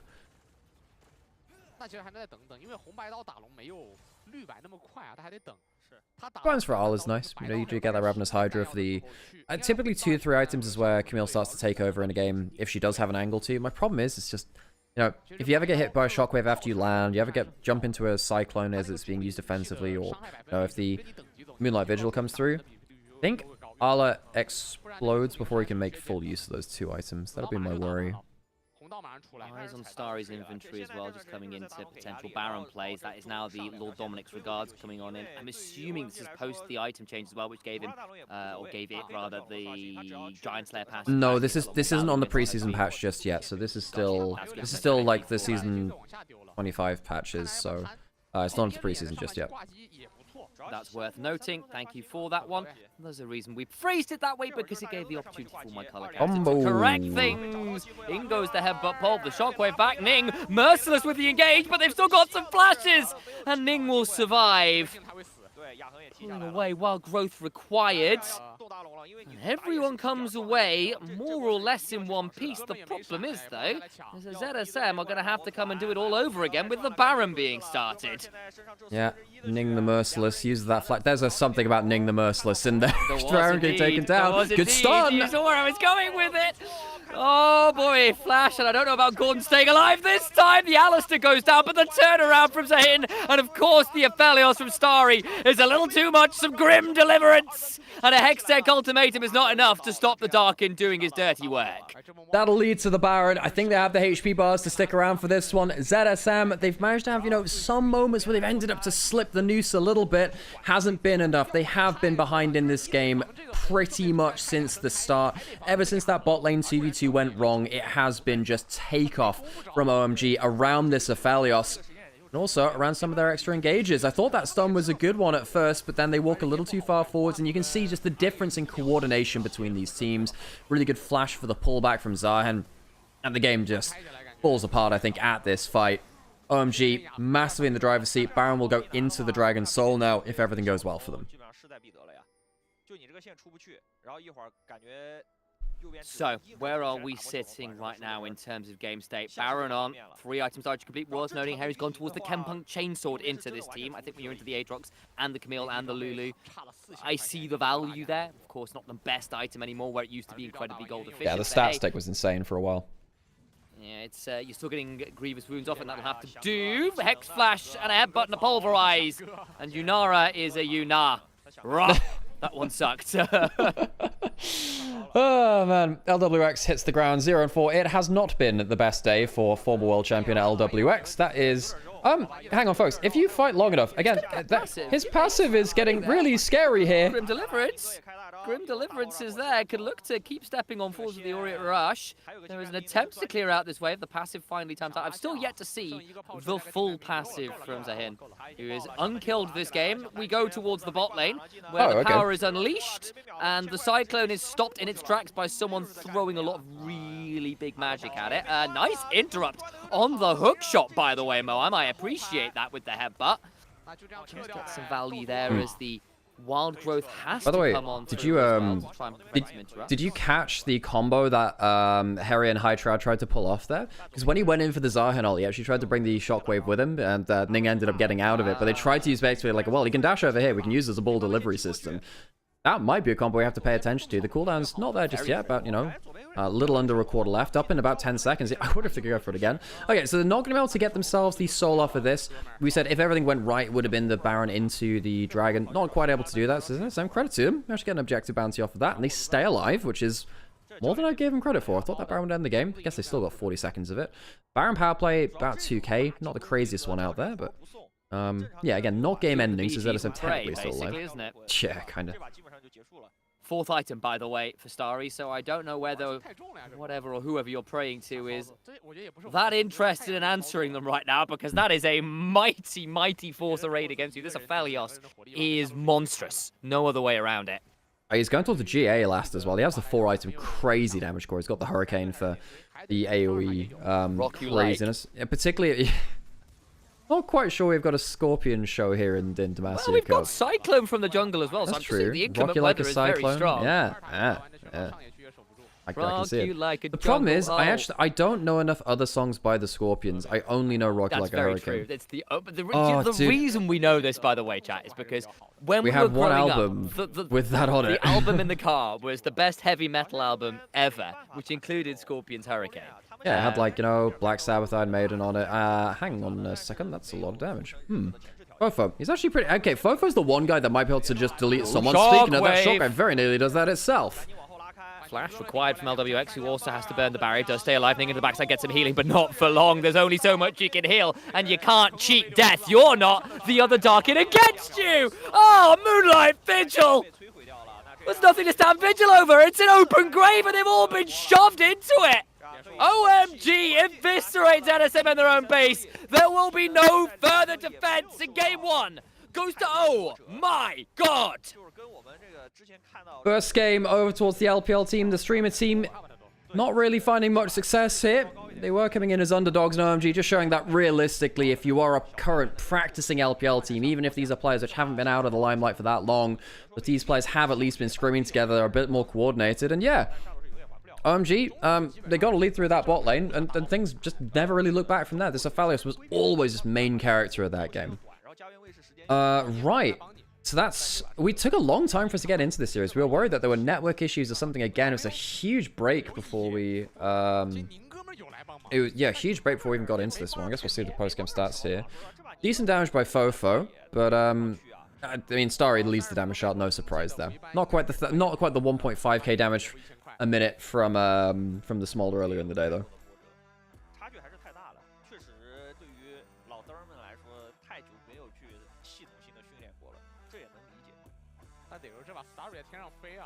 You good there, Sam? I am. I need to get some more coffee, probably. Yes, we probably do need to have another pass at the audio stuff again. Just seeing what we can do, you know. We'll figure it out as we go along, but yeah. Let's give it another pass if we can, because I think last time when you were doing like shouting into the mic last time, I actually don't think you were going hard enough, because you always go harder live, right?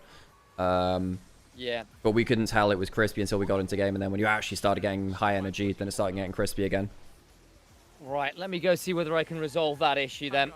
Yeah, if you go listen to Nexus call on this top lane fight, if you can go back on the VOD, you might be able to get like a good sounding post for what it sounded like. The thing is, I know when it's happening. It's not necessarily like...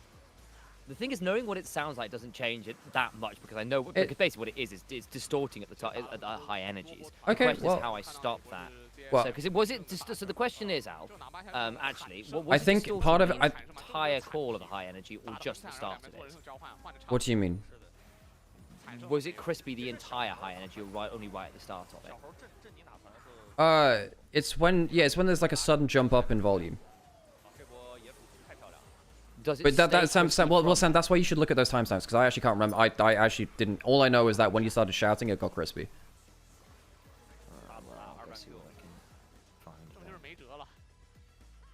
And look, obviously it was much worse earlier. It's like when you were singing earlier, like it got really crispy, for instance. But like, obviously you've changed it. It's much better than it was there. But if you look at that top lane fight and the Nexus fight, it was getting crispy pretty much any time you jumped up in volume. Because if there was a harsh jump up in volume, it would go like immediately crispy.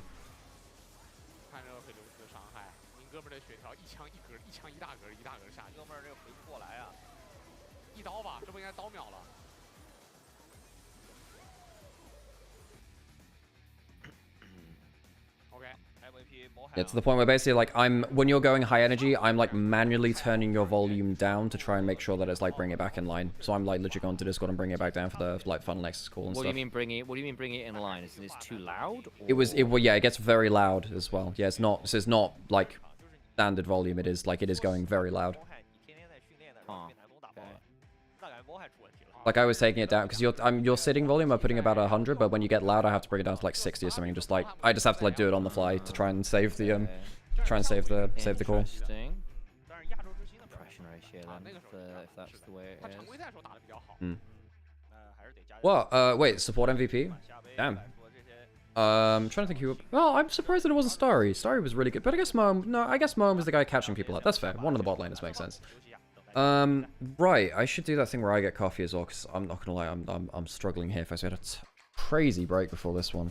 Hey, I'm gonna go get some coffee. We're gonna go try and sort out some audio stuff, folks, and we'll be right back. I think the compressor just needs to come on faster by the sounds of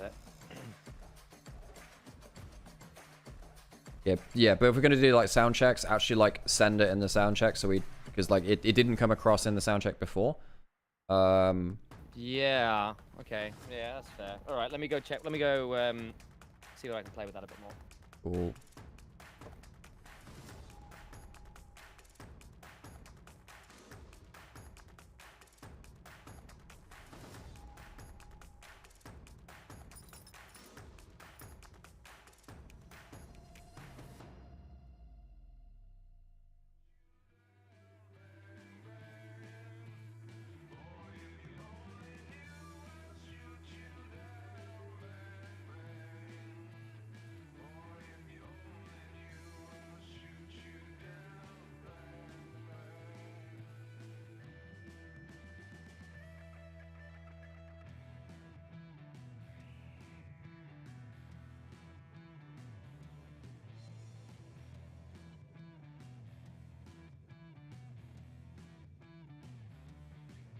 Okay, let me put on some adverts.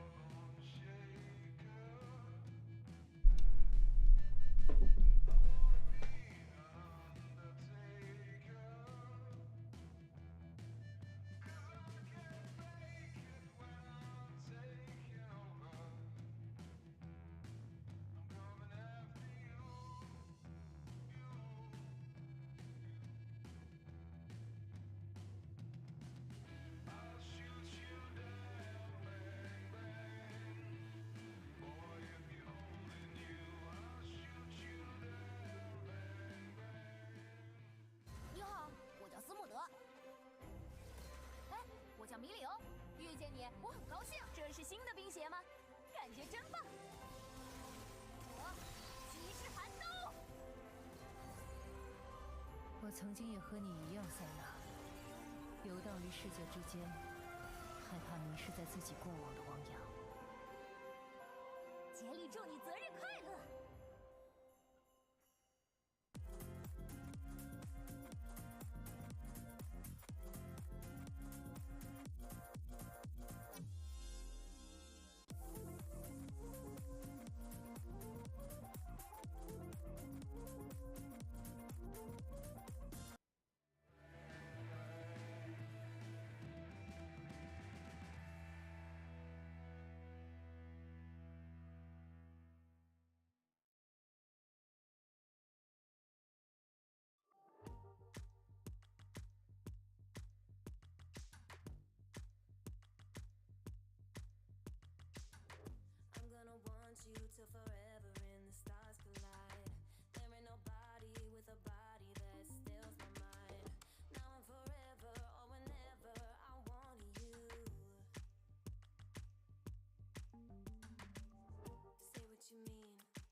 Hello there. Gonna get some headphones on 1 second.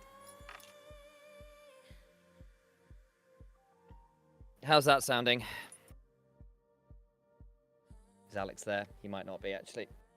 And I could use another coffee. Oh no. Oh, in fact, I'm gonna do that.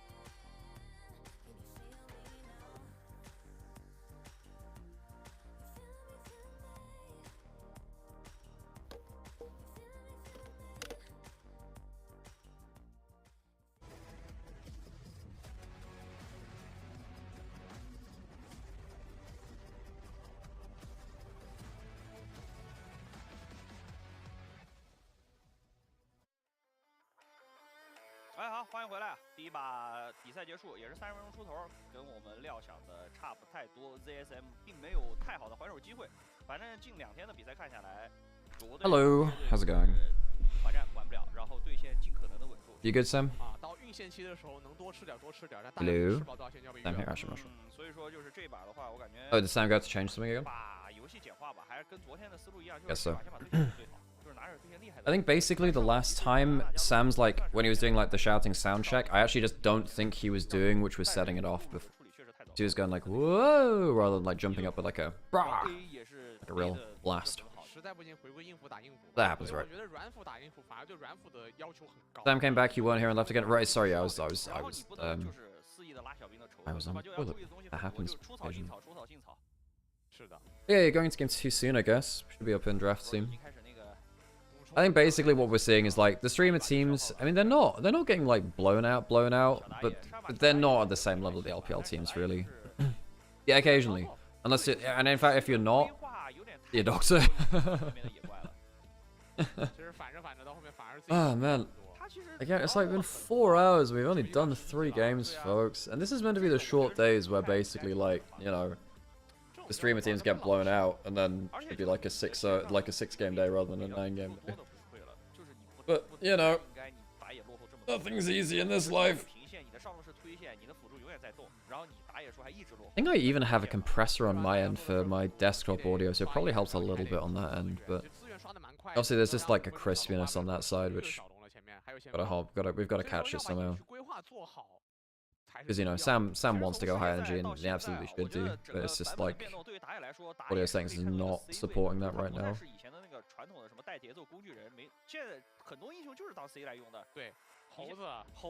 Wait, the Panda Pal Lux skin raised $3 million for the Riot Games Social Impact Fund.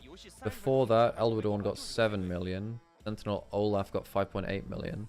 Bargadi and Talia got 6 million. What do you mean a Lux skin raised less for charity than like Talia, Olaf, and Ornn? Are you kidding me? In what world does that skin not sell just like hotcakes? And Deluxe, surely other people buy that stuff. Was it a different percentage? Or does the skin not sell that well? Comparative.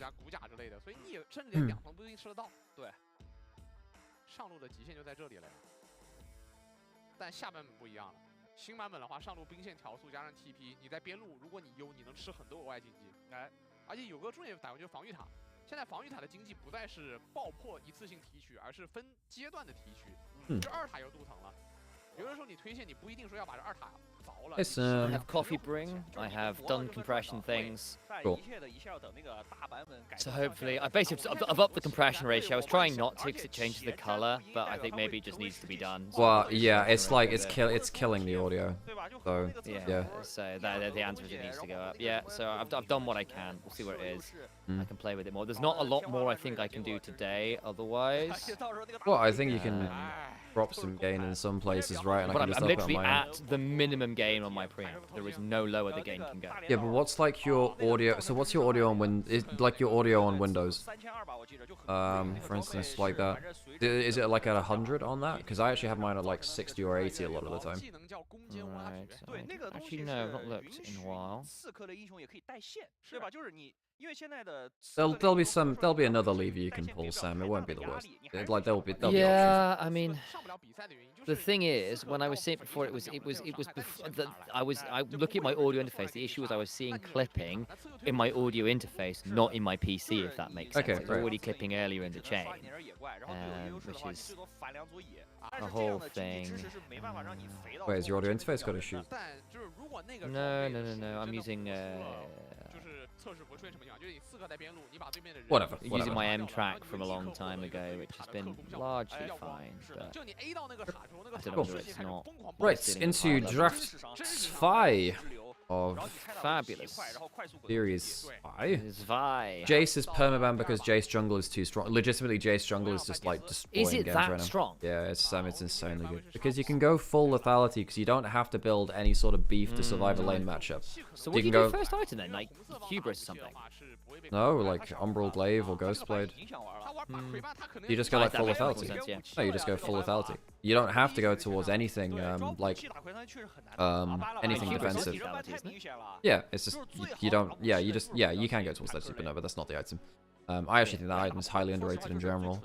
Okay, so Nico's out of the pool again. Oh, yeah, so if it goes to game 3, reminder, it's blind pick with no bans. Obviously not the case for this one. That's cool. Yeah, because the last game of every series is blind pick with no bans, which is insane. We have blind pick for the first time since the mid-season cup, and then obviously the old days of OGN season 2, 3, 4. That's Leah first pick.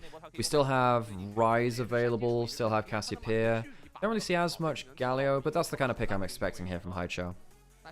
Could be something like an Akali if you really want to do something different, but I doubt it. I mean, I guess it is Haichao, so he likes his Akali. Not great into Slayer, but, well, no, it can be fine. Anyway, whatever. Options. Varus locked in for Starry. Can look to get something lane dominant alongside it. If you pick up the Karma or something here, that bot lane will be very oppressive. Ahri a consideration for Haichao, who is a big Ahri player. And Fofo, of course, was also an Ahri player, so it's a bit of a takeaway. You've now got double pick options. The Charm or the Chains of Corruption land, and you've got a good CC chain to work. It's not a takeaway from Fofo in this case, because the Talia is already locked in. And Asha goes to game, and if it goes to game 3, it'll be a blind pick with all bans reversed anyway, so... Okay, so yeah, no, Ahri Talia. I'm not gonna lie, towards summer in this year, it just felt like Ahri was just not a champion. I mean, 2024 really was Ahri's season. This season, just it felt like Ahri struggled to lane in the way that she did. Well, yeah, because a lot of what she used to offer was actually very solid early laning, where like her level 1 to 3 was very dominant against most of her laning matchups, and that just hasn't been the case in more recent patches. Not really sure why that's changed. There have been some buffs to her, but a lot of her base stats have really struggled to recover. I think maybe other champions have just been nerfed enough for her to come back into the meta. That's a massive combo from ZSM, though. This Nautilus hits anyone, shove back from Talia, bullet time. That's a hell of a trio. It's nasty, and there's no real option to tank up that hook right now. You can dodge it as the Ahri, you can try and stay away from it as the Varus by just being far away, but neither of them will survive the combo should a Dredge Sign or a Depth Charge hit on target. Braum, as a result, to try and manage some of those waves of bullets and hooks makes some sense, and Nautilus does not have a fun time into Braum in lane. So now you have your option to actually tank it in the way that you're saying they didn't have before. Like that's like, okay, it's a good matchup into Nautilus, and if someone gets hit, you put up the shield, and hopefully you survive. That is an option, at least. We don't have any top laners or junglers locked in just yet. Long time. Oh man, it's been. You know, I was just thinking about. You know, is there any flex space to go into jungle? It's been a while since we've seen Talia jungle. It's obviously Talia for a while. For seasons, Talia was more of a jungler than a mid laner. Like I want to say from season like 9, 10, 11, really. Maybe up all the way up until like 22. Talia was just completely locked into jungle, and then they shoved her back into mid lane again and out of jungle. Although we did occasionally see, I think in 23, there's like 1 or 2 Talia. The flex space kind of been killed. So what's available in jungle? We have no Wukong, no Aatrox. Do we see any jungle champions visible already? No. Kiana has been first pick, first ban actually for some teams this tournament, especially in Kesper Cup 2. We're seeing Korean teams actually respect the Kiana now in a way that they didn't before. It's a Sejuani in the end though. They maybe wanted to look to lock it in themselves here for real. Yeah, maybe. It's a little dangerous playing Kiana into both Talia and Nautilus, who are both pretty good answers into high mobility champion who can just get locked down in just one shot. Kiana is fine until she can't move. Kiana's survivability is in that you can't hit her with anything. She's got like a million different ways to move around the map. She's in the grass. Yep. She goes invisible, she has 2 dashes, technically. And like her omnidirectional dash, effectively, because technically you dash towards terrain. Well, there's terrain everywhere. Good job. So you can just dash wherever you want, yeah. Oh, hang on. I saw the Caitlyn top. There's something weird happening. Like realistically, you never do that as a blind pick. Maybe it's like a if you see the champions, maybe you can see like a random Varus top matchup. But you don't do that. Pantheon's up and available too. That's better for the point and click. And one of the other things you can do with that, very good with Braum, because if you get the W stun onto someone with a Braum passive on them, if it's the empowered W, just instant pop of it's an instant proc of the Braum passive. Very powerful. It does mean now that everyone is bringing very nasty pick CC. With the Ahri and the Pantheon, your roam game is very strong. You have that pair either turn up together to play through the mid lane or look to punish a side lane. Very strong indeed. Considering an Afiri here was one of those AD skirmishes that played pretty well into things like the Xin Zhao and the Pantheon in the past. Gives Ning a carry option, a dive threat to follow up on the Nautilus of his own and can threaten things like the Varus pretty well. Can dodge out a lot of that pick CC with a good W. I think I see the vision there. Sounds good. Sion as a frontline option would be This is a good draft. I like this. Look, ZSM have been drafting well. I think FRK, the other streamer team, maybe they've been a bit more ropey with it, but ZSM's problems have not been drafting. You know, they have great combo of, you know, Nautilus hook into just tons of follow-up. You have a front line that can go into it too now as well. You have mixed damage, fairly long-range carries with people to stand behind. So this is not a bad draft from ZSM. That's not been the problem for them. It's been about the coordination instead. I like the Ambassador here. You can kind of fly into the backline. If you ever ping Misfortune and Talia, the fight's pretty much over. The OMG have their own options too. This should be a competitive game with these drafts. Or it would be with the drafts. We'll see if the play supports that. I think whoever lands that first bit of CC from OMG will allow everyone else to hit theirs, and that is always really, really scary. If you are hit by that Pantheon W with a point-and-click bit, the Charm will follow, the Chains of Corruption will follow, the Public Execution will follow, and your life is probably going to follow after that, let's be real. On the other hand, if it does come down to straight front-to-backs, you're quite single-target. You're quite 100-0 on one target focused, and if you do blow your whole arsenal on one target in that team fight, I think the AoE and the extended fight damage from the side of the streamer team ZSM should edge them out. At least that's my initial read. Al, where are you at on that one? Yeah, I think that obviously the single target is kind of crazy from OMG. I mean, the consistent damage, if you get a reset from Ahri and also just Ambessa once you get into melee range, is actually very good at cleaning up fights like that. I'm not as worried about them dealing with a whole team fight beyond the first pick, which, I mean, I think there is a worry if you struggle to get that first pick. On the other side, like, if it's a bad bullet time, I do actually worry for the damage profile of ZSM. Because, you know, you do have... The Nautilus and the Sion set up well for someone like, you know, a Neferi reset, but if the bullet time's not fantastic, or you forced to cancel it because Pantheon or Ambessa are just, like, on the same screen as you, I think ZSM could find some issues with that. Keep our eyes on it as we get into game. Alex, I will return in 20 seconds because I'm going to pour the coffee I brewed earlier. Hell yeah, all good. It's Poke Varus as well. Now, normally you'd say, well, you know, Poke Varus, not the best into tank champions like... the Sion could be a little problematic versus the Nautilus. I actually wonder if this is a Serpent's Fang game. No, it can help versus the Seraphs, it can help with the Bloodthirster, Seraphs, Sion Shield, Nautilus Shield. Yeah, I actually think this is a Serpent's Fang game from Poke Varus, you know. But at least you got some anti-tank value from the likes of Ambessa. Or like Ahri's awful if you're the sole AP as well. Malignance and Leandry's can be okay. Alright, let's get into the rift. Rotating, hell yeah. That's normally where you put advertisements, folks, for the rotating banner. As you can see, they have not done that here. 他以前只是纯搞事，但有的时候也是能硬搞。在他早期大概20年的时候，这把看一下他的野区规划了。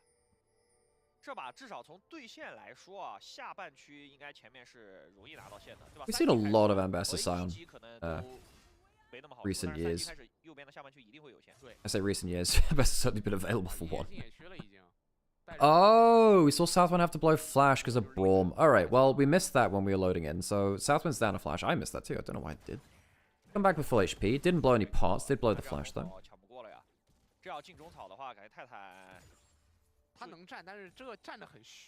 ZSM are a streamer team, Maniac. So they're like, while the players and the name brand value aren't bad, they're not a team which has practiced together. They're not a team which has got high expectations anywhere really. Decent double up there actually from LWX. Managed to ping something off the wave. See what Harry's managing to do is managing to like dash in and dash out before the W shield actually gets the damage down. Good luck. Do that. Repudiation. Goes forward with shield. All right, I've seen Alex, a lot of I'm this. going to guess that Southwind has blown Flash already. He has! Are you kidding me? Oh my god! Are you sick? Yes, Sam. He did blow Flash. He at level 1. Oh. He was in bot side jungle alone and he got Braum queued and he had to flash. Oh. That's a very good prediction, Sam. Okay, well. Good job. That's actually very funny. Southwind or Nautilus, he's going to full send it and it's going to go wrong. Oh, the dog was... Oh my god, don't remind me of... Like, I was speaking about this on Summoning Insight as well, where I feel like there's... I have a personal...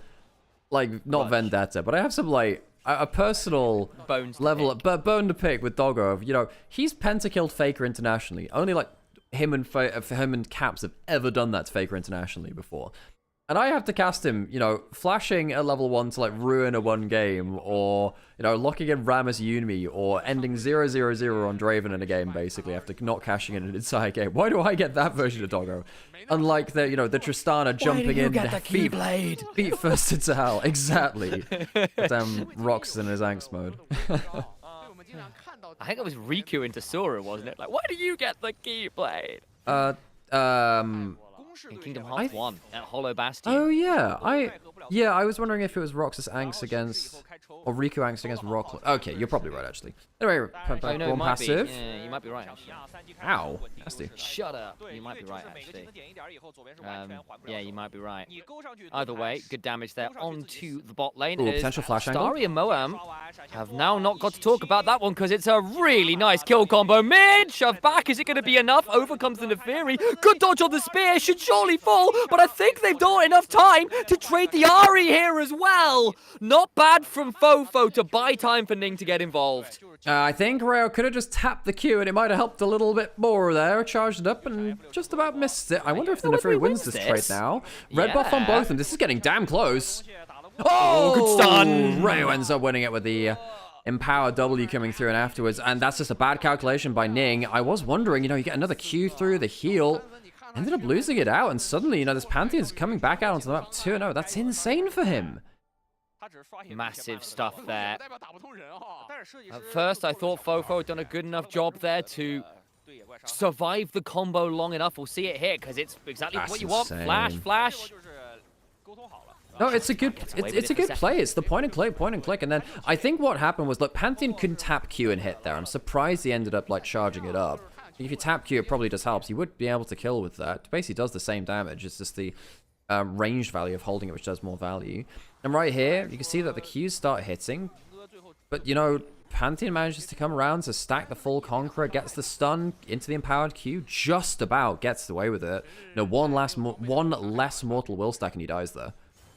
Yeah, agreed. It could have been a very different game. WX looking to come and roll swap, lane swap with the Scion. That's at level 6 though, maybe a bit of a dangerous one to just straight up face check, especially just sat in that bush. I don't know about this one. Hang on. Oh, there's 2 of them. That changes things around. The Scion hadn't actually finished the recall. Flash, hook, turn around with an attempted public execution, a few dashes. They can't quite get the kill, but the double up is there. And eventually secure Harry. Yeah, and in the mid lane, Fofo dies as well. He was flashless. Didn't look like it. It was at level 6 of Ahri. Hit level 6 and immediately ulted forward. I think we can tell the story of that from the cooldowns. He did have a Dark Seal after that first skirmish as well, so he ends up getting a stack off of that. Good job there. Ahri should always be building a Dark Seal. Best item in the game for Ahri is, of course, that Medjai's. You want to make sure you can stack up for that one. Dragon now started, and Fury's coming over. I mean, there's a lot of low health members. I actually think they can fight this. Talia can ult them off as well.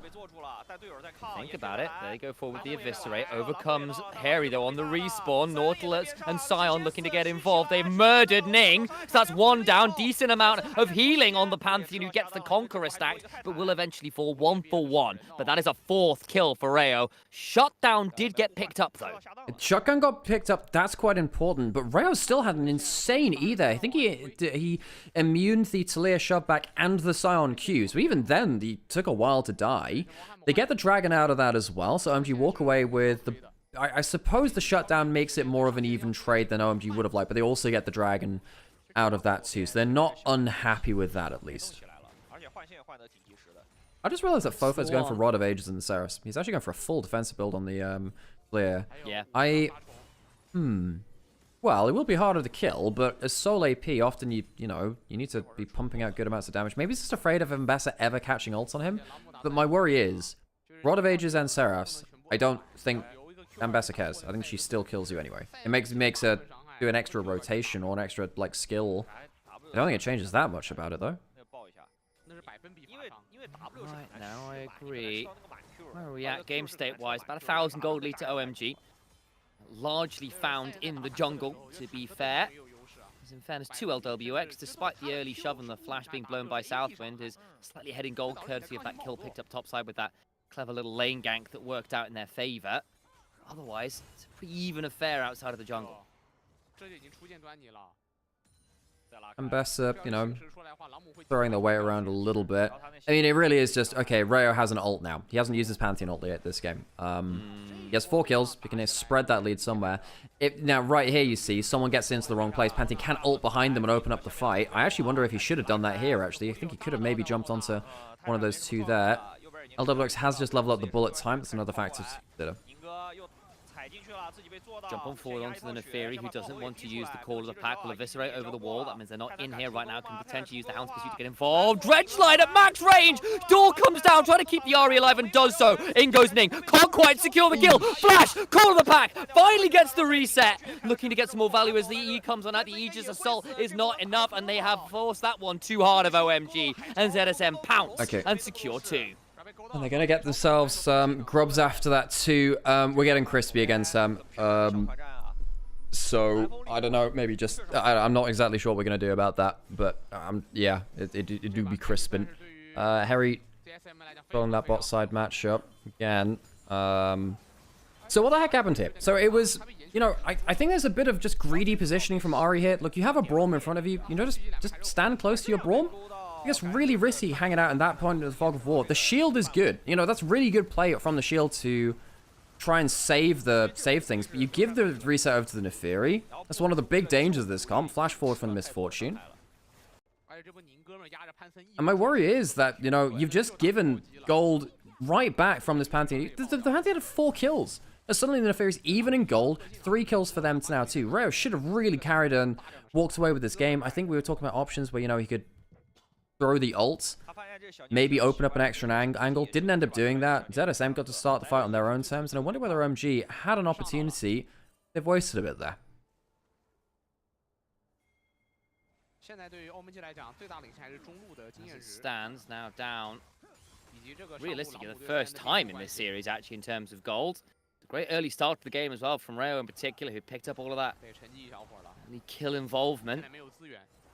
Now, ZSM with a team that will be pretty annoying in those team fights, especially if that Neferi becomes a threat by themselves. Doesn't require as much setup, then the game becomes a lot more challenging. And I think those 3 kills coming on to Ning, who's now got the Eclipse, will certainly make a fairly decent step towards just that. Seeing more of this Blackfire Ahri again. I'm surprised to see as much of that. We're seeing like Blackfire into Horizon Focus, which feels... I'm not gonna lie, I feel like that feels like that's the vegan build. You're not exactly as fast at playmaking, you don't have as much burst pressure against this comp. Oh, that's a bad miss. That's a bad miss. Come on, you're coming out of Fog of War. I guess Fofo had Flash. At least force him to use Flash, you know. Bad miss from Harry. Yeah, he front steps, but even with the move speed increase from the Aegis Assault, can't get in range to get the W off, and so Fofo forced to burn very little there. Well, I mean, Harry just doesn't hit the ult, you know? What else can you say? I mean, Rayo can walk out as much as he wants, but realistically, without Flash, Rayo can't start that off. Harry's got to hit the blind skill shot, really. Good combo onto the Braum. Here comes the Pantheon behind them. Looking to get some value. The cleansing on the exhaust. Jumps over the wall with a shield vault. Aegis Assault comes on down. The exhaust denies some of the Pantheon damage. Flash over the wall. Ahri looking to get the kill. Charm prevents the dredge side angle. Redirects the Q with another Spirit Rush. Goes into the Dragon Pit. Overcomes the side of the sign. Looking to get some more damage down onto the Ahri. Decimating smash. Good charm. Puts a lot more danger and pressure onto the backline. Talia now falls, and Fofo is no longer on this earth. Double knockup with the decimating smash. Flash away from Allah's Scion. Flash on forward, another charm, and that's the Misfortune gone, and the Scion as well. Double kill over to OMG. Really good play around the resets as Ahri walks away with 8 Dark Seal stacks. Very good understanding that actually Southwind had separated too much from his team. That was a reset angle, and it would open up some extra ability to start skirmishing around the resets. Pantheon comes in with the ultimate. We're talking about the threat of that before. Opening up an extra angle onto the Misfortune is not really great at taking multi-angle fights. See that the Neferi's lost a lot of the HP too. And Ahri realizes, look, they've retreated in a less coordinated way, gets the backswing of the Qs in that last bit of the ultimate, and at that point you think, well, okay, you've thrown your solo laners into the play, but, you know, the Neferi and the Misfortune are on the other side of the wall. They're not contributing to this. You get yourself the extra cooldowns through, and it just feels like, again, ZSM are not as coordinated a team. They are not an active LPL team, even though they have players who are effectively, you know, close to active LPL players. OMG, just a little bit more clinical about the way that they approach these fights. Okay, eyes on inventories again now. That's OMG back in command of the game. To the mid lane we go. We'll be back on the screen rather than inventories, I guess. No chance to do some bookkeeping because ZSM would like to add another line into the ledgers. Can't quite secure the kill onto Starry, who does have to blow the barrier, and Bohem's burned the flash as well. So I'm interested in what Haichai's going to be building here, because he does have the Ether Wisp in inventory. He can go, I mean, you can go Lichbane Ari. I mean, it can be a fun one for that. Realistically, I think he should be slamming a Magi's. It's such a good game for the Magi's here as well. There isn't, you know, as long as you don't get hit by a Nautilus hook at that point, you're in a very happy spot. He's gone for the Sork Pen boots as well, not going for the double cooldown like we saw earlier, which I think really does cut a lot of your kill pressure. Gives you a lot of utility, yes, a lot more flashes and what have you. Really think Haichai's in a position where he can carry from this point though. Could go for the Cosmic Drive. He wants to pick up the cooldown elsewhere. Gives you a bit more move speed as well to dodge those hooks. Cosmic Drive just... The problem with Cosmic Drive is Cosmic build. Sorry? You know, we have seen it, I mean, over the year, like a lot of that kind of Black Flag Cosmic build on like a load of mages. Yeah, Ari tends to go towards the Horizon focus if she's going to, because she's mobile enough that she doesn't need the Cosmic Drive move speed. Now, there was a point where you could go for like a very slow burn build, and you go like Liandry's Cosmic Drive when Liandry's was a mythic item. Like, you can go towards that. I think in this game... I mean, at that point, yeah, I mean, whatever. We'll see what it comes through to. At the end of the day, when it comes to Ari builds, you need to justify the build. With your playstyle. I think in this game, he should be looking to, again, get past the Scion. You shouldn't really be aiming to deal with the Scion. If you're going to deal with the Scion, deal damage to the Scion, you probably need a Liandry's instead of something like the Blackfires. It tends to be much more efficient. If you're going to be dealing with someone like the Talia or someone like that, probably this build needs to be a bit more bursty. So we'll see what he gets in terms of his second and third items. To play well in that last fight in particular, got a lot of rotations. Often the one thing the Blackfire does give you is a little bit more ability edge to work with, so has done a decent job there in getting at least a few kills and those stacks on the Dark Seal, as we've noted. Over comes Ning. Good call of the pack required to avoid the charm. Hook goes wide. Sidestep there from Moa. Will land a Winter's Bite. We're going to see some more violence as Sion could look to ult here. Does indeed. Will charge into the Braum, who buffers well with the Glacial Fissure, turning around well. The bullet time comes on through. They will kill off the Braum, but it's traded for the Sion. And then we've got the flank coming through. Charm landing. Oh, superb angle. Haichai and Harry team up to find everyone in the backline. Flashed away from the turret shots. Out comes the Grand Starfall, and now Talia might well also be at threat. Ari from one side, Pantheon from the other. The Herald comes down as well. They can at least get this mid lane tier 1. Nice buffer through the shove by getting into the Herald. I appreciate that. Gets to jump on forward by using the Herald's jump out to threaten the Talia. Can't get more than another 20% of the health bar, but I appreciate the style points. And I'm just saying, if Ari had a Magi's, they'd be on like 20 stacks now. They have gone for the Cosmic Drive second. So they'll be going for like the slower burn build, getting a little bit more kiting potential. I think Braum has had such big value here. As soon as you saw like Talia, Nautilus, and the Misfortune, like, okay, you have to lock in that Braum. It makes it kind of like a little bit of a sacrificial lamb, but it'll take so much time and cooldowns that it'll buy options like this. You no longer have the bullet time and the depth charge to threaten the Ari and the Ambassador as they dive in, and they do a great job cleaning up what was, you know, an opportunity opened up by Moham actually buying that time in the front line. Yeah, exactly. You buy the time, and it was rewarded really well. Of course, the flashy bit ended up being Harry and Haichai looking for those cool clean-up plays, but there's no chance you get away with that if the Braum doesn't do his work first. Speaking of, gets to say, "Stand behind me!" As he jumps away. Behind Braum. Okay, Pantheon coming around from the flank, going on towards the Nautilus. Has the E charged up. Throws out the Aegis Assault. Now's the Spirit Charge, another charge to work with. Looking to get some more value as a flash away. The dogs get in the way, but not for long, as they are put in the kennel. Looking to get another kill onto this Talia. The charm lands. Talia falls in love. And you know what they say about love and how it breaks hearts? Also faces if you hit them hard enough. A single tear rolls down my face. I, once again, Rue, like 20 stacks of Magi's completely. You have it now! My dude, get the Magi's before you get the kills. You're now wasting. You would have literally had a 25 stack Magi's if you got it before the Cosmic Drive. And I'm not gonna lie, Cosmic Drive completion did not change the outcome of these fights. Magi's actually would have done. Hi, Chow. I love you, dude, but come on. This is something which Ari players have been getting consistently wrong in pro play for like the last 3-4 years. It is a battle. It winds you up a lot. I'm just like, makes your job easier, makes your life easier. Just having that critical eye for snowballing the way that Knight does on Ari. It's not that hard. Just, you know, get the Magi's before the big fight. Yeah, and then the thing is, once you get Magi's plus Cosmic Drive, your base move speed with your W active is ridiculous. You can just walk at people menacingly. It's like you get 10%. Everyone's backed. Is he? I think he'll flash, jump away. Depth charge comes on down. I think it's probably a dead brawl. That's probably a dead brawl, but they can't quite get in range for that seismic shove. Braum, despite the Richter scales starting to wobble, not go down, and the turnaround, but the temerity for attempting Braum's life. Jump over the wall, away from that seismic shove again, as Ari can look for something a little bit more over the wall here. We'll have some cooldowns to work with, but decides against going too deep. Tao's going to be forfeit off of this. OMG have themselves, 3 dragons. They just hit the one the minute before this as well. Like, OMG had, like, a stumble around this top side fight. They gave Ning a couple of resets. But beyond that, it has just been way more coordinated from OMG. You know, this team was... The core of this team got effectively relegated from LPL. And these ZSM players, I mean, they're decent players. You know, Fofo was playing in...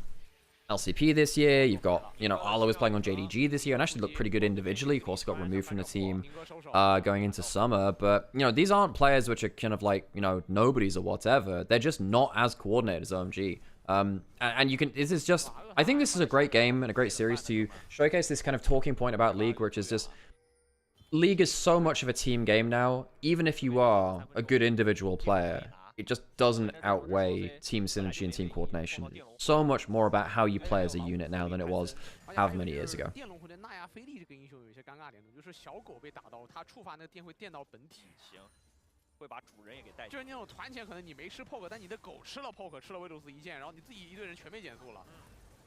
You good there, Sam? What's on your mind?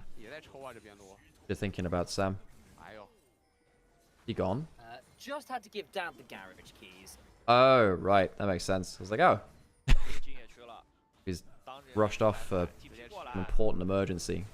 Right, potential fight in the spot side jungle. Hook lands. I don't know if they want this entirely. Ari's around the flank, looking for a big charm.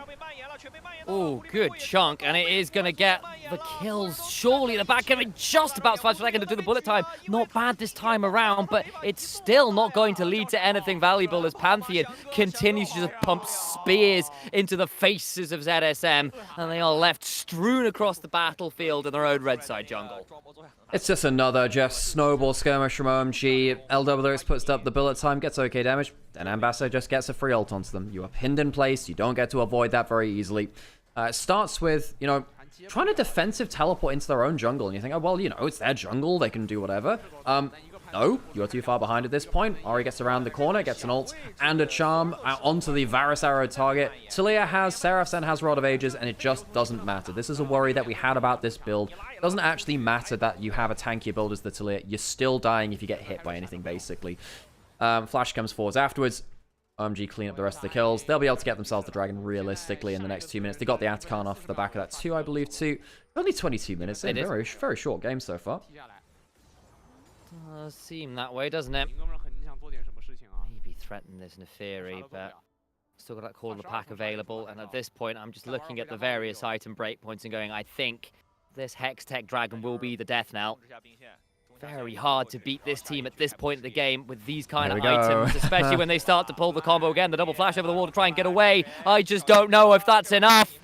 Eventually eviscerates towards the Krug pit, but unfortunately, Ning, you are a dog and not a Krug, and therefore it's all too obvious what you are. Overcomes Fofo, Weaver's walls in. I don't know whether they want this. Gonna try and make the play regardless, buy their way out to safety, but fight they might, win they will not. Out comes the Sundering Slam to get that Seraph shield, but the arrow comes on through and skewers the Talia. Flash on forward as Starry decides the constellations are in his favor. Barriers and survives until the minion autos bring him down, but the prize is hard won indeed for ZSM. OMG, have a little bit of flair at the end. This is an 80 carry for 80 carry trade. And yep, well, Highchair's got his 25 Magi stacks now. Starts off the play magnificently, almost towards his death cap. At that point, you have just reached maximum overdrive because Magi's at max stacks plus the death cap means that from a single item, you get about 200 AP from the Magi's at 25 stacks. Absolutely insane. And, you know, brings Zara into that full assassin mentality. We're once again fighting an enemy jungle, or rather allied jungle at this point. Well, don't teleport in there again, friend. 2v3. OMG, always there, just a little bit faster. Your ability to get there so quickly is so nasty. The Comet Spear catches Neferi. Darkin Dog down. Winter's Bite beginning to get stacked alongside those concussive blows afterwards. The door comes up, and the bullet time is immaterial. Charm comes across, and Ari has just been breaking hearts left, right, and center. K-pop girls be dangerous, it turns out. That's not even the K-pop skin, Sam. That's the faker one. There's no music here. If anything, it's a dirge. It's a funeral right here. OMG.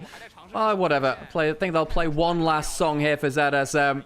It'll be a 2-0 for OMG. They have clearly been the better overall unit here today. Trying to clear the way of Azala, using what he can on the Scion to deny some stuff here. And actually, with the resets coming on through, maybe he's done a little bit of time to get Fofo and LWX back. Will it stop the game? I don't think so. But hey, OMG say, look, we're not going to end the game. We'll go and get the Hextech Soul instead.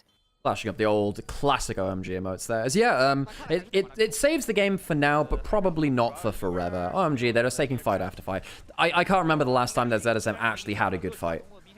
It really has been that one slight reset fight up towards, I guess, was it around the Herald or was it around the Grubs? Either way, around the top side objectives a little bit earlier on. And it just hasn't been anything close to that since. Fofo's been sent to 1-6, 6,000 gold behind Highchair, who's almost at full build. Hasn't he actually upgraded his... Hang on, there's another... Sam, there's another fight. They can't go into their own jungle. There's nowhere safe for them on the map, Sam. Every time they walk in, Pantheon ults on cooldown and just starts leaping at people. Oh, Ning. What do you do? It's not really his fault, this game. In fact, if anything, he was the one who nearly rescued it, but it has not been enough. Ning is being shown no mercy, which I suppose is ironic, considering the Flash Gordon references I was making last time. You know that one... Oh, hang on. That's not a bad pick. The hook lines as well. They just don't have the damage just yet. That's terrifying. And the ults reset. The passive starts stacking, and the essence is stolen. A thief in the night comes on into the enemy base, and Scion will be mauled to death by absolutely everyone from OMG. Towards that mid lane inhibitor, OMG go, and they will proceed down into a victory march. This game is theirs.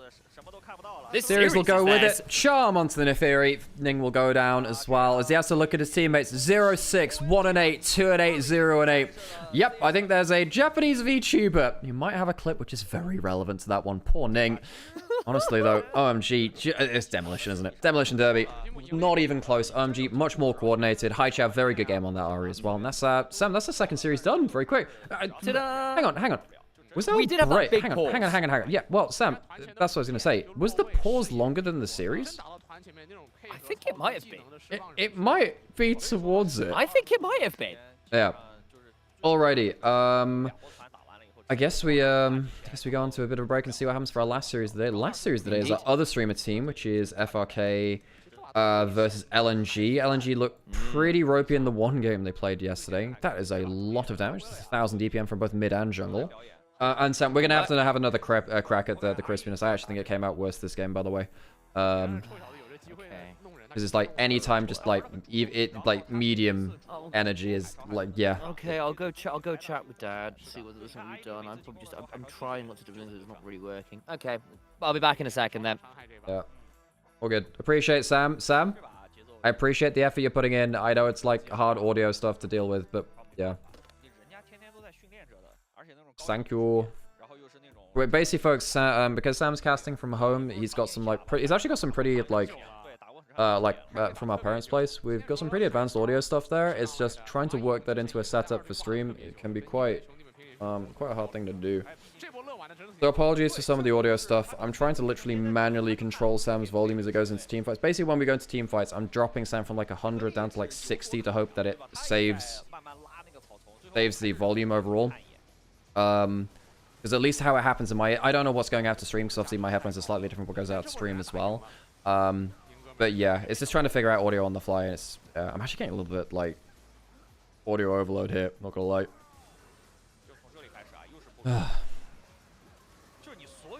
A bit of a headache actually from it. Long day yesterday too, which probably doesn't help. 没法灌死对面的后排。其实你要是康布吧接的挺好的了，但是你技能叫完了，对面中上就过来收割了。哎呦这团！然后这潘森开始游龙了呀，随便开，这就见面就做，无脑开，是吧 ？MVP 感觉中野，那我们一人中一人野，可以分个票，对我们分个票吧，一人一票，都打得太好了。哎呦！ 被虐了呀，宁哥们！主要这把宁哥们都是自己玩的，真挺尽力的。但是我觉得就是他是整体两边队伍在就是团战操作处理上面是有差距的。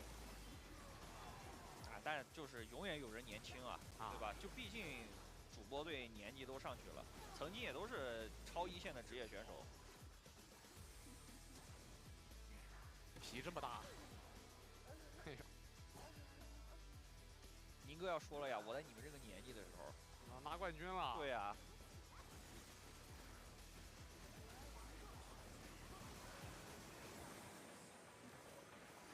追杀，极限距离。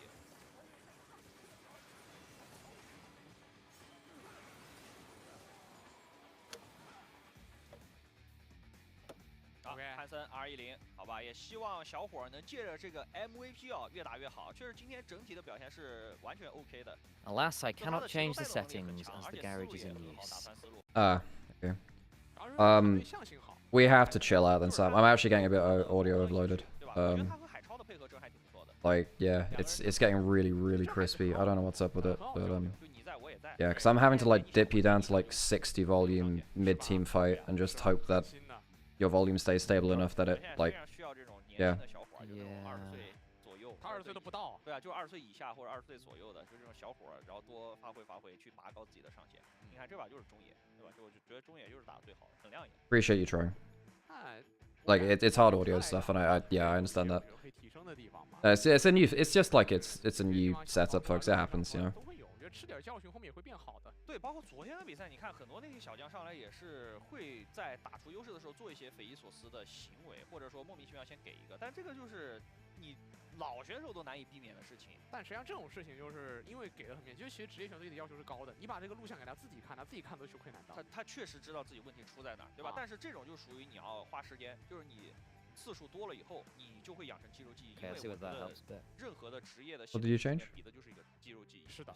因为你要知道，就是打比赛打久了以后，你可能会进入到一个麻木期，就是你会觉得我每一把进去怎么感觉有些内容都差的。可能有的时候死了一两波，会有那种注意力，也觉得没什么，反正就死了就送了。对，所以说就是 I have a bit of a headache, so I might need to take a bit of a break. 我们也来开始我们的赛后采访，有请海超。Hello， 超哥听得到吗？可以。好，给大家打个招呼。 大家好，我是 OMG 中单海超。好，恭喜今天那个 OMG 拿下了比赛胜利啊！那先问一下超哥，此时此刻心情如何？然后又觉得自己来到 OMG 以后啊，现在跟队伍磨合的情况怎么样？心情就还好吧，就第一场胜利嘛。然后磨合的话，其实最近才开始训练赛，还在慢慢磨合。没问题。那超哥今天10分给自己打几分？及格吧。 及格分是吧？6分，很谦虚了，对吧？那超哥对本届德玛西亚杯有什么展望吗？还是说有什么目标名次要去获取？因为我们才刚开始训练嘛，就能赢一场是一场。没问题，加油！挺好的，对，挺好的，对，说的很实诚。那超哥觉得这个版本的中单跟之前有什么变化吗？还是说就是接下来这个大版本的改动以后，你觉得中单的象性会有什么改变？大版本没有看过，我也不知道后续版本是什么情况。目前版本就沙皇发条吧。没问题，没问题啊，言简意赅，好吧？也感谢超哥接受我们赛后采访，接下来比赛继续加油，辛苦了，拜拜，拜拜。选手好多其实也不会看那个前瞻。啊，反正我现在要打的，我明天比赛打的跟那有什么关系呢？因为他只用在意当下的事情，对吧？这个跟我们确实不一样，我们是那个第三方视角，就是我们需要去了解可能接下来的版本要发生什么样的变动，然后去做一些可能有的没的推测呀，或者我们是纯纸上谈兵，就是他们只需要把大脑留在当前版本就行，人家因为他们要打呀，打的是当下的比赛，他只用教练告诉他明天打的是什么版本，那就 OK 了。是的，其他的是分析师和教练组去准备的事情，对吧？因为就英雄对于他们来说。都是可以去练的这些东西，但是任何的前瞻工作需要教练组去做好努力的，对吧？那我们这场比赛到这里就告一段落了，我们等待第3场比赛开始吧，一会儿见。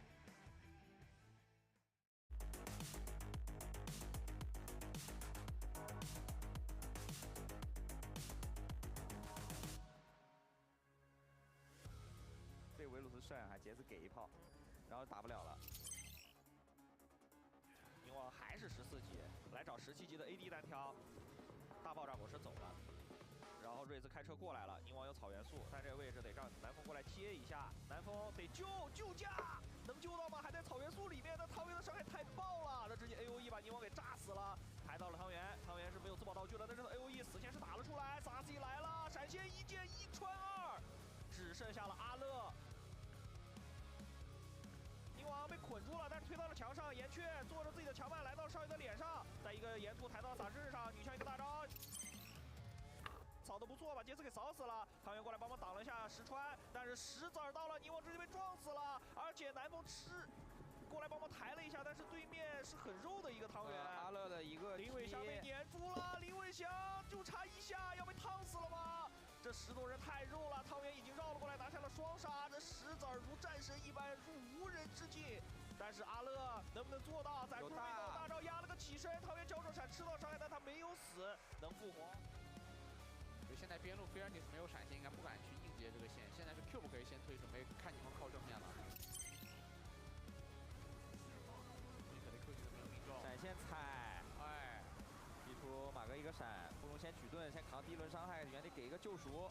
Cube 有焚天了 ，Cube 落的位置很激进，他的雅恒呢没事，大招5%的减伤，正面捆到一个，库莱一把人给投掉了，自己位置有点小危险，看怎么说后续。大招放下来，大手点被根本就没慢，直接死了。发育了一整把，团战即使如此结局，还有后续点2枪，About 还要做后续的收割，再点，一的又刷好了吗？差一点。这个位置基哥没有办法做更多了，剩下个瑞兹也被1枪收掉，这不 About 完成了战场的最后打法。这个闪现在南风这个位置变成了小车，跑得不是很快，得交闪。就是在一吃 TP 了，不管了，知道这波不打，感觉也要走远了，必须得过来尝试一下。还过得去吗？续了一个海闪过来，被吸满了，4个人，这边直接开进去，兰博撒了个大招，大招配合的不是很好，但发条反手大招也空掉了。这对面的发条大招拉中了兰博呀，只剩林伟翔了，想能不能换一个？林伟翔想换掉一个，尽力了但没用。哎呦，这一把下来伤害拉闷了，只要炮打得准，直接掉闪，又闪没了。南风想开了。开到边缘位置的发条，自己被反开3个，开太完美了！再接发条大招一起飞起来了，对面的大招拉到了，但是伤害并不够啊！兰博再撒个大，烤到了阿乐，阿乐是没闪现的，又只剩林伟翔了。林伟翔能背靠防御塔换掉对面1个人。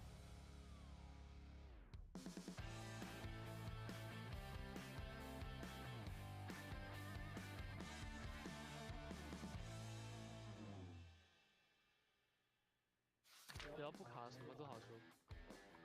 不卡了，4分钟直接在上面，不打2分钟。哎，看我，上走。顶到了。我下切了，可以的。我可能死，我应该死了。我也死了。我下切可以的，看位置。我顶到地了。随便杀兄弟。你拉走。我秒停了。我炸去看一下。行就是没下面。看我。我在看。杀完。我在炮。他有大宝。没用。你别走。还有大宝。拉小，把他封了，就拿封了。就这样吧，别管。帮他一帽吧。你是不是你刚的好一点？啊，压力好大，我靠。没事。他那个赵鑫可能在的。啊，有闪的，有闪。啊，我死了。两闪就这样吧。走。我去守。看。啊，我死了。没事。两个闪两个大。好，没关系。还有死。赵鑫在哪？能报吗？这个尼狗。没闪。赵鑫没漏。不闹。我贴后面了，情况看一下。我有点小远，看我位置。OK， 看到我看一下。顶峡谷。看。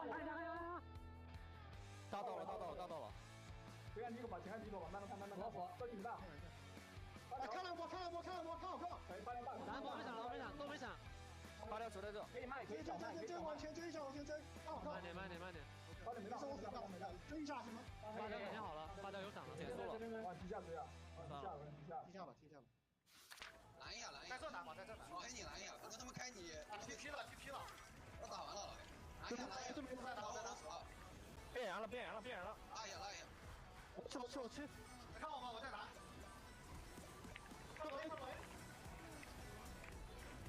如没血。下一个。都没技能，看上面看凯莉。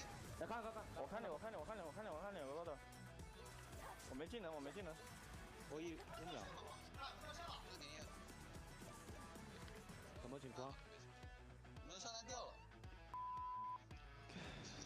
我也掉线了。什么情况？上面现在重新连接了。我跟一下。我来了。翻血。看吧，这波能压掉。打往前老往前顶，我能开。对他。我能看。慢点。没闪。我下坑。翻血。变羊了，他的变羊了。nice。跟盾。对，一波。往下走，24这个先不去。OK。看吗？可以赶。看。没力没血。不是没什么等我打。先快。改进出线吧。辅助在这里想开。雷子没闪。辅助想开，辅助有闪。看卢人。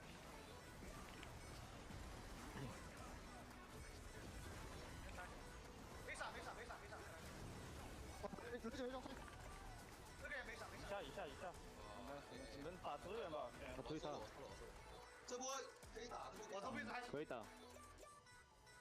来顶呗。我去顶。可以看啊。慢。看贴派。没事。没敌死了，一定没闪。往前打呗。往前顶。是啊，有闪。雷子。大龙。我搜了小龙吧。Okay, 你去大龙。back. Hello. OK， 看到的。Oh dear. Yeah. 一波。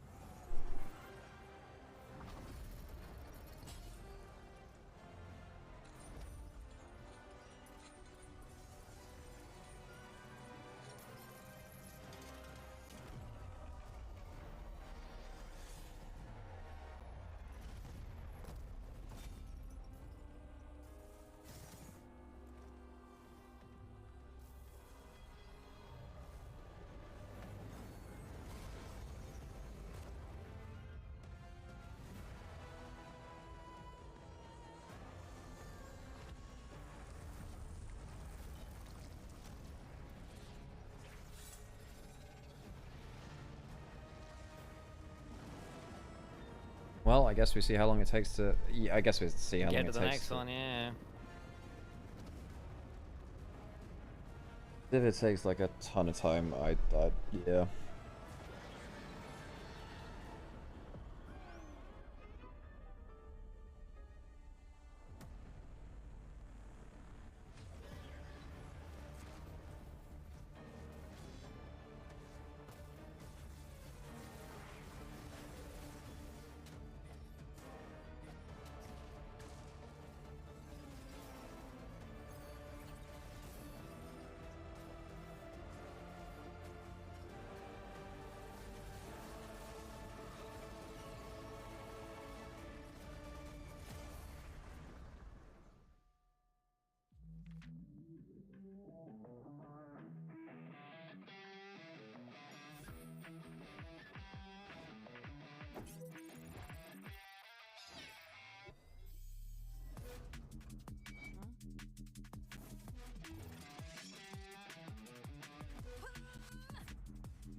How long is the delay? I don't know at this point. Like, the break between series has been really horrendous. Pretty extreme, yeah. Like, this series, you'll notice that the, like, red team ended up using, like, observer accounts, presumably because there's a problem with their own accounts. People have been using different, like, whatever accounts are available, I guess.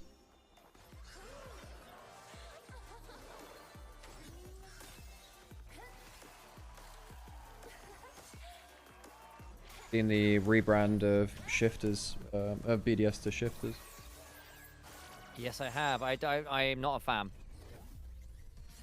I need to see how they build around it, you know. I mean, I've seen worse ones.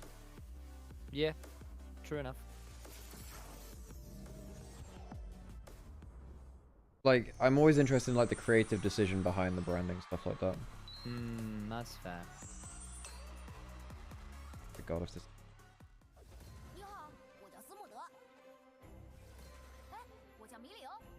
yeah, I don't know why. Maybe it's just like, yesterday was a long day. Having to sort out, like, whatever issues today. And then the delays does add up, you know. And also, I'm just like, I'm not in the, I'm not like in the zone. I'm not up to speed on stuff. Yep. Yep. Then, you know, throwing some audio overload on top of it. I'm like, okay. I'm pushing it a bit now on a personal level. Oh god. And I know it's absolutely like, it's you're doing everything you can, right? It's just basically, folks, when you're playing around with new kit and new setups, there's just a lot of moving pieces. Sometimes you look into it, you're like, okay, cool, this is just working. Other times there's like this one issue, and like, well, there's like a million different levers to pull. What do I pull? You know? Yeah.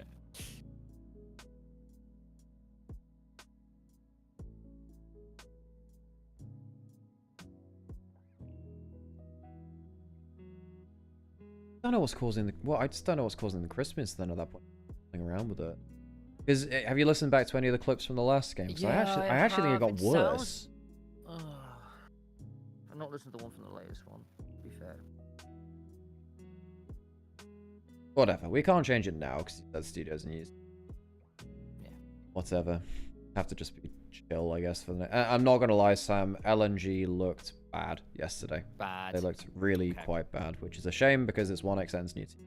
But this is the worry and the reservation I had about this team is like there are a lot of players here who are on downswings. Even 1xN was on a downswing after Baytron left this year because that whole team, like, one of the ramifications of all of the junglers switching around to LG, blah, blah, blah, is, and I understand the junglers wanted to go there and whatever, it's basically the teams that they left behind were left in the lurch mid-split, and it's like, well, 1xN, a player who I think could genuinely be like a generational ADC talent, is having another shit year put on his career. What happens if that happens again this year? He should have had a better team this offseason. Yeah. Get worried, Sam.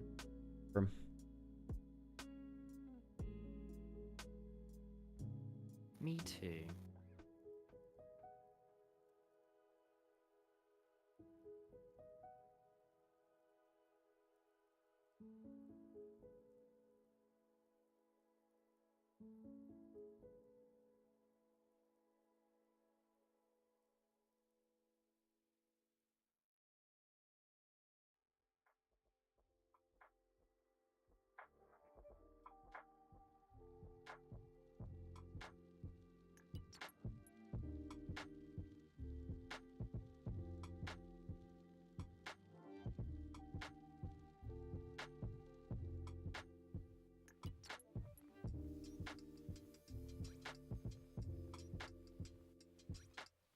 I really hope this too long. It might, yeah.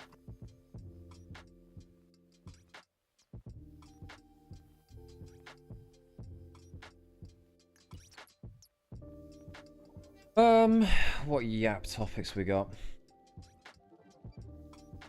Good question. What yappenings can we do? Damn, that's literally what I just asked. No, I know. I know.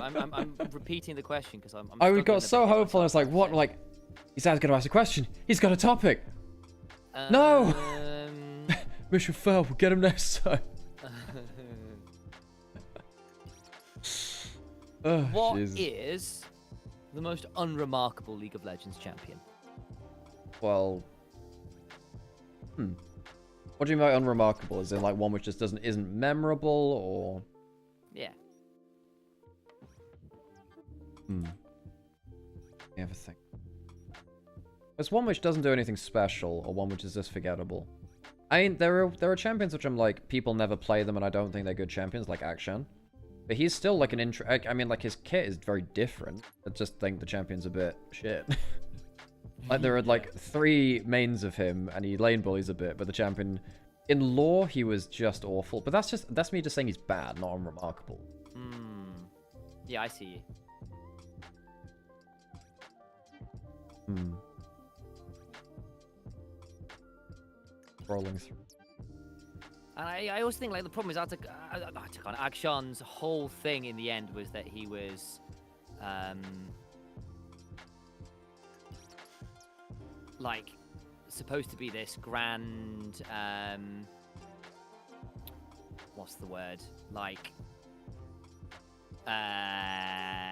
what did I say, he was supposed to be like this cool part of the Ruination. It was part of this Ruination thing that was not great to begin with. It was the end of a visual novel that not everyone played through because people kind of got bored with it because it wasn't a great story. And he was basically just his MacGuffin and had like no redeeming value really. Yeah, his only value is in the Redeemer weapon thing, which is just, by the way, this thing resurrects people. What?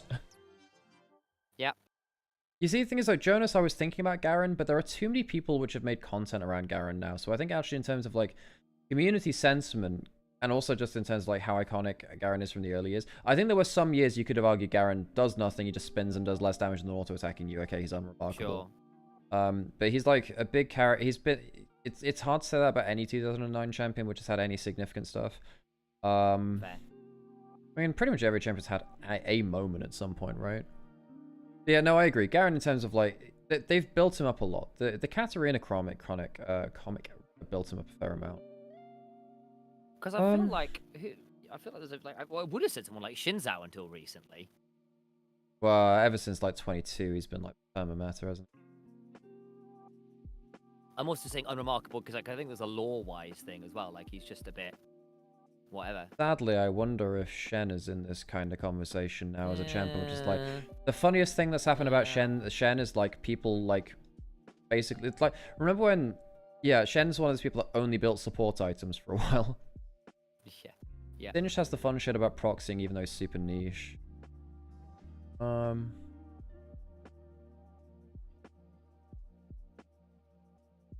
Unremarkable.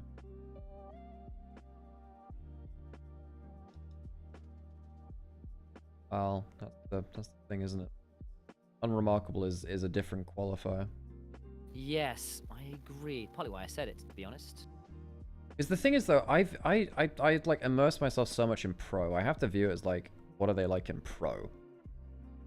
I'm new to this. What am I watching? You're watching a delay right now. Yeah. You're watching a delay. That's what you're watching. Let me put the cams on. We are watching a delay because I said,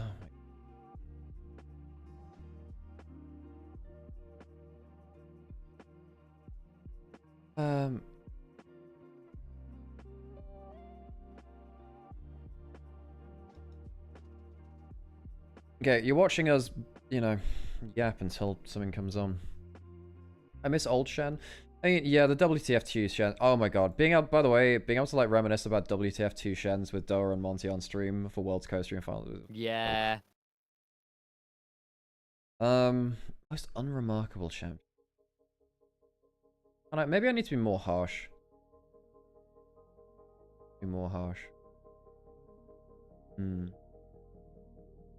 Because every champion has a main, because there's too many players of this game, so we'll just keep... Garen is actually a strong shout-out. It's just that he's just so, like... Yeah, he's someone which is just so entry-level, and like his design is basically... You're right, he is basically big man with sword. With big sword. Yeah. And he's got Space Marine shoulder plates. You know? Giant pauldrons like World of Warcraft. Like, okay, cool. Yeah, legit. Hecarim's design is too cool. I think Hecarim's actually got a pretty cool design. There was a point where Graves was this, where it's like, wow, he's just power climbing, farming for forever. Alright. Yeah, I mean, folks, it's got to be another delay, right? I can't, yeah. I'm just going to put it on screen just so people stop asking. Ivan was that for a while. Oh, no, Ivan was just boring. I know that a lot of people are like, wow, Enchanter in the jungle, but I just find Ivan Geralt boring because he slows down the game. And I'm probably going to get murdered by analysts. Like Jamada and LS are going to come... Come for your skull, yeah. Yeah. You know what? Janna is probably up there. Janna is a champion whose main character design is I stop you from doing this thing. She does have lane bully stuff. Janna actually might be there. She is also just, her design is scantily clad elf woman. Which, let's be honest, that has been a mainstay. Yeah, I was about to say, that has been a... Is 1xN any good? 1xN is very good. But the problem is, I don't know if this team will allow him to show that, sadly. Janna might actually be up there. He's one of my favorite AD carry players. I've loved this guy for ages. I think he's really, really cool. Nocturne sometimes. At least Nocturne has, like... The thing about Nocturne is, like... If Nocturne is in your game, you know a lot about it. It's like... Oh, no, you know what? So in terms of unremarkable, I mean, it's got to be someone like Skarner, right? No? Play rate's gone down through the floor again. The only thing saving Skarner is that he had pro viability. But Skarner has got to be... His play rate has been... The rework has failed. I hear you. Yeah. I also don't like Victor, by far my least favorite control mage. Now, the thing is, Victor is very satisfying to play when you actually get used to him. Because, like, he does actually fit that kind of, like, battle mage. He's got a different... I've enjoyed playing him. I don't disagree with him being... if you compare him to other control mages, I can understand how someone would walk over and be like, well, less exciting than, say, like, landing a shockwave. Or, like, Zerath full combo, I guess, or something like that. Yeah, someone like Skarner, actually. It may be the most unremarkable champion. I think it actually maybe has to be someone like Skarner. Like, right now, I would argue that Skarner is less iconic than he was as the Crystal Scorpion. I think he's just a generic kaiju. Like, it's just kaiju. And that's actually really sad, because the Crystal Scorpion part of it was the special bit. When, like, the color palette was different. I really actually quite liked it. I actually didn't mind the whole Bracken Crystal thing. I thought that was okay in terms of, you know, it's a decent allegory for, you know, the health of the planet, and then Piltover Zorn, or like Piltover, you know, much in the way that many quote-unquote progressive entrepreneurial nations are, blah, blah, blah, end up kind of overusing resources of the planet. I mean, that's a Final Fantasy VII classic, you can argue as well. Yeah. Led's character's too funny. He's not unremarkable, although he's hardly ever played. Unless your name is Finn, League of Legends, you are not playing Kled. Or Doomby, I guess. What's the timer at? Do we have one? Oh. No timer, so. There is no timer. No, there you go. That's it. We're just on adverts, Sam. Delicious. My favorite. My favorite. Milio was a bit shit for a while. No, I think Skarner's probably the least remarkable champion. Which is a shame, because I actually thought that his design, despite him being low play rate, was still actually quite good. Oh, actually, you know what? Someone like Neela has never really cracked like play rate. Yeah, again, but it's another one of those Ruination champions. Was Neela Ruination? I don't think she was. I thought she didn't have a Sentinel skin. No, she wasn't Ruination. She wasn't even part of that, I think. I guess I kind of have her in that same sort of time period in my brain.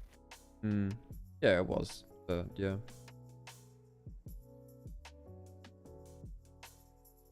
I even get.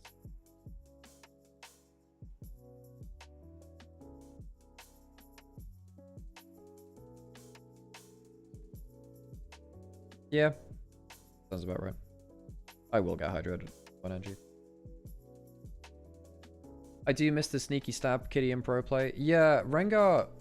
Yeah, Rengar was so iconic for a while.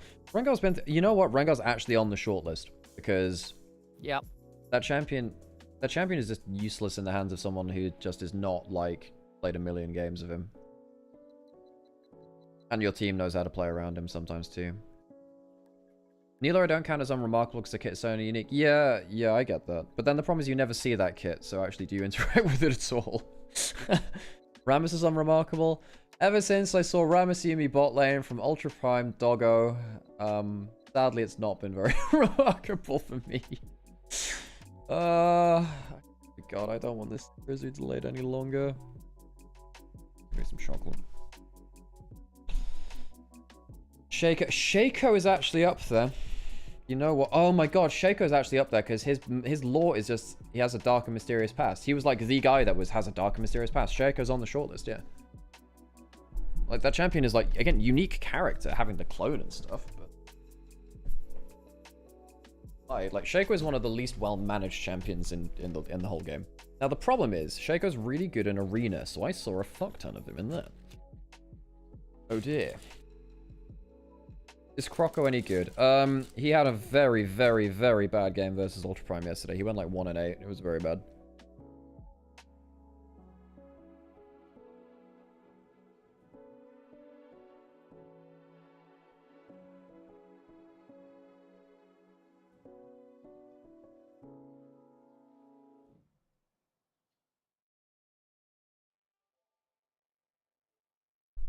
You've banned Shaco every game since 2015. There was a point where AD Shaco jungle was just destroying lanes for forever back then. Back in like season 4 or 5. Yeah. It was so annoying. That was when his Q duration was so high that even if you were playing safe in mid lane, he could hop over from like raptors and hit you like almost under your own tower.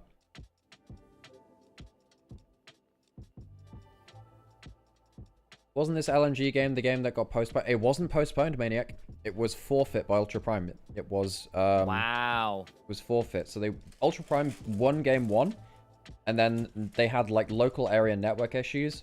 Some people were saying that it might have been maintenance on the Tournament Realm server or something like that too. It wasn't postponed. They had to forfeit the final 2 games of the series. So they ended up technically losing 2-1 because they had to forfeit the 2 games. Forfeit. I mean, no, it technically is a forfeit, Amber. It is. It shouldn't normally work like that, Maniac. It shouldn't. But, yeah.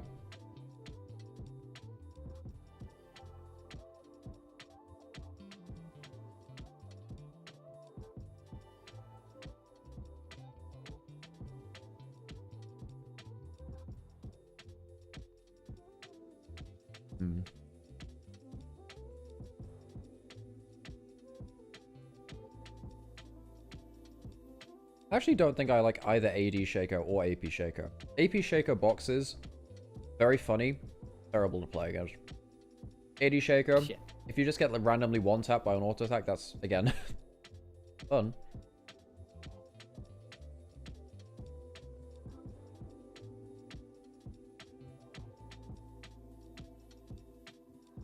Is this just a 2-0 day? Well, this is a streamer team versus the weakest LPL team that we've seen so far, I think. So we'll see. I don't know whether they were just hyper, like, tilted or something coming off of the last, yeah.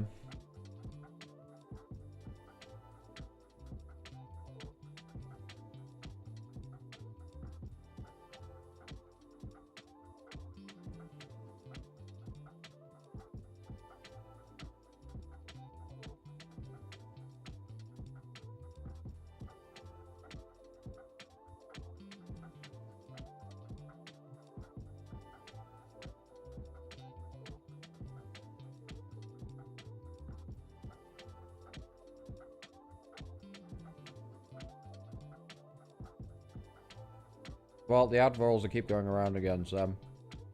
Oh boy. It's never going to stop. Sam, what do you think the worst design in League is?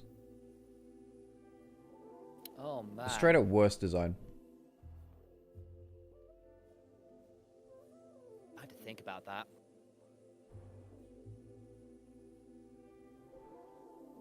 I would have said someone like Garen, but I don't think that's actually true per se. It's just very binary. This includes like just like aesthetics and stuff. Niche. It doesn't appeal to me, which is different. There are things that like if it feel really clunky is the honest answer. So who's the okay, here's another one. Here's another one as well then. What do you think the worst design skill in? Oh, now there's a question. I think it's Zoe Spellthief. I think that ability. I disagree with you on that one because I think that's very well designed. I just think it's very obnoxious. I think that it ends up breaking core gameplay balance things and in a way which is unsatisfying.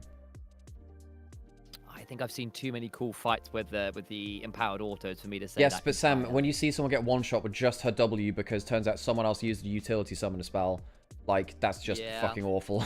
I hear you. I hear you. Because it has 0 mana cost and like incredible damage and 0 cooldown. There is no choice. The problem with that ability is you just spam everything you find. There is no decision making about it. It's literally just, it doesn't matter if you use it well. You just use something, you get tons of damage. It's just terrible.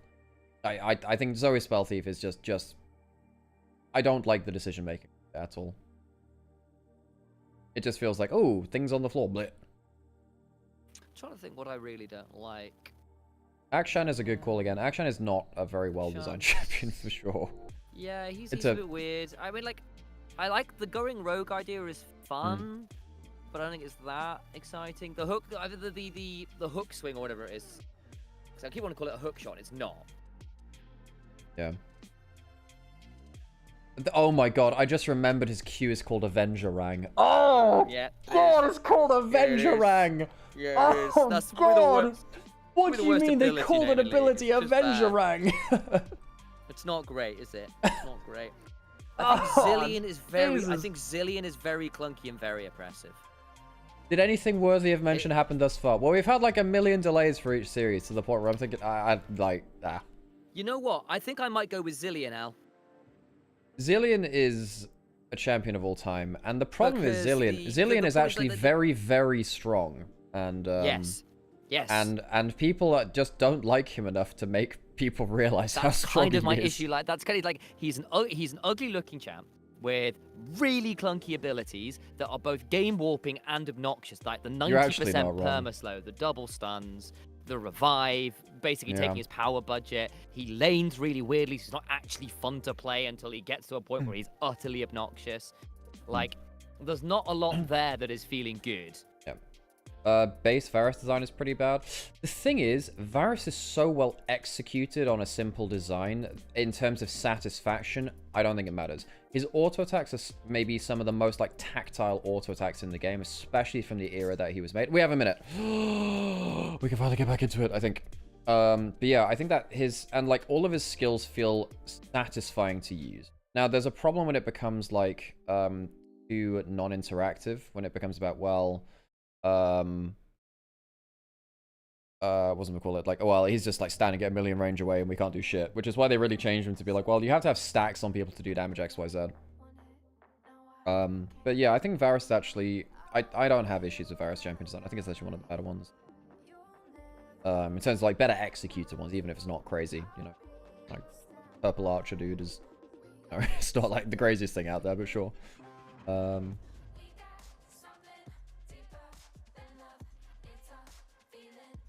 Okay, well, I guess our guess this is a good start then. I don't see any like notifications on screen, so I guess we're just getting into it. Long break again though, man. It must be taking ages to set up lobbies or something.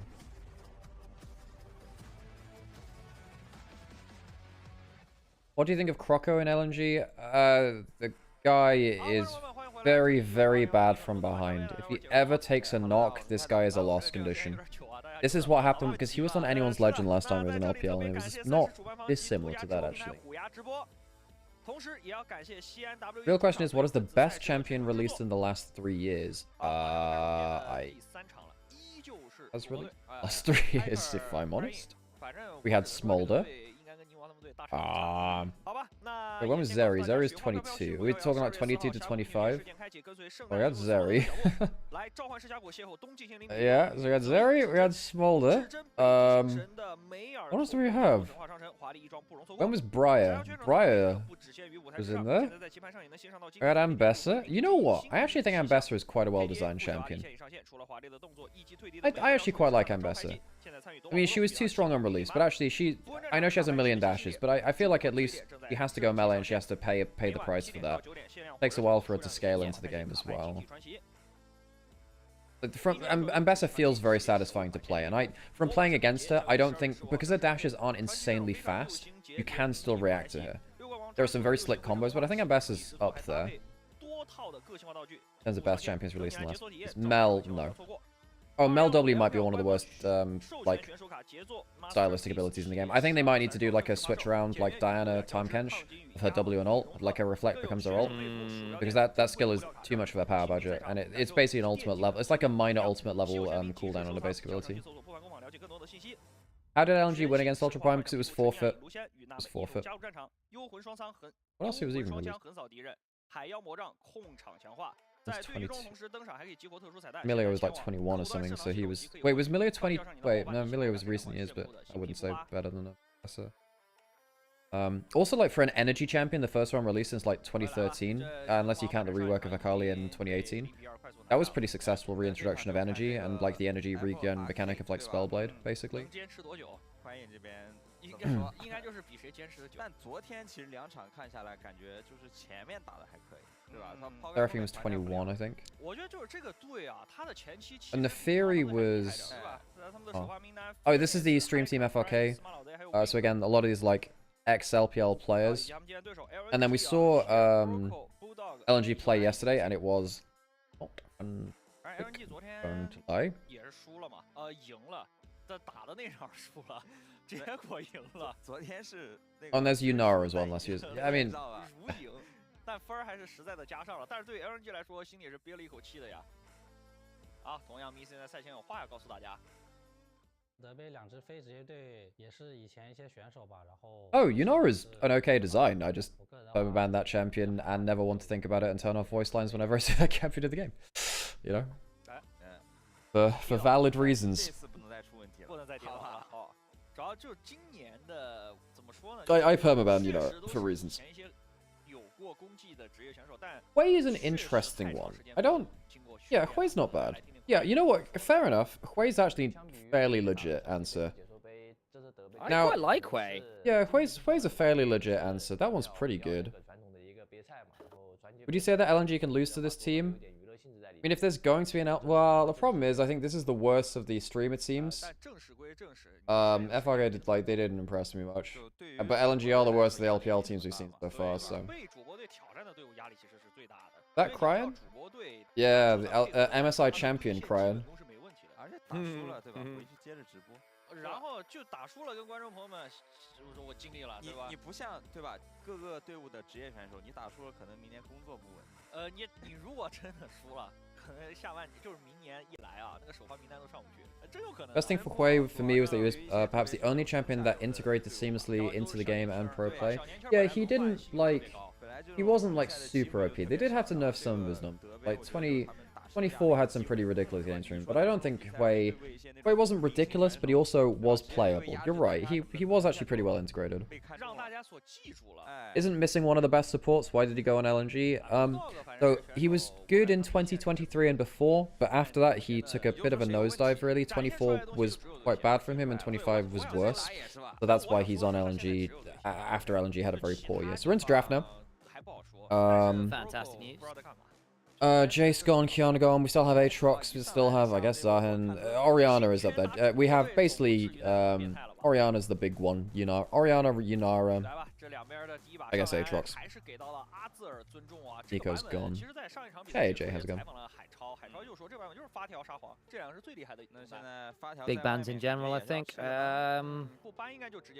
Nico in particular, I think, always a powerful one if you don't want to deal with that lane. Of course, missing, returning, which theoretically should be very exciting. Right? Like, you look at this team from LNG and you're going, oh my days.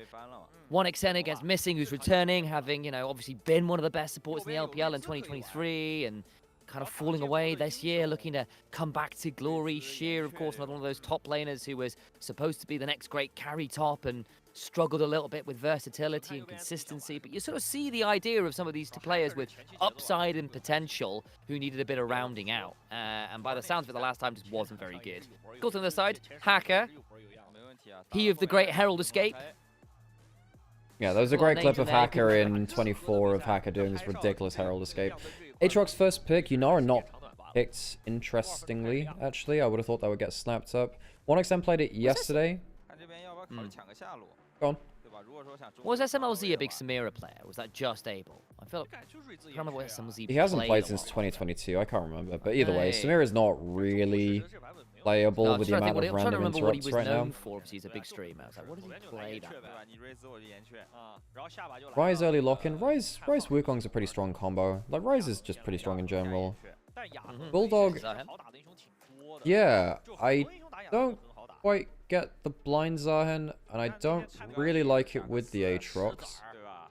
Because they're both kind of like AD disruptors that want to kind of split up fights, but neither of them split up fights by themselves. We have the double Darken team, I guess. It's fun. Is there I guess there's a world where you're saying, look, you've already got a Ryze and a Wukong. You're going to be close enough range for us to at least threaten without needing to blow absolutely everything. But you really do need like an Alistar or a Nautilus or something to give you a little bit more oomph. You need something to split the team. You need to find like isolated 1v1s or 1v2s. And, you know, both Aatrox and Zahen find that pretty good. I think that Cassante doesn't love Zahen, actually. I'm surprised that was picked into it. I mean, what we saw last time was, again, we saw like Malphite locked into it. It was just unplayable. In fact, I would have locked it in right here because you're against double AD already. Double AD fights, I think Malphite would have been insane. And you're against a Talia, which is a mobile backliner. I think it would have been pretty keen, actually. I would have liked that. You had Wukong and Malphite to kind of, Wukong and Ryze to help kind of roam towards top side as well. I think that's quite impactful. Bot lane completely untouched though, so yet to be picked up. They'll have Yunara again. Misfortune been very popular in this tournament for lane prior. Yeah, very true actually. Wonder why MF's come back so hard. I guess there's been some nerfs to some of the bot lanes, but interesting to see her priority shoot up. Maybe Gumayusi just having that insane game. World has convinced people to play it again. Like he's going for that skin prestige option. Who else are we locking in here? How's a ban? Do you need to focus towards those AD carries? Both bot lanes yet to be picked, so gotta be a little bit careful about narrowing too much. Getting rid of the Alistar themselves, because Wink, famously a big Alistar play. No, of course, things like the Nautilus is still up and available, so maybe we'll just look at that. I just realized that both these players played on JDG this year. Wink missing. Yeah. Both these guys were part of the JDG revolving door of supports. Oh, SMLZ did play the Smolder yesterday, and then got jumped on by Karis Akali, and got like he got to a load of stacks very quickly, and then just completely got destroyed in. Got blasted, yeah. Yeah, I will say actually, thinking about it, FRK's, and by the way, I need to not say RFK because I said that yesterday, and I was like, let's probably got too much meaning for some people. Yeah, that's fair. Yeah, vaccinate this. But yeah, FRK's early game was actually pretty good on the whole.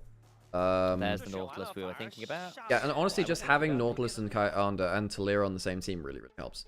Yunara comes in, 1xN's been pretty confident on it. Now, this is going to be a very dangerous lane. I guess you can... Well, you don't have that much engage. You might Leona actually instead. Oh, fantastic. Maybe you do just Braum. Just Braum and be like, well, it helps the lane, even if it doesn't help your engage. Yeah. Good call. It doesn't help your engage, but it helps you survive against Yunara Nautilus. Yeah, and in fairness, you can just play to say, look, we're going to have Smolder as a win condition, we just need to keep him alive, and that's more valuable than having a go button per se. And you've got one or two bits, right? Like the Wukong, the Cassante, the Ryze W. Braum can get there. You've got enough tools that by their weight combined you'll be able to get something, but it's not as guaranteed as an Alistar or Nautilus or whatever. Well, I'm not gonna lie. I don't think either team got exactly one they wanted from draft. I think that there's not a crazy amount of engage on red side. Blue side has decent skirmish potential if you split up teams, and they've got a lot of individual agency with Yunara, Zahen, Aatrox, but I don't think they're set up for fantastically well. The Nautilus helps a bit, but I don't know if that will be enough actually. So it's a little bit more individuality on the one side. On the other side, it's more of a group team fight, but they don't have the engage to necessarily make things stick very easily. I'm a little bit worried actually for both teams, I think. Not the cleanest ever. 表现的话，那就没那么看好。但我觉得今天还是得看一下 LNG 这个新中野这个成色。昨天说实话那一把没验出来。 Okay, well, there are your runes. Grasp on both top laners. On Aatrox.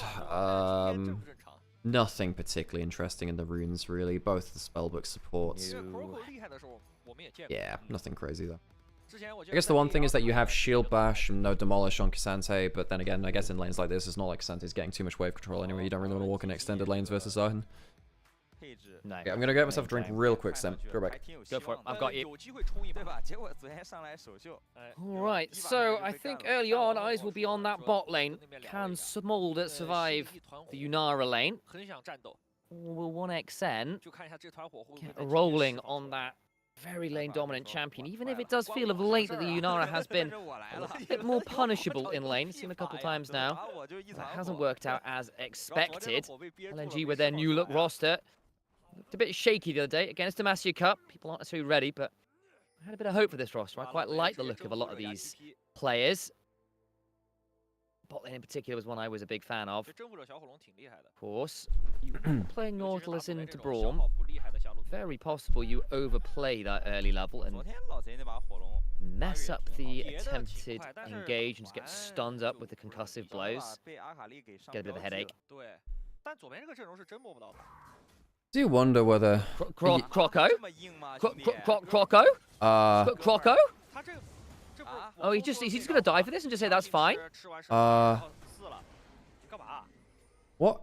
Fearness flashed for that? What? Is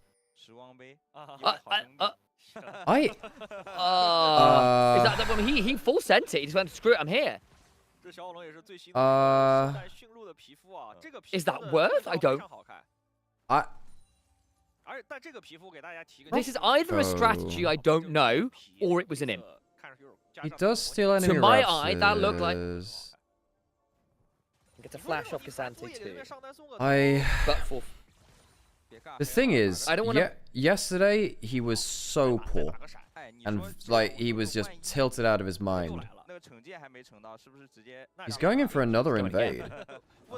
It's just, well, I mean, fairness, Hack is still level 2. He spotted heading towards bot side. Coming, and Wukong, I don't he has think Smite coming up, like, in a second or two. If you can just buy one more second for it. Okay, so he manages to get a Wolves. Now, this one's good. So now he's stolen Raptors and Wolves. Can he protect his own camps is the problem now. The thing is, they've got to be a bit careful bots. Yes, they're giving priority over, right? But there is this world where the Wukong just says, screw it, I'll come and play for you down here. All right, well, very aggressive moves. I think, I guess if you're going for this kind of play, Croco just has to double down. You can't afford to just give up one and done. Fairness ended up having the wave crashed in, and because of all those shenanigans, it's also meant that the lanes from LNG could just play very far up everywhere. Yeah, and Hacker didn't get the kill in the individual matchup. And also just in terms of XP, there's more available for Croco now. Now, Hacker needs to make sure that he... Well, I do wonder whether Hacker can look towards something like a double scuttle. Because the problem is Croco has a lot of camps up. He won't be able to clear all of them in time. Yeah, Croco wants to make sure that he at least gets one scuttle. He might even be able to get 2. Bulldog's teleporting back in. He'll be able to... help on the, well, help kind of contain the rise a little bit. So that's bot scuttle down. His red buff, he still hasn't taken his red buff. Is he going to go for double scuttle? I think he is. I think he really wants to fight for double scuttle. He's got priority everywhere. He's just saying, like, Hacker, you don't win this right now. Yeah, Cryan's lost a little. Yeah, this could be a double scuttle take. Dark and Blade part 1 goes wide, but here comes the Infernal Chain. Seismic shoved the wrong direction. Well, it wouldn't have ended up going into the minefield anyway, but it might have been able to combo into the Q3. Croco, hang on. He does have Smite. Is he going to Smite contest the big Raptor? He's going to try and fight it. Yeah, he is. Yeah, he is. He gets it. He gets it. And he gets the small Raptors too. Everyone but one. Oh, no. So the first one, I think, was a bit intish, folks. The fact that he's getting Wolves, and he's going to get double Scuttle, and he's stolen second Raptor spawn, that's actually where you go, okay, he's got so many extra camps available. He's going to start, at the end of his clear, he's going to be very far ahead. To interrupt, because Alex is making a really valid point there about Croco's very aggressive invades, but bot side, because of all the priority on the jungler, it's allowed these lanes to play isolated. They know exactly where the roaming volatile factors are, and it means they can burn those extra summons. SMLC down that flash. Wink now in danger, might be closing both eyes, but gets away with it. The shield going up meant that he was pretty safe just at the end there. He did have, actually no, his flash I think was still just down maybe. Not sure if that, okay, well, maybe I'm reading the screen wrong, but I think very close to dying there, but they managed to get out safely. See that SMLZ has teleport if he wants to get one free reset in. Okay, so the big thing is, right, champions like Aatrox, they don't clear super quick, right? So even though he has a lot of camps available, he can't necessarily clear through everything available and like massively outpace the way that, you know, Zyra always gets all of her camps down all the time. You can already see though, as he's cleaning through the camps available, doesn't matter that he's not as fast as XYZ champion. He will have just more available, and Hacker's now ran out of camps to take. Now, can he go and invade onto blue buff? I don't think he can, because there's a level 6 Talia. I don't think he can. Red buff going to be taken by Croco. I guess Talia's recalling. Maybe he can, with the pink ward set up on top side, think about going towards it and get something back finally. Yeah, he might be able to. I think he gets it. Yeah. He'll get blue buff, but it's going to be traded for Dragon, because basically Croco's saying, look, I know that he'll be going over there. I don't have control. We'll take Dragon instead. And that's a more than worthy trade. Yeah. Aatrox doesn't care about blue buff that much. He doesn't care about it too much. Croco's, good damage. I didn't quite realize that jungle Aatrox did so much damage to jungle camps, actually. Is that level 1 worth it? Like, I think actually, in retrospect now, the level 1's worth it. Let's see if we can get the kill here. Just about makes it out safely. Ultimate flash down. Actually, throw Finners just burned the E. Sorry, I thought that was a flash following, but it was just footwork either way. Sheer gets out, did have to burn that extra summoner though. I guess the honey fruit. Honey fruit, so might be able to stick around. Yeah. Yeah, he can now. Yeah, especially with there's a realm walk coming topside. No level 6 on Wukong. Massive stacks. Can he get it off the wave? Here we go. I think that's just sheer dead, isn't it? Yeah, passive stacks sadly only work on champions. That's not bad. Oh, that massive pullback. Dread return doing some huge damage. Forces the flash out of Crying. Not bad from Sheer. Well, and of course you got double globals in mid because Talia's got it too. So Duldog comes up, gets the flash out of Fairness, as you were saying just at the end. Yeah, so you only get passive stacks from champion damage. It's not from minion damage. So yeah, getting that damage onto both people really helps dive on bot side. Here we go. SMLZ pulled out of the wall. Arc of Ruin goes through the door. And they bring down one. Wink left low. 1xN still rolling with the Unleash. Gets another. That's 2-0 for the Yunara. Yeah. 2 kills towards 1xN. Very competent on the champion. Good damage there. Got the Cullen too. He's going to be really popping up soon. Crocco's got level 6, by the way. The world begins to end, and Hacker may need to look to find some cheats because he's getting eviscerated. As the Darkin Blade comes crashing down on the Monkey King. And he's going to get the arguably insult to injury too. Gets the red buff after. It's another camp steal. No, Hagen's gotten one camp. Sorry, what was that? I said and grubs. Oh, okay, cool. Right. Yes, grubs afterwards as well. So he gets the red buff and he gets the grubs. So the level 1, not great from Croco in terms of like dying in quite a visibly poor way. But he got the raptors and then he goes back out onto the map, gets the wolves, gets a double scuttle.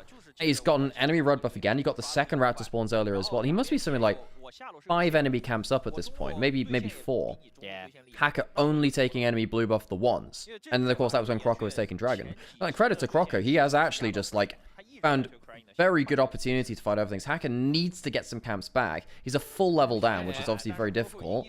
Croco's here to contest. Wink and Missing trading out. This will be a smite fight. Can look to try and get that one down. That one's won by Hacker. Needs to start running away. Slow down. Seismic Shove has to backstep it. Croco still trading. Flash away from Hacker. Croco went looking himself with that flash. But now Wink's in danger. Has to stand behind himself to get out to safety. Puts up the door. But unfortunately, that presence looking like it's about to get torn open. Does have to flash as well. They get the raptor camps, but it's costing a lot there. Yeah, Croco didn't have smite for that. It was down, which meant it was a free take for Hacker in terms of actually securing it. The question was really if anyone would die for it. No, not quite. SMLZ. He doesn't have flash. He needs to get a good E here, and he doesn't get it. Reads the front step. Gets the hook onto him. That'll be a dead Smolder, and it's a 3rd kill for the Yunara. Part of the problem with having Missing roam up and have to flash and run away is it allowed that very free roam towards the bot side. And that poor Smolder was immediately turned into a pelt. This Yunara is a menace now. Can we look topside though? Hacker looking to find some value onto Sheer. Does not have the flash, does have that ult. He's going to get his passive, I think. Will do. He's going to get it very high. Grim descent. He can kill here. He can kill. Actually, Hacker's in danger. Has to Nimbus Strike and Warrior Trickster away. Still got that passive rolling. The Dread return. Can look to get some more glaive stacks going on forward. Got that second charge. Aureate Rush. Not quite in range to get the knock-up, but forces the retreats, and SMLZ's forced off his turret as well. LNG, the aggro, the aggression is paying off here. Yeah, no, yesterday, the one game we saw from LNG was abysmal. Croco went something like 1-8 or something. It was truly awful from him, and I was wondering, okay, well, that first level 1, maybe he's just mentally boomed. But no, the guy has come out with an insane early game. Credit to him, it's been dynamic. We've seen Hack, get a Campo here too now, but he is effectively still a full level down. And LNG have been responding very well to Croco, and we were saying, look, okay, FRK, not the best team, maybe the worst team at the events. They are a streamer team, a team which doesn't practice together, XYZ. A lot of players who've not been active for a long time. SMLZ, I don't think he's played professional since 2022, I want to say. Whereas LNG, we thought, okay roster, a good roster on paper compared to what they showed this year, I suppose, but they've not been on good form. And then we saw yesterday against Ultra Prime, the one game which they actually ended up playing, the level of play wasn't great. I was thinking, okay, well, if there is an LPL team that's going to drop really to one of these streamer teams, maybe it'd be LNG, but I couldn't have been further from the truth than this one. They have been just out-muscling FRK.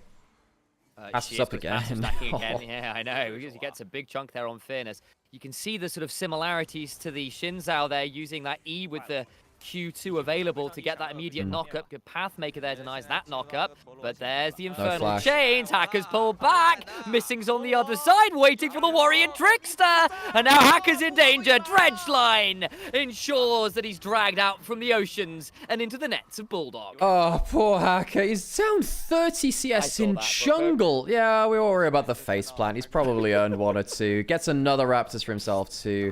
Honestly, this is just an absolute schooling by LNG.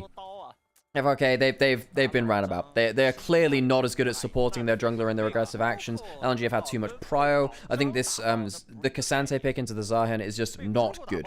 I don't think that Cassante does enough into the Zahen in extended trades. I think actually even with All Out, maybe the first All Out the game works out, but I think beyond that, if you ever let the champion get passive, it's a problem. Hacker even loses the Gromp there as well. Crocker gets another camp away. Hacker and Wink. See the camps go down. Can't really do much about it. The dragon has spawned. Oh, are we looking at a star here from LNG? Doesn't look... 2-level lead, by the way, in the jungle, if that's not been noted, alongside a Sundered Sky complete for this Aatrox. He is a menace. That first auto Q is going to... Well, not sure I can say those words on broadcast. Yeah, so Croco made sure he went back for his Raptor spot. He wants to make sure that he's still farming at a good pace. So he takes one camp and goes back towards the dragon. Hacker's going to jump out. Doesn't have the Cyclone, doesn't have Flash. This should be taken down very quickly. And even if you do jump into that river, 1xN is also really fed. He has an even larger lead in bot side because he's had 3 kills there. And SMLZ is now 30 CS down as well as those 3 kills. Again, they drafted the scaling lane and then got bullied, dove under turret, 2 kills for 1xN. They left SMLZ alone trying to defend the jungle invade, and then they give up another one. Like, it has been a pretty comprehensively good game, and we're looking at Cheer right now as well. Yeah, they know everything. Big line straight on through, and yeah, I mean, it's hard, isn't it? Well, I mean, you can see that Croco actually could have taken some of his bot side camps. Hang on, there's a realm up into mid lane. I just don't think it does enough. Swing and a miss. Top lane Skull's been taken. Croco's taking another red buff, by the way. So Hacker's losing even more camps. He's going to go... Hang on. He's going to get Steam coming in here as well. 2-level lead re-established. Hacker might just die here again. His flash is back up. He's going to immediately lose it, no?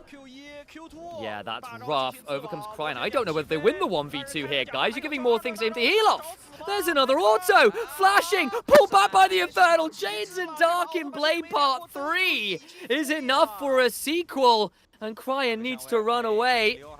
But a flash will not find that another Raptor camp. Return. He does another Raptor camp. What do you mean? This is like his 4th Raptor camp of the game. He's doubled the CS in the jungle. He's doubled it. This is ridiculous. Poor Hacker, man. Poor Hacker. Feast or famine. This is probably going to have to flash out as well. No, he fails with the flash ult. No. Cheer gets that one, finally donated something, and even the 1 gold lead they had disappears. That's tough to see. What am I watching? Actually does a decent job of healing himself back up there. Could potentially threaten. Bulldog's going to need to flash. Does so. Wink could look to follow, actually, here. Flash Q. Heal. Looking to get some more work done. Gets over the minefield. Shoved back. Shield comes on up. SMLC low, but the stun comes on forward. Should get the kill, and Smolder gets something. That's not bad. Okay, it gets something. It requires a lot of people, and it's going to require them losing mid lane turret. 1xM's been pushing this the whole time, so even then, it's not a free trade is what it looks like, because they've called so many people down towards bot lane that it doesn't end up, it means they have nothing to defend mid. Rocker now coming on over. Wink low. Dread return doesn't quite... Well, Infernal Change doesn't quite land. Missing now looking for a dredge line himself. And Wink's had to go the wrong way around. There's the hook. Hacker in danger. TP coming on down. Missing will now see it. How aggressive do they want to play? Very is the answer. Both the clone and the regular one hit by the Q of Croco. TP's flying. They want this fight. Redemption's in. Gromp being fought over. Croco no, Sam, Croco wants this Gromp. He gets it. Croco, they don't want this fight. They want their enemy jungle camps. Have you not watched this game? Exhaust. The Infernal Chains come on down. Oh! Flash on in front of the Darkin. Blade of the Dragon is eviscerated by the World Ender. Reset after reset. And Nymaera is praying to someone who's listening as the Arc of Ruin catches another. 4 for nothing in their own jungle. FRK are obliterated. Sam, we might get to the point where Croco gets a jungle Flame Horizon. We legitimately might see a Flame Horizon from jungle. That so rarely happens in this meta, especially between these champions. It's not like Aatrox is like a massive power farmer, but dude, he's got a full set of camps up. Yeah, there are going to be... Oh, but he's not even going to his own ones. He wants to contest on next Raptor respawns. Of course he does. Of course he does. He's going to be spotted on the minis. Croco, yeah, you throw up that about. He knows what he's doing. He knows exactly what he's doing. He's taking to the Raptor camp. He's 4 levels up. 4 levels up. He's level 12. It's level 12. That was... But, like, did you see the notification in the middle there? I'm pretty sure... Sam, did you see the notification in the middle of the screen? It said, hacker has disconnected in the middle of the screen. He steals another one! Oh! Ladies and gentlemen, anyone else who's in attendance, we are here today to celebrate the very short life and continual deaths of Hacker. I can't believe this. This is... Okay, right the way from the start of the game, you could tell the priority of what Croco wanted to do. It was he wanted some jungle camps. He gets the Gromp there, and he has just obliterated this jungle matchup. 3 levels lead at the time of this, 4 afterwards. 1xN gets the last snipe there too. What a great Nymaera game he's had. Run walk forwards. Don't think it's going to lead to anything though. Oh, they can't catch him. Nice escape from 1xN. Requires the flash. But we come out of the replay to a failed pick from FRK, and nothing's working for them. They've got 3 kills this game. And the gold lead. Ooh, avert your eyes. 8,000 Oh, jeez, Sam. It's a one-shot. A genuine one-shot. Croco has been on the map. Croco has been on the map so long. Folks, you might have heard of the one-shot before. Welcome to the one-shop. From 0 components, Croco has full bought a 3,200 gold item of Shojin, or however many gold it is. Over 3,000 gold. Before this? Because I think he got boots as well. He got tier 1 boots, so he got boots at the same time. That is just... This man is rich. This man is very, very rich. The goal, he's still 4 levels up in the jungle. He's stealing another camp. He's stealing another camp. That's another wolf camp. He knows when the Raptors are going to respawn. The other side of map. Sam, Hacker has to steal away enemy blue buff because he realizes he can't take his own camps. They've just traded sides of the map in terms of jungle camps. What?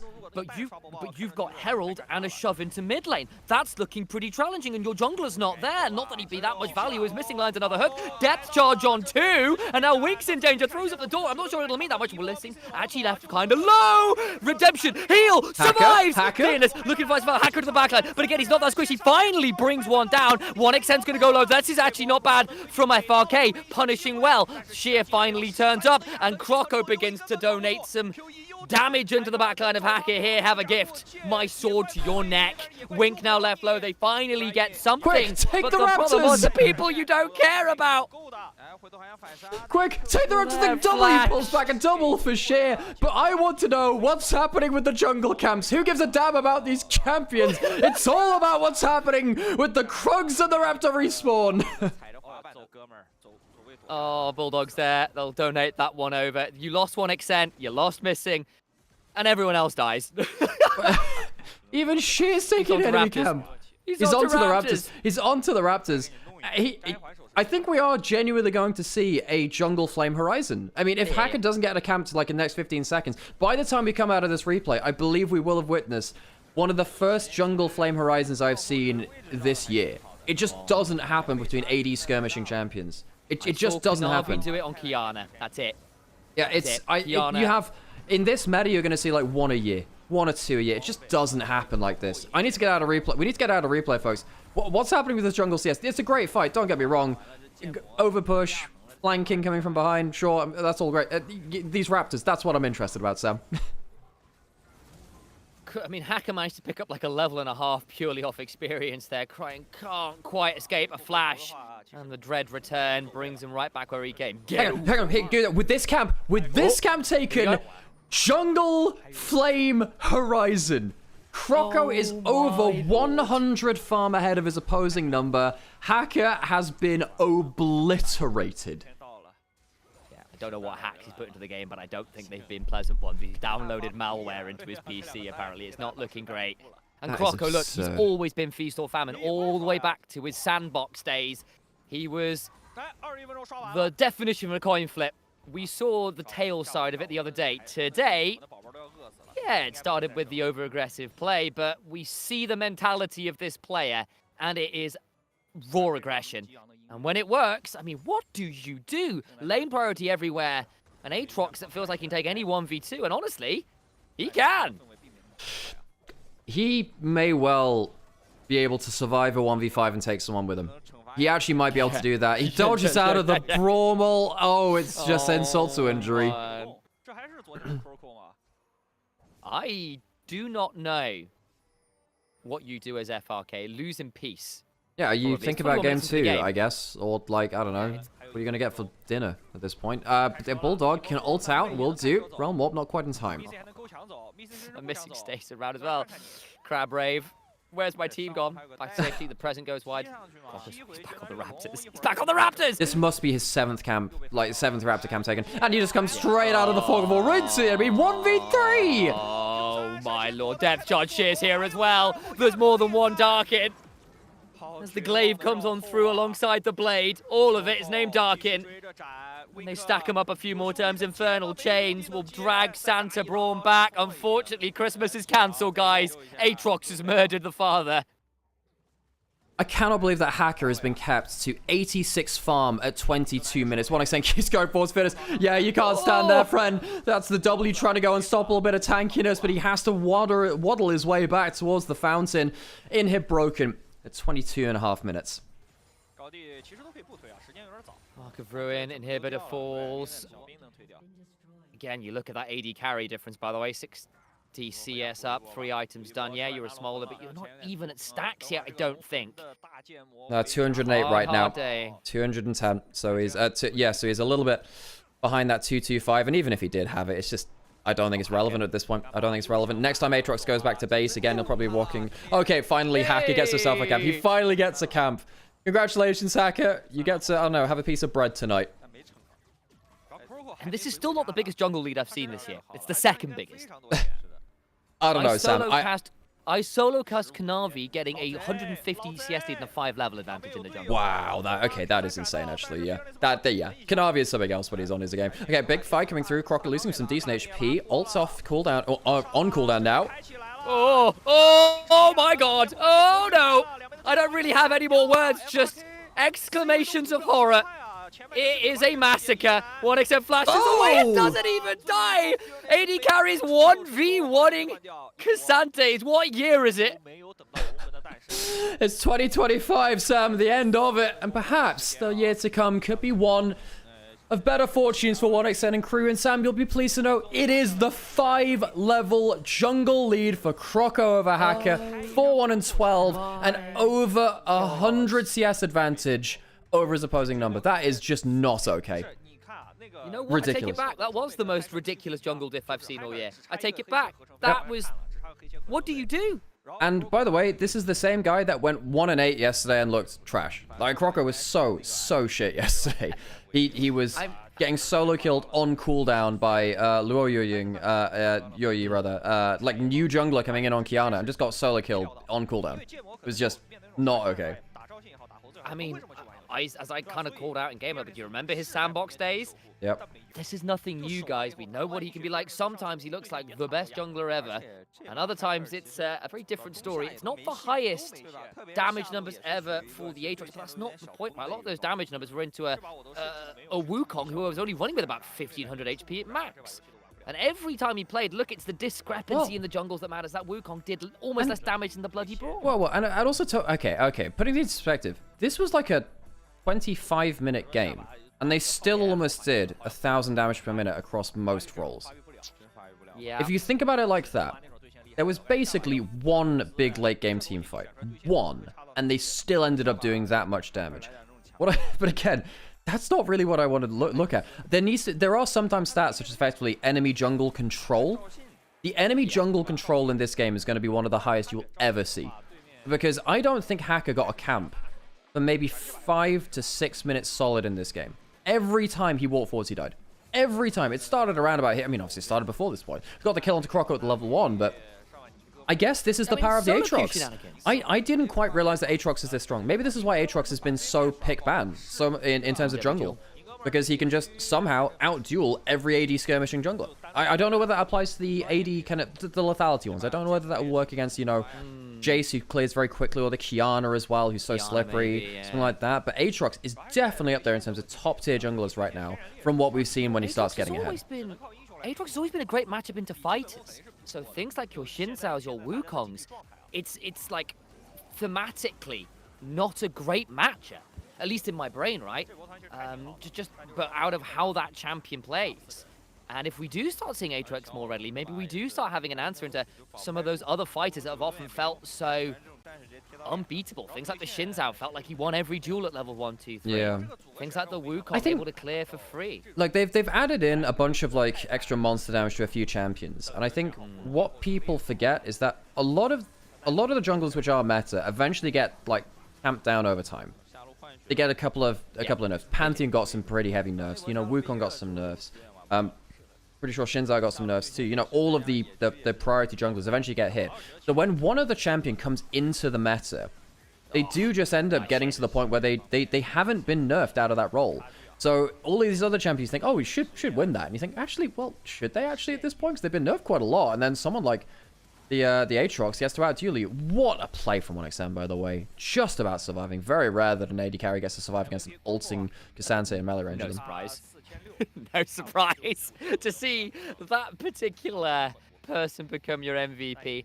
Ridiculous. He's only on 2 items there, guys, because again, he just didn't. He didn't go back to base. One-shopping. So, yeah, he was out on the map until, you know, he died the first time. He was out on the map until he got basically Sundered Sky, and then he stayed out on the map until he could go back one more time for Shojin. He must have only based 3 or 4 times that entire game. That is nuts. That is nuts. Ridiculous. So we've only got, you know, we're getting towards the end of the day now, luckily. It's been quite dragging in terms of getting the game started, but once they've actually got into it, it's been fairly quick games today. I think it's, not going to lie, it's probably heading towards a 6-game day, to a 3-2-0s. You good? Get a little bit fried and been running back and forth trying to sort the microphone and stuff, so it's all been a bit. Yeah. Been a lot. Been a lot. Yes, yes it has. Isn't purely at 100% yet. I've had managed to get myself some tracheitis, which was lovely after a bout of flu I caught. So I've not been able to talk properly without coughing for about a week and a half. But fortunately, guys, we're largely back in one piece. Yeah. Okay, should I get myself one last coffee? I need to put some adverts on anyway. Do that. I'm also going to get myself coffee. So this is your chance, chat. Go make it happen.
The games have been pretty short on the whole. I actually do think we might get to a point where the pauses and delays are longer than any time we spend in game. Ugh.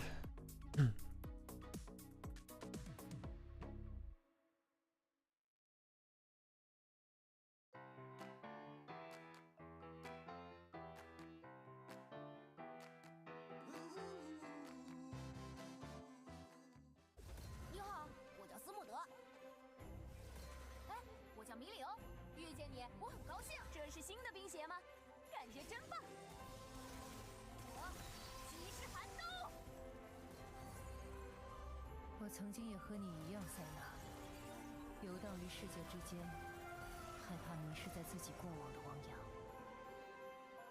Actually, not sure what the prize pool is for Demacia Cup. Not sure.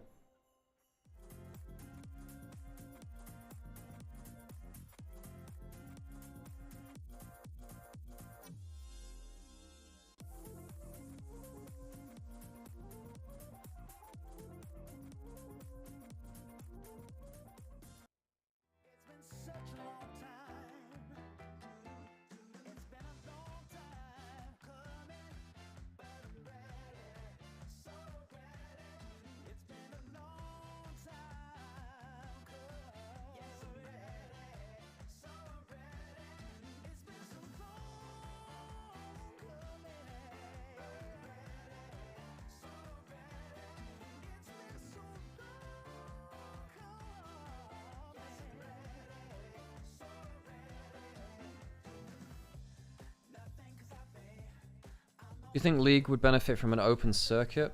There are some benefits that would come from that, yes, but the League is not set up for it. And when you have like a more consistent League calendar, it's much harder to fit those kind of those tournaments in without them feeling superfluous. And also for the top teams which you realistically want at those events, it would feel like it's just a drain on their energy and their puts even more onto their overburdened schedule.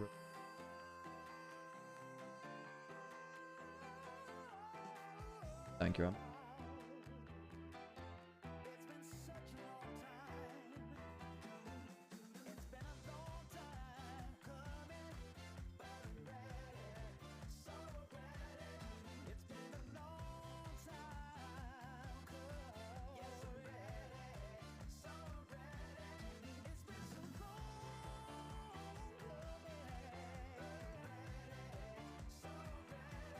First two series combined were 130 minutes, 2 hours and 10 minutes.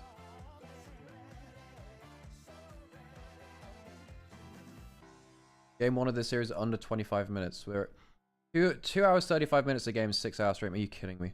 Yeah, we're well under, you know, half our stream being games.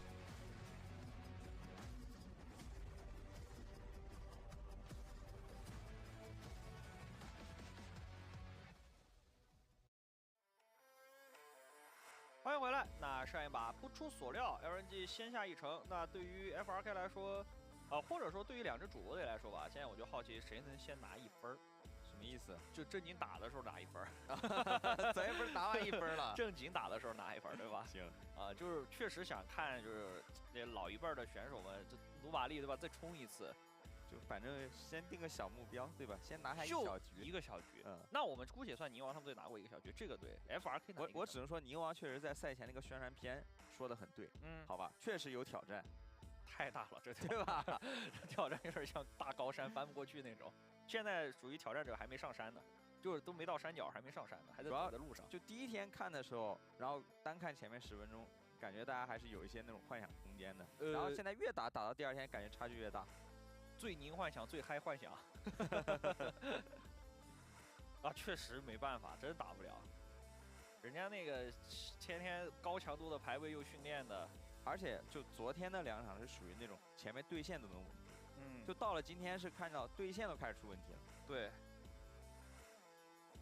而且我感觉得选，就是不能再想当然的选英雄。如果真想赢，不能想当然的选英雄。我感觉就选点那种前期，你至少对线你先稳住，有点战斗力的阵容，你前期至少说能把架打起来。是的，对吧？选点那种前期能对抗的东西，咱至少说前20分钟游戏内容是正常的，可能最后团还是打不过。对，主要你选点这种小火龙、葵桑提，你拖到后面确实也厉害，但是你拖不住。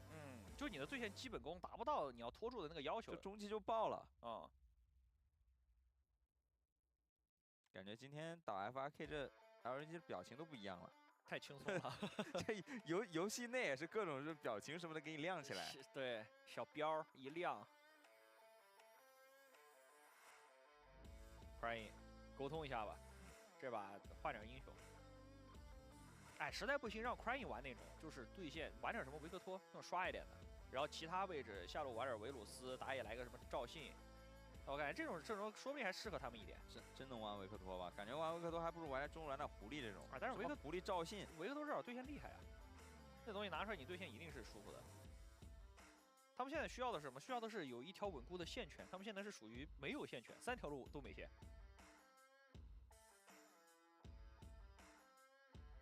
要不就下路来，但马哥好像又不想玩维鲁斯，把办维鲁斯。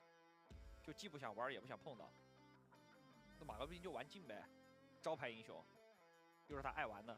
你别说，镜还真行。是啊，然后这样辅助的选择空间也挺大的。主要现在有个问题就是下路永远 Open with close towards the craft, running out of energy a little bit, and been very long breaks and stuff. 选比你打野厉害的英雄，感觉没招了呀。中路也没线。Is it selfish if I hope this is a great game? 往年都是那个主播队都是各种那种绝活哥来，其实那些绝活哥对线真玩的还不错。因为他就是常年打英雄联盟，他就只玩那么1-2个英雄，而且每天都在玩。咱们很多退役选手其实都没有每天在英雄联盟上打排位啊，或者去打一些组排什么的。起码说就是大家 rank 状态保持的还是比较好。主要。昨天看他们那些切片，就是一打比赛，然后才发现哦，杰斯好像这么猛啊！对，之前没玩过，然后互相之间打这个训练赛也是，就是没人玩这英雄。是的，就是他们根本就没有去可能考虑版本更新之类的问题，就是他们也不会去管，就是这版本到底什么厉害，因为他们已经不需要去打那种高强度的排位了。结果一打上现在这种职业队，就发现哦不对劲。而且游戏理解完全不一样，对，一是游戏理解不一样，二是你现在练来不及了，对吧？你这职业选手练英雄快，你也不可能说当天就练出来。然后咱们这比赛也不歇的，对吧？都是连着打。是的。而且就是也没那么多精力吧，就可能今天打完比赛还要继续。Oh, I'm ready to go have a nap, Sam. Well, we're into drafts. We'll do that first. Like, you know, do that first. 啊，还是不想玩维鲁斯。Okay, so very dominant game 1 from LNG. Despite the fact that they were awful yesterday, genuinely, it was very poor. They've been doing very well today. Level 1, I thought was a Giga in. Like I'm not going to lie. 2 people at Raptors. Put it this way, like when it happened to that level 1, after the context of him playing so poorly yesterday, I'm like, is he actually actually mental boomed? Has he actually just done something incredibly stupid for his career and just ran it down? But it wasn't. I think we can clearly say that it wasn't. You got a 5-level jungle lead, jungle Flame Horizon.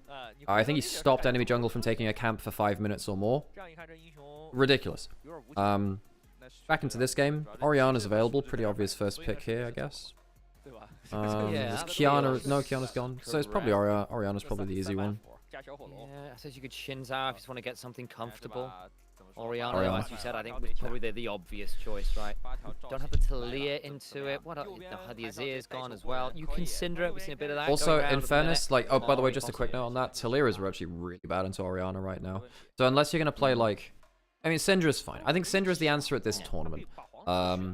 It's just that Orianna has been the strongest champion in lane for mid lane the entire year. In fact, actually, probably for the last, like, couple of years, actually.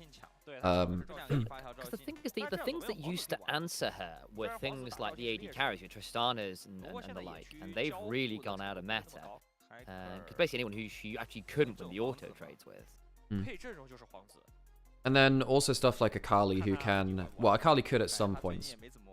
Occasionally you'd have stuff like Galio, but Orianna's very, very strong. Oh, we get the Nocturne Orianna too. Oh, now that's a problem. Okay. So the Orianna gets locked in. Syndra's like, ooh, I can lane against this Orianna. That's actually good. I can deny the laning power. Nocturne's locked in. Suddenly you're in a mobile, squishy mage.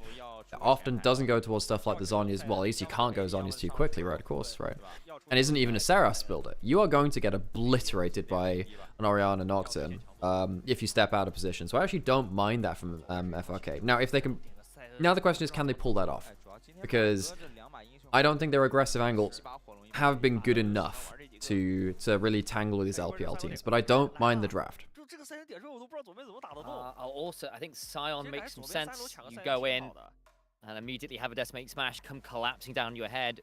Crescent Guard can also be a bit annoying to split off attempted divers. Because again, FRK with the Orianna Shockwave on the Nocturne, with the Corki diving in, it's good early priority, it's good burst damage on those ult pulls. So being able to try and add some disruption in there does make some sense to me. I think the Ambessa ban is probably wise. You turn the lights off, it's a lot harder to dodge the Ambessa, who would be a great dive buddy for the Nocturne, who is at the minute a little bit isolated on the way in, for all they'll have an Orianna ball on top of them. Yeah, and now the problem is, if you do go and you do get isolated, the damage is just absurd, right? So now, because you have that Sion who can just kind of plonk himself between the first target and the rest of the enemy team, it's a pretty effective way to just say, all right, you're not getting anything beyond this first dive. If you don't get anything with the big ultimate combo, that's it. So Shin's out, also approached that team. Yeah, the Corki Nami was consideration. No, because Corki's there. Oh no, the Corki's in. Yeah, sorry. Yeah. No, it's more of Wink is an army player. It's the Corki Nami lane that we saw at Worlds. Who was playing that again? Remind me. DFO. And then a couple of LPL teams as well. Kai Wings Nami, that's the one. Yeah. Dire ban away from 1xN. Yeah, just need to ban away some like disengage picks. I feel like this will just be a missing Rakan if he gets a choice here as well, because of course missing Rakan was pretty damn strong. Oh, please give us 1xN Aphelios. It's not a good game for it, but he's one of the best Aphelioses in the world. I actually said this on Summoning Insight. I think there's actually a world in which 1xN is the best Aphelios in the world. He's just so absurdly good at that champion. Even if his stats aren't the best on it. Win rate on that champion is ridiculous, but there's very few people who've eye tested in the way that he has on Aphelios. I think he'd need to do some work to earn that truly, because there are a lot of very, very good Aphelioses out there who have found a lot of success. Ezreal's the choice. 1xN's Ezreal's always been clean. You can look for Karma, you can look for Rakan if you want to roam out of it. You have got some choices. Fearness debating something to go into the Sion, and it will be the Fiora. Okay, alright. So now he's going to have a Nocturne coming into his lane. It doesn't really fit the composition, though, I'm not going to lie.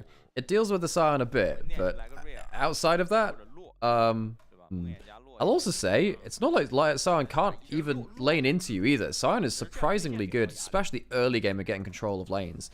So you're going to have to wait until Fiora gets like 2 items, really, before they start to really become an issue. I don't mind the Bard, because if you throw the Bard ultimate at a target which is getting jumped at, your Nocturne Orianna combo gets immune. I saw the Yumi hover, I got nervous, and I agree that I think the Tempered Fate is a very strong option there. It's a good roaming pick to match the Rakan. You can trust the Ezreal, the Corki to kind of just trade out while those two supports go gallivanting off. And I'm looking at a potentially volatile mid lane, a potentially volatile top lane with a Nocturne who'll look to try and force those uneven fights into two solo lanes that can really either use the support or offer support to them going in. You can see the thought process here at least from FRK. Nymaera, what's your rank? I actually haven't played ranked in years now. When I was ranked, I was high diamond. Yeah. I tell you what, the only ranked I played was arena. I was rank 1 in arena. And I've been top 100 in every arena set that that's been out. Oh, yeah. But no, in fact, guess I was playing Clash on the weekend. Guess who I was playing Clash with? I don't know. Don Lossi. Oh damn! Oh, long time no see. Huh, how was that? Playing top lane. He was very sweet. He was just like, please don't judge my jungle path. He's like, nah, you're good, bro. I was like, thank you. Yeah, Demacia was cool. Was he on London United? Was London Esports? Oh, London United. Yep. London United. So I mean, I'm not gonna lie. I've put thousands of hours into this damn league. If I don't have occasional good nuggets of analysis, I think I've done something really wrong. I think I've probably been quite an unwise amount of time, like investment of time. It's been an unwise amount of time. It's true. Yeah, I did ranked for arena. I only played when it first came out. If you got high enough points, Hertzer, in arena before they removed like the ranked mode, the ranked mode, not ranked, but you could turn up on the leaderboards. So if you got high enough points, you would show up on a leaderboard. And I reached top 1. I got onto that leaderboard every set. I did that in PBE and on live. So I was doing that on 200 ping to PBE, and I also did that to, or like 120 ping, I guess. And then I did that on EUS in every time that it was live there too. And then the last set they had ranked, I did briefly peak at rank 1. And part of that's just because, you know, I found strong champions and I was comfortable on them. Stuff like Zyra, I was really good at. Victor, Brand, stuff like that. But then the other part of it as well is I just really had a good read on how to break champions with certain item and organ combinations.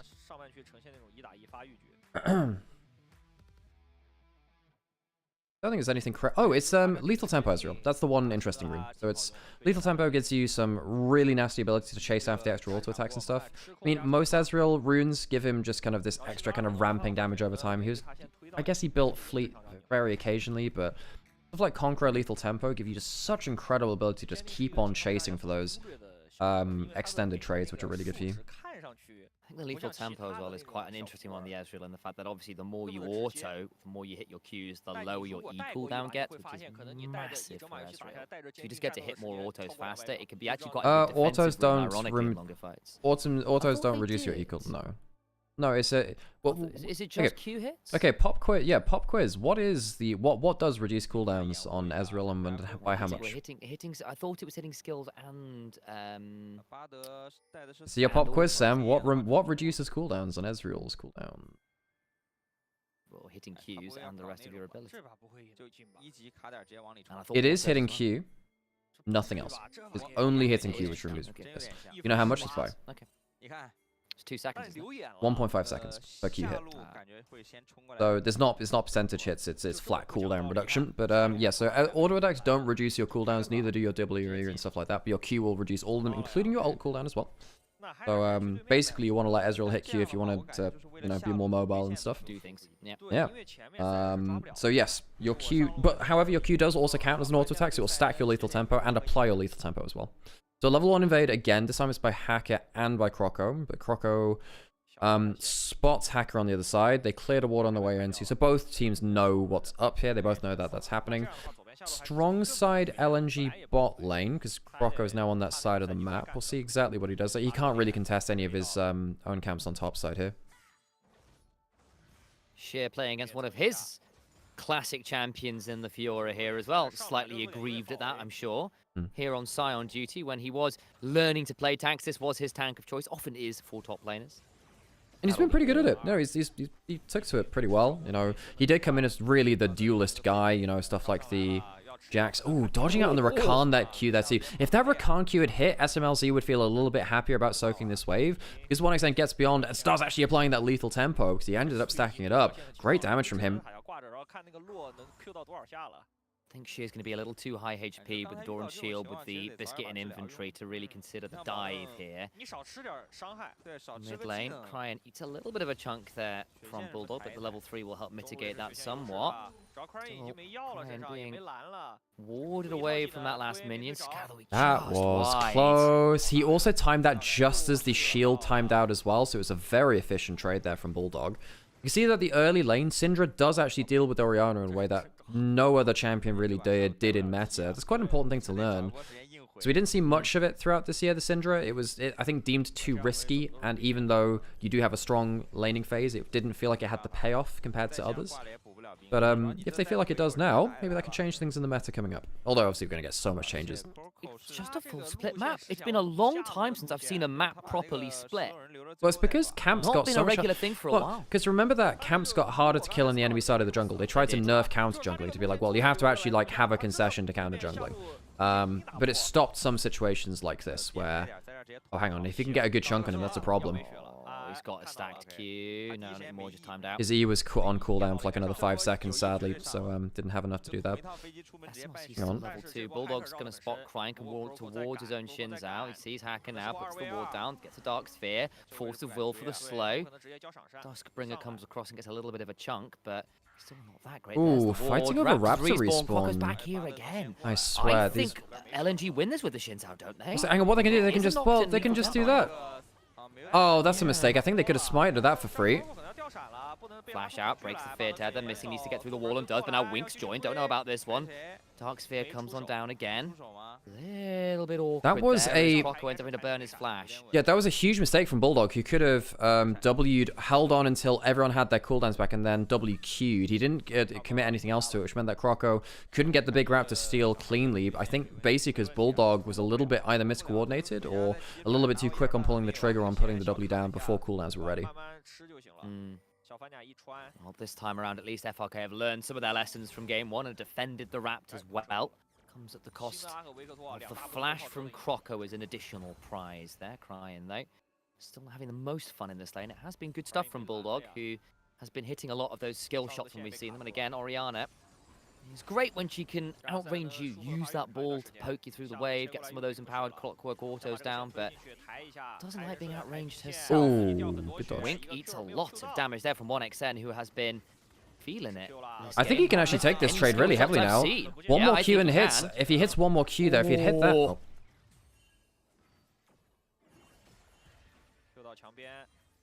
Stun onto Wink.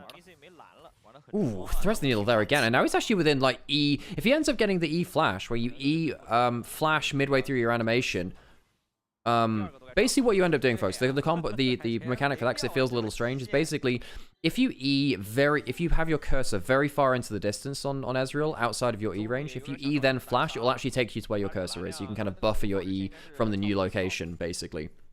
And it means that you can get like these crazy long-range E snipes getting close to a target. Obviously, target's closest target, whoever has the W on them. You can get like some very good burst combos. It was Gango in LGL who was very good at that. Back in like 2020, 21. Probably a player you'll never hear anywhere else outside of Gango. Was the he contest. Sengoku Gaming, wasn't he?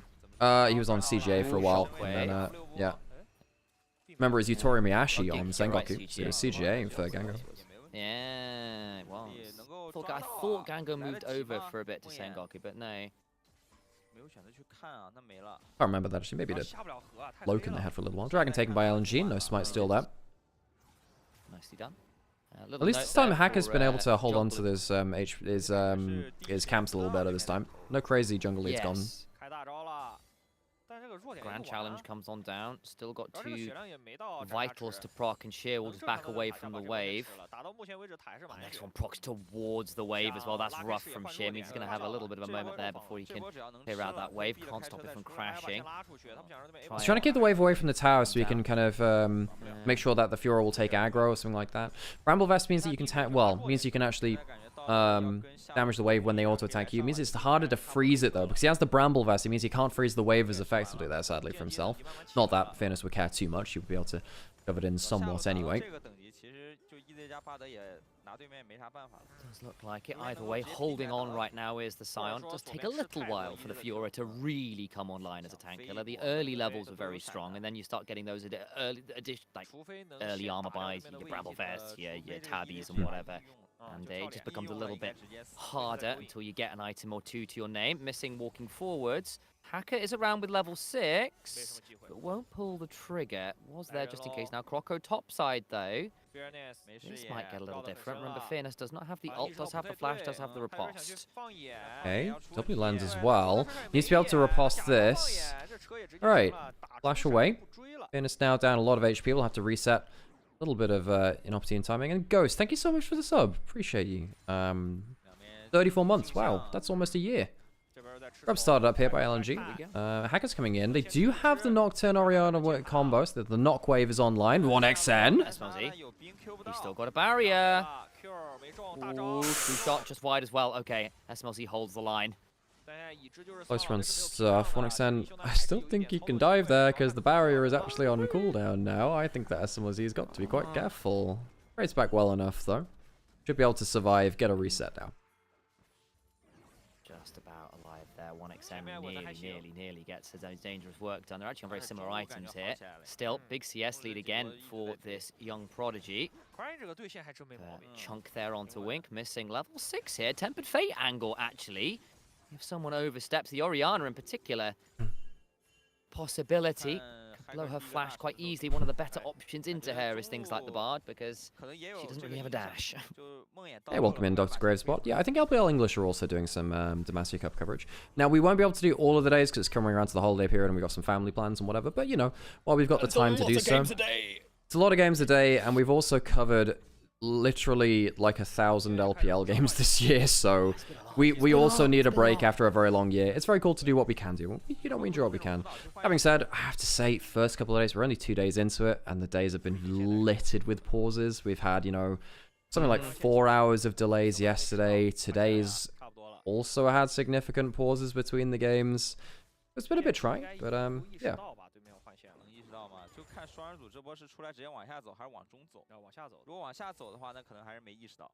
Bulldog's going towards the Blackfire Torch build on Syndra this time, which makes sense. You know, there's a lot of squishies which Blackfire Torch can damage quite well, as opposed to going towards something more like, well, actually no, I think she always goes towards that. These things differently. 1xN. Tempered Fate, that's going to be a nice little catch. Decimated Smash comes on through, knocks the Fiora up, and 1xN will be allowed to knock her down. Oh, really good play there from LNG. The Magical Journey, allowing them to extend the range with the gank into the lane. You're absolutely right. Sometimes you do a bit of something which would get you cancelled from a casino. That cooldown counting. Watch the riposte go off, and then easy as you like, isn't it? Nicely done indeed. And then Sheer teleports towards the bot side, so gets to catch that crashed wave, and that means plates over towards this Ezreal, who's now up 800 odd gold, courtesy of the kill and the additional crockery acquired. Why turrets are your cupboards for your meal times, I don't know, but here we are. It's just different culture, you know, here in Summer's Rift. Ooh, Finnis has that ult. Hang on. Quokka's coming, he's baiting. It's all a bait! Misses the riposte over the wall! In comes Hacker, tries to get in range, flash over the wall, survives! Quokka now here as well, but Wink's now coming on down. It's a 3v1, I just don't think they have it. Overcomes Mink. Can't quite. Quokka actually survived! What? Exhaust! Shockwave pulls back onto Missing. Who gets through the wall? They're all alive! I do not believe it! I do not believe it! Well. I think this Corky has to flash! Oh my god, I have no idea how he survives that. That is proper Houdini action. That is ridiculous. That is absolutely insane. That's genuinely Houdini action there. I mean, initially I thought, well, is it really... I actually don't think this was a bait. I think he was trying to reset the wave, and I think it just so happened that, you know, he could retreat towards him when he realized he was in trouble. I don't think they predicted, like, all of the stuff which came after. The ward being put down gave vision towards the Nocturne so close to killing. That is a split second off of killing. Couldn't quite find the Q on the end of it. And Croco ends up putting the ults in. That's ridiculous. How did they end up walking away with ult? That's nuts. It's illegal. Knock up, smite, conqueror. It's just ridiculous. I feel for Fairness there. Doesn't quite get the Ezreal. Doesn't quite get Croco. It's a 3v1, by the way. But that's ridiculous. That at the end. They threw a quickness in there and a grand entrance. That's pretty traumatic, I think it has to be said. Now onto the red buff. Croco does so love his invades. Dragon, 4.5 minutes away. The second one was picked up by LNG during the replay, I will note. Therefore, Really stacking towards those feats of strength. Hacker on the Krugs below us. Really want to contest this. I just don't know without the Paranoia, I think, on cooldown. Difficult to tell, actually, with the little bit of darkness. It's a pretty long cooldown at first one, but I think it's it's back. I'm seeing the head change. Cool. All right. Well, we'll just take that. Well, yeah. There you go. That's the easy bit when you see that there. So with the darker icon, sometimes it's a little bit unclear. Right. So LNG have actually quite a sizable advantage. Basically just from lane, you know, the 2 kills are part of it, but realistically 2 kills are 800 gold-ish. So there's like another 1 and a bit thousand coming through just from laning advantages. 20-ish CS lead in top lane. Fairly even in mid, and then bot lane there's a 10-15 CS lead there too. So LNG just showing again they're just a little bit more coordinated than these streamer teams. Well, not even a little bit. They're more coordinated than these streamer teams, and on the whole, I think really when it comes, the big difference is that kind of that killer instinct and coordination in team fights as it comes to it. Oh, bloody hell, that's a lot of good damage. I think he's in danger. Gonna keep throwing out Qs and Ws, and just with these Blackfire torch build you're going towards, you just get more rotations off. Crocco will blast come the other direction. Still gonna be afraid of the riposte. Wasn't crying on a pro team. He was an MSI winner on RNG 21, actually. Going in towards the Nocturne combo now. Paranoia buffers through the fear with the Crescent Guard. Shockwave on down. Crocco in danger, but there's no flash. Flash over. Try and get some healing as Crocco does his best to get out of that one. I can't quite. SMLZ Valkyrieing forwards. No way out for missing anymore, who burned the magical journey. Too far this time from LNG, and a nice punish from FRK. A bit of a messy fight from FRK, but they do pick up the kills. Suddenly they get the 2 back now. There was a shockwave into the Crescent Guard. Crine didn't get any damage onto Crocco from that. But it's still an overextension. 1xN has Shea around the corner. Doesn't have that ult. Good damage from 1xN, but he steps onto the Valkyrie. 2-shot barrage! Try to read the flash or the barrier or something. Gets the kill. Nicely done. That step forwards onto the Valkyrie was bold, but the fried eggs, just additional breakfast of 1xN at the end of it all. 1xN is having an absolute field day. You can tell he's having a good time here, folks. He is jumping forwards aggressively, and he's largely judged them very well. 201 hasn't died yet, despite that aggressive nature. And yeah, that ult was a little bit off to the side, maybe assuming there was a flash when it was on cooldown, but hey, whatever, we'll forgive him one of them, you know. LNG coming out with some really creative, fun gameplay here today. Crocco in game 1 was the absolute hero, of course, coming away with a 5-level lead and a jungle flame horizon. 1xN, I think he's set up to really do some damage here, as long as he doesn't get caught out by that knockwave combo. If he does get zeroed in by that, Ezreal's not great at surviving that. Your arcane shift will not get you far enough away. And Hacker with that hexplate build, with his experience on this champion, will certainly be able to find the right angles you would hope if you're an FRK fan. Of course, note that Thinness finally at that 1 item start becoming that additional threat as the game goes on. People kind of sometimes forget about Fiora after she falls behind, but do have to just keep your eyes on that inventory for 10 minutes, and suddenly this champion is a very different creature. SMLZ, now that's a name I haven't heard in a long while. It's a player which I, before now, have not had the pleasure of casting, because he his last year in LPL was 2022. I started in 2023, so it's been a while since he's been in the pro scene. Of course, this is one of those streamer teams. Hacker on full vision here. Oh, good tracking. Still level 10, not the extended ult range of level 11. They should. Okay, there's the knockwave. Come on, you knew he was there. Oh, they do get the kill. Now Hacker taking low but not down. Looking for the stun, can't quite find it. Winky look at the quickness, does flash on forwards. Crocco flashes out. The Tempered Fate denies the follow-up. Missing. True shot barrage comes across. Only catches one because Hacker flashes. So, Bulldog has flash, dies. Missing is literally around the corner. And one of the things we said is, well, I mean, if you just use that ultimate, you'll stop the engage. They could have gone for the disengage there. Bad communication by LNG, despite having the information to work their way into that. I'm actually a little bit disappointed in that one. I felt like they had all the tools to problem solve that. May still be able to go towards his Herald because of all the cooldowns burned. Missing left low, but not down. Wink gets a bit of a heal, does go down as Thinness. Flash on forward, doesn't get the kill though. 1xN hits for the grand challenge. That gauntlet being thrown down is pretty scary. In comes Sheer, who is unstoppable for a moment or two, but the train is now leaving the station, going back the way it came. Everyone else dies, but missing, but it will delay and stop the Herald for now. And LNG, another slight fumble. A little bit rough there. They do end up losing the extra kill. Ooh, stun landing onto SLC. That's the ultimate. Oh my god! He's just gone! Syndra Ezreal, the one-item spike. Yeah, pretty strong. SMLZ has had a pretty torrid time of it. Said it's been a while since he's been into LPL proper. Well, welcome back to facing up against the new crew.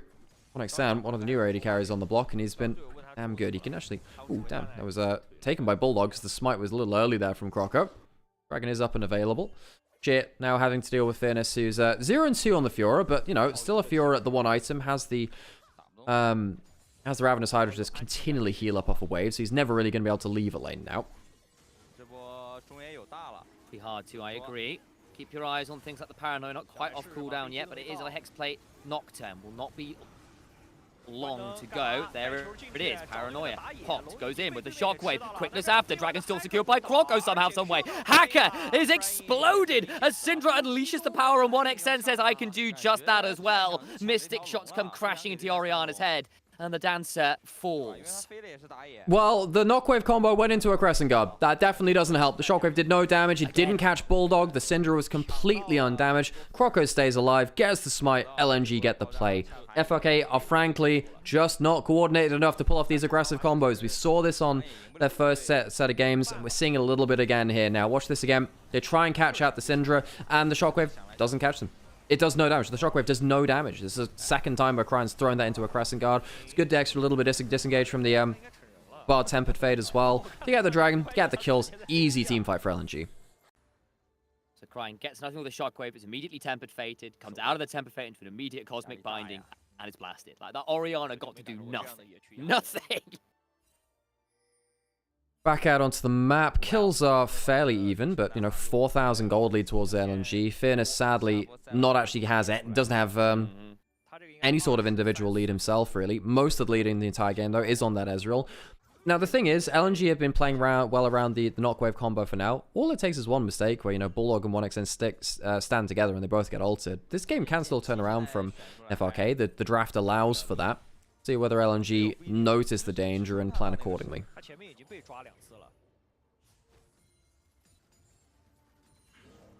So, the next step for LNG is, from their perspective, we need to look as they're the ones very much in the driver's seat. Couple minutes till the Dragon, that will be sold for them if they can get to it. They can summon the Herald in mid, drop that one down. Suddenly SMLZ's job gets a lot harder. And again, for the poor Nocturne on the other side, all these turrets still being up makes his life very tricky in terms of finding extended lanes to punish. That's a Khan angle.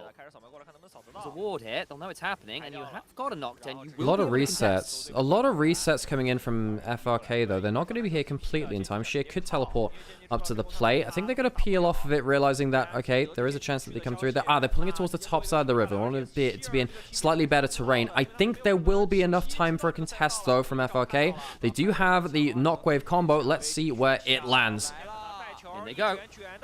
On to 1xN, but not enough to kill him. Fight over the Atacon, and it's won by Croco. The flip goes wrong. Wink caught by the Tempered Fate. Cryan has to flash it. Wink, however, is stripped of his wings, pulled from the sky. SMLZ had a couple of extra Zeds to the end of that one because he's sleeping with the fishes in the river. Fearness doesn't even get the mid lane turret. It just goes from bad to worse. They don't have the damage to kill the Ezreal. That is terrifying for them. There was a Tunneler in inventory for Ezreal, had a little bit of extra HP. That doesn't even make the distance either. Could have been, you know, he had so much HP left. He was still over half HP. Cryan has a Blackfire Torch. He's not exactly the most bursty build there. So sure, it's okay damage, I suppose, but it's not something like a Ludens for that more crazy burst. So where was this damage? Yeah, I mean, he's over half HP. I mean, I guess there's Bard healing him by the side of it. There's a Redemption there too. Knockwave combo looks like it wasn't even used if you look at the HP bars. Then Hacker's left isolated. We talked about the risks of that Nocturne in the draft. If you don't land that killer blow, yeah, you're left alone after that point. Not everyone can be owner on this champion, who makes it look really easy to win these kind of team fights. It's very, very risky. FRK pull the trigger. They miss the target. They lose the fight. Shout out to Missing as well. Got the full hash Cosmic Binding onto SMLZ to get that additional kill. Worth noting as well, 1xN, 100% KP.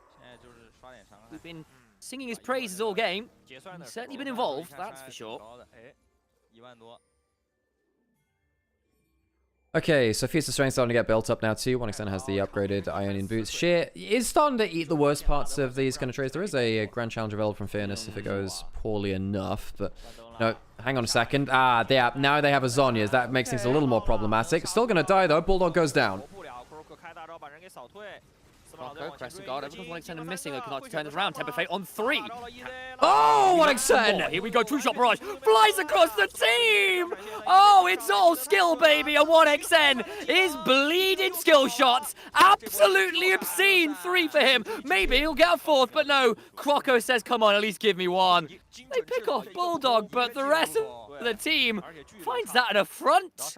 Very few things are as satisfying to watch as an Ezreal that just pops the fuck off. Oh my god, 1xN just nails them. It's set up by Missing. Missing gets the triple ultimate, which allows this just straight down the line broadside from the True Shot Barrage. It's an ensemble effort, but everything after that, 1xN just continuing to pull the trigger going forwards. Very exciting to watch this guy get that lead and start to leverage it.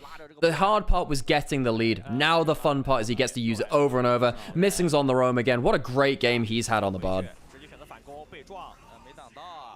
Grand Challenge comes on down, Riposte goes wide, and Sheer has his Soul Furnace explode and take Fiora with them. Crying's TP'd in, Wink is here as well. I don't know whether you win this, guys. They'll get the kill onto Missing, that's something. Decimating Smash comes on through, but there's the Scat of the Week on 2. Could begin to unleash the power, execute not quite there, but it means he's leaving, and Crying is doing just that. Oh dear, who knew robots could cry electric tears? Bulldog looking for another Scat of the Week, Wink just front steps it, but there's a control ball, gets the grand entrance, SMLZ is here, Redemption comes on down from beyond the grave, 1xN is here, and the horrors continue. Finally not 100% kill participation because of the plays towards the top side, but will ameliorate his tears at losing that by getting another kill. Croco, knocker, wow, kill, and a True Shot Barrage. Won't quite claim Hacker's life, but will certainly leave him going, home limping. Yeah, well, I wonder how many of those members of FRK will be dreaming of electric sheep in the long, long sleep. LNG have been running along the blade's edge, really, in this game. Playing very, very aggressively. 1xN has been my favorite player to watch during this. But in terms of actual MVP, I suppose, considerations, I actually wonder whether you do throw it over to someone like Missing. Yeah, he's got a couple of deaths in the column, but the ultimates and the Cosmic Binds have been absolutely crucial to LNG's success. Comparing again today and yesterday, LNG got... I cannot stress enough. They only played one game against Ultra Prime. It was after a 2-hour delay. There's a lot of caveats to it, but they got exploded. Ultra Prime looked like clearly the better team than LNG in that game 1. Night and day difference. LNG looks so much better today. I guess it's against the streamer team too, lots of caveats, but good to see LNG at least giving us a window into what could be in games to come. Sheer goes choo-choo, misses Crying, but gets behind him nonetheless, and this poor Oriana once again finds herself in the scrap heap. Redemption comes on down, Missing can't quite catch him.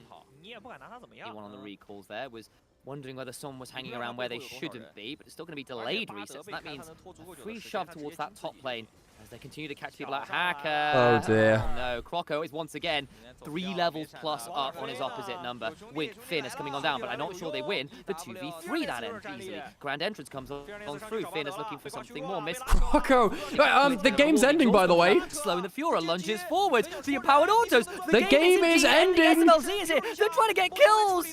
Oh, the wind becomes lightning. Odysseus charge over the wall on SMLZ.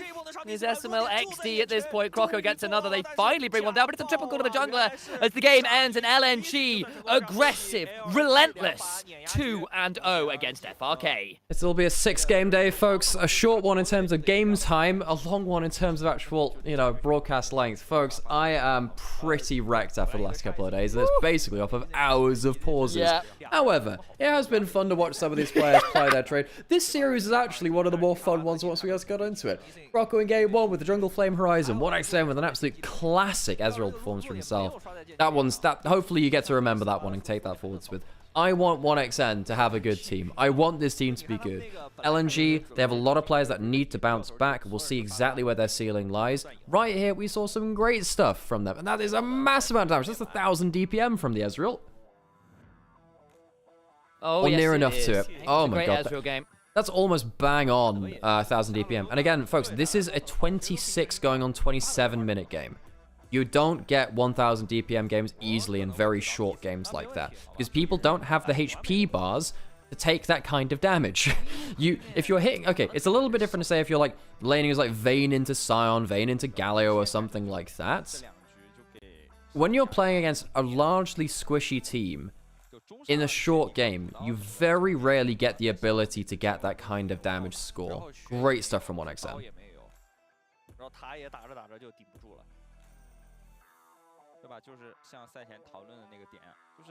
Well,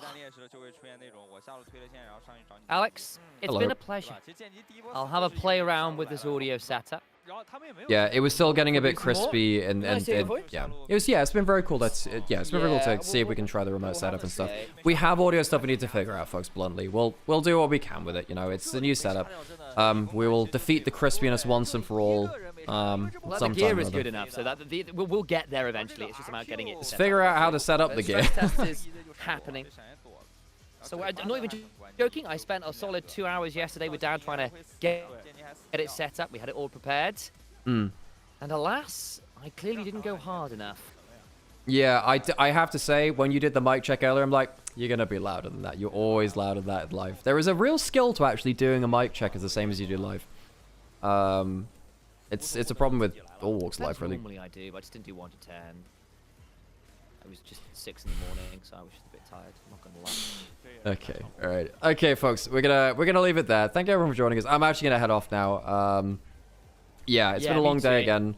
Kind of like 8-hour stream, 5-hour podcast yesterday, another 7-hour stream today. Despite it being a 6-game day, it's just so many pauses, folks. All right, folks. Thank you, Sam, so much for joining me, and thank you everyone for your subscribed, followed, liked, all that stuff. It really helps us keep doing what we're doing. If you do press the buttons on various social media and wherever you're watching this, you know, if you enjoy what we're doing, you know, give a little support over. It means a lot to us. All right, folks. See you around. We'll see you next time. Yep. Bye. See you soon.